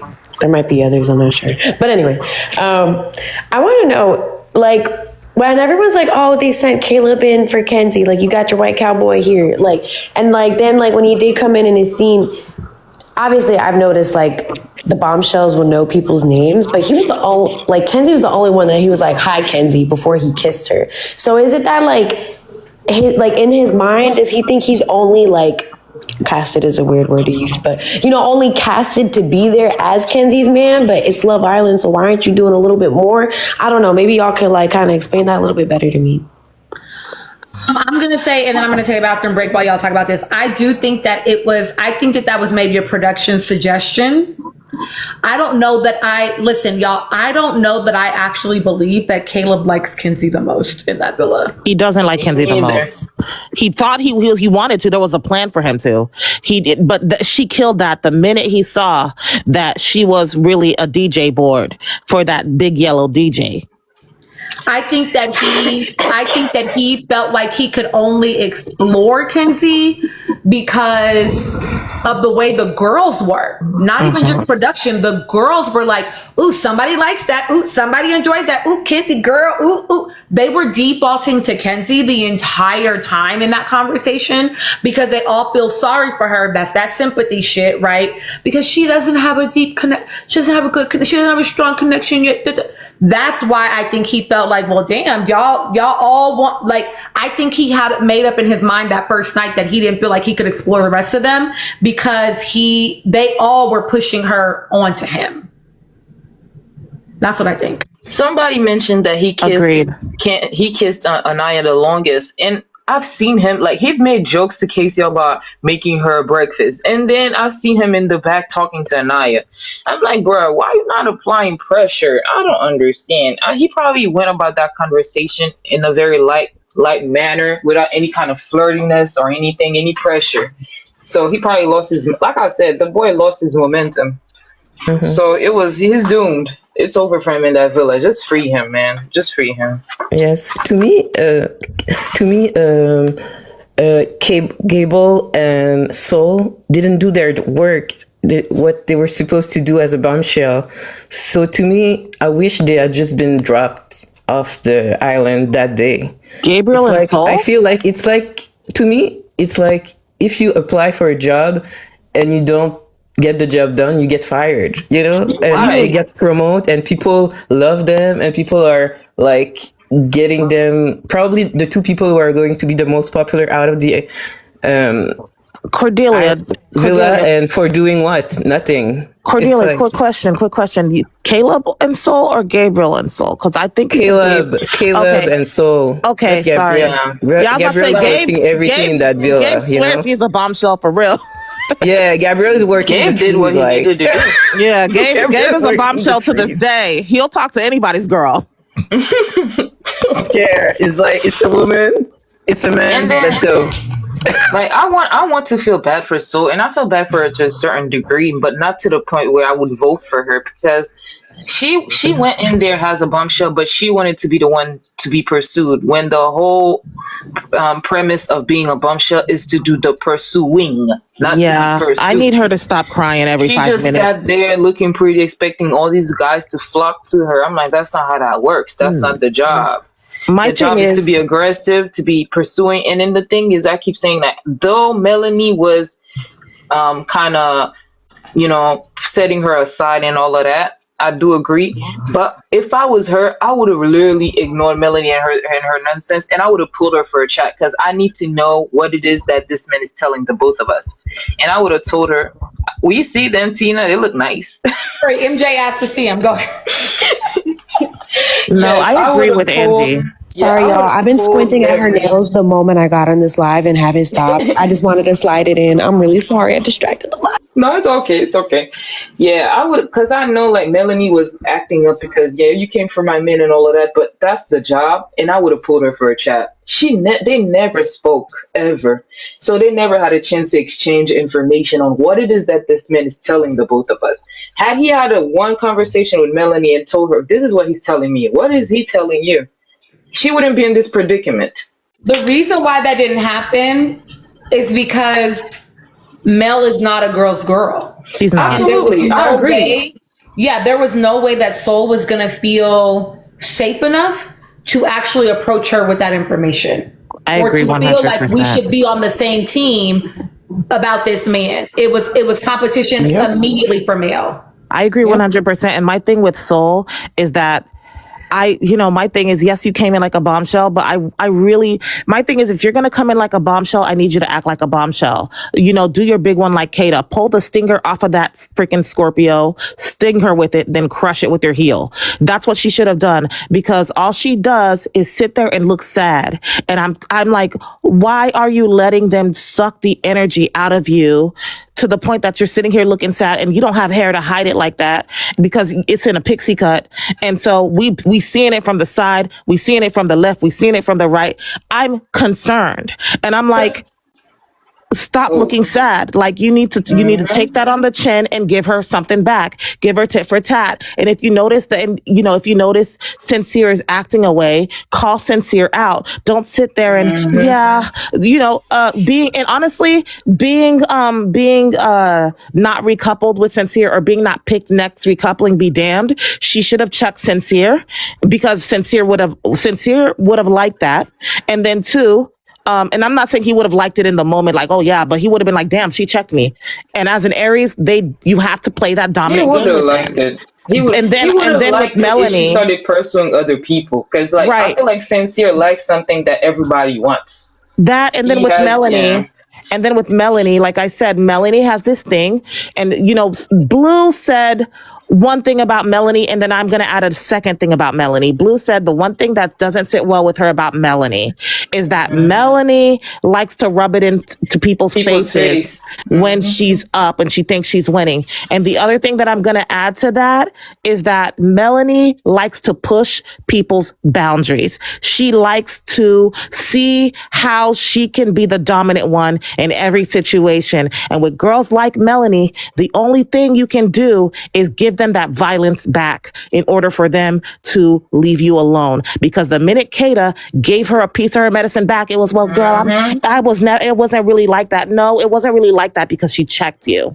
And so was in the hotel. She saw that happen. You should have taken your freaking, what's the word? Your pointers, girl. You should have used that. You're taking your notes. Yeah. You see, she's a pushover. Like she can't take it. She can give it, but she can't take it. Yeah. I would have pulled her for a chat. That's all I know. One thing about me, if I know some bitch hate me, that's when I instigated the most. I'm gonna make you talk to me. That, and I would have been even worse than Kata. I would have been super open and nice to Melanie. Every time Melanie did something, I'm like, oh, hey, bestie. Hey, hey, bestie. You wanna go for a little chat? Hey, girl. Hey, boo. What's up? We got the same type. We like the same type. We want to go for a little oh my chat? God, Yeah, sister. I would have rubbed her in her face. She would have had caring every little thing that we are wearing. Sister. Because I would have played with that girl. It for her sake. I would do it for mine because I'm trying to get into the nitty gritty of what is it that this man is telling you. Because you did watch this man lie. You were watching it like the rest of us. You see that he's a compulsive liar. So why would you believe him? Homegirl was lost in the sauce. Like she truly believed everything that he was feeding her. Why? When he did such a quick switch up on somebody that he was coupled up with. But that's how you can tell that they're all young too. It's the way they're moving. Yeah. And I also told y'all that I think that there might be a little, she might have feathers because the fact that you like what it's giving is like, I'm not like other girls. She might have feathers. The aviary family. Just typing. I'm taking that. Very bad. For a second, I'm like, it's feathers, and I'm like, oh shit. The aviary family is a very vast family of avionic creatures. That's funny. Taking aviary family as well. Thank you. Right. Yes, you're right, Tina. Like that whole laid back attitude that she has, it's boring. Like, and she might just be a flightless bird. We don't know. Just like, yeah, I think that's it's so giving dodo bird. She don't fly, dodo. Wait, question: do y'all think the Love Island experience might be a good wake up call for some of the Love Island crew, like Melanie? I feel like Kata shook her ass up a little bit, and I'm gonna say, not all her behavior, but her behavior is improved. I'm not gonna lie. I don't think her behavior's improved, MJ. I think she was coupled up with someone she didn't like as much. Right. So you think she was just keeping it in line because things were going down for her? I just think that she didn't have a reason to get riled up. She was not in a couple with that man, right? So how you gonna really get tight? She didn't really like Corbin like that. So do you think Kate is just like forgiving? Because I've been seeing them have a little friendship. Hold on. What'd you say, MJ? Oh no, I'm just saying that like I've been seeing her and Kata have this friendship like in the, you know how like Love Island has like their own Twitter account and they'll like post the pictures that they take on their cell phones. I feel like I see so many moments between them. So I'm like, did y'all really genuinely hash things out? That's because Kata sunned her. Kata dominated her. Thank you. Yeah, she doesn't like Kata. Kata said heel, and she laid down and rolled over and and showed her belly. Yeah. Yeah, but like I was saying, I love she's this. giving her. I love y'all takes. I love it. Her and Corbin gives Huda and Chris. That's why when Chris was gyrating all over Shelly, Huda was like cheering it on because she was never fully invested into Chris. Had it been Jeremiah, she would have lost her shit. And her Jeremiah is sincere. That's what Which is crazy. Give it back. I feel like Kata doesn't have beef with Melanie. Melanie's beef was always one-sided. And so it was going to be easy for them to make up because literally all that Kata had to say was like, girl, one, she checked her, right? She let her know you can't just come for me because I'm going to shoot back. Number one. She ate that. And number two, she ate that the fuck up. Well, why'd you say that he needs to upgrade from? She was immediately insecure about what that meant. Whole time Kata ain't stopped. Mind you, it's like day 3, day 4. You said what? That was like day 3, day 4. Like, yeah. So it's like, and she ain't stopped putting her lips on Zach's body yet. She is not thinking about sincere, okay? And so it was always going to be easy to make up because Kata didn't have no beef for real with Melanie. So once Melanie submitted, it was going to be done. You know what I mean? And Melanie's karmic consequence is Kenzie. When you look at where Saturn is sitting in Melanie's birth chart, her karmic consequence is Kenzie. Ah, shit. Oh, excuse my language. Damn. Because of how, one, she did all that stuff to Kata. Kata checked her. So Kata passed her test from Saturn because Kata's test from Saturn is how do you deal when you're faced with conflict, when you're faced with a bully. And Kata been passing that test for quite since high school. As we can see per the videos. And so that was the wrong person. Angie, hold on. That was the wrong person to apply pressure to. So then she gets the villa, she does that, she fails because she gets sunned by Kata, and then she gets recoupled because Soul comes in, and part of it too is she's not controlling her emotions, and that's another lesson she has in her birth chart, being grounded. So she's failing multiple tests, and then she deals with the same thing she did to Kata, Kenzie is now doing to her. Yeah. Angie, what's up? What did you want to add? Yes. So my pushback on that is like, I don't think Kenzie is Melanie's karma just for the simple fact that Melanie didn't know that she was competing with Kenzie. It's Kenzie that's competing with Melanie. This whole thing is happening. But I mean, kind of exactly the same as what was happening with Kata and Soul. Yeah. Melanie was in a one-sided beef with both of them the same way Kenzie was in a one-sided beef with Mel.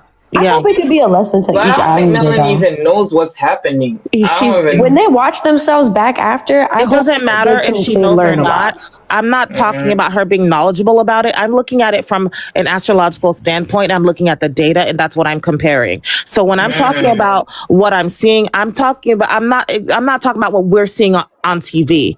I'm talking about how it's playing out and why it's playing out the way that it is playing per astrology. So it doesn't matter if she knows or not. It matters that I know, because I can see it, that this is why it's happening that way. And sometimes we don't understand certain things, like what we're seeing, until we look at the charts. It's crazy. Okay. I'm going to say one final thought and then we're going to be done, y'all. So Jim X Jim, I think the Soul beef was kind of mutual. I disagree. I think that Soul came in doing what Bombshell's supposed to do. Yes. Sincere was pulling Soul, right? Soul said, I think that you should be the one to share with her because that's your coupling. That's like, and when Melanie said, I don't want to fight with you anymore, Soul, I don't want to, and Soul just kind of stood there letting her talk. And she said, it just kind of felt like an energy, was like coming at me. And she's like, yeah, Melanie was coming at that girl intentionally. And with I'm saying the reason I feel like we know that is because the first night, it was not that way. Them girls was giving Jen and Soul a goddamn tour of the Villa, Bea and Trinity, right? it wasn't until it was clear that Sincere was going to potentially be interested in Soul that we then see a shift in the way that the villa is acting towards Soul and Jed, right? That started pretty much the very next day, right? That night, it was not that way. And so I do think that once she got over my man is mad at me, then she was like, well, now I have to be mad at Soul. And I think that it was just, Bea called them bitches. What? I think it was also like, once it was no longer her focus being on them, like her being focused on Sincere being mad at her, it was about, 375, y'all. It was about her, having beef with Soul because how dare you come in to take my man, as though that's not quite literally what is supposed to happen. The shiny objects. Oh, I mean, I guess. I think that's what they're referring to. The shine. I don't remember verbatim what Bea said, but I'm guessing. Me neither. I don't remember what she said either. She said new shiny toys. That Bea called Jen and Soul bitches and shiny toys. When did she call them bitches? In a confessional, I think. She said did it call like them bitches, to the side, but not she to their didn't face. dwell on it. She only said it once. It wasn't something she kept going back to. She only said it once. Oh, the chisme scene. I was too thrown off by all that rolling around on the ground and screaming and jumping up and down like you were so excited about this chisme when you know your feelings is hurt. I couldn't even focus on nothing else they was talking about, child. Like it was too much goddamn performance happening. I was like, what the hell is going on? But okay, I love y'all down. It's late as fuck. Okay. Yeah. It's time to go to bed, guys. All right. Good night, Tina. I love y'all. I will not be live tomorrow night. I'm sure it's my son's 14th birthday, so we will be doing family shit. So I'm sure Bad will probably be live though. So go hang out in the Badlands, y'all. I will see y'all on Friday. Bye. Good night. Thank you. And happy birthday to your son. Thank you. Thanks, y'all. Happy birthday. Bye.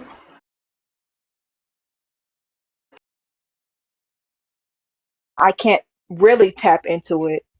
That's a limitation in my opinion. Like in my opinion, Bunny is like an exception. It's like that dog it saw the potential but realized it couldn't reach the actual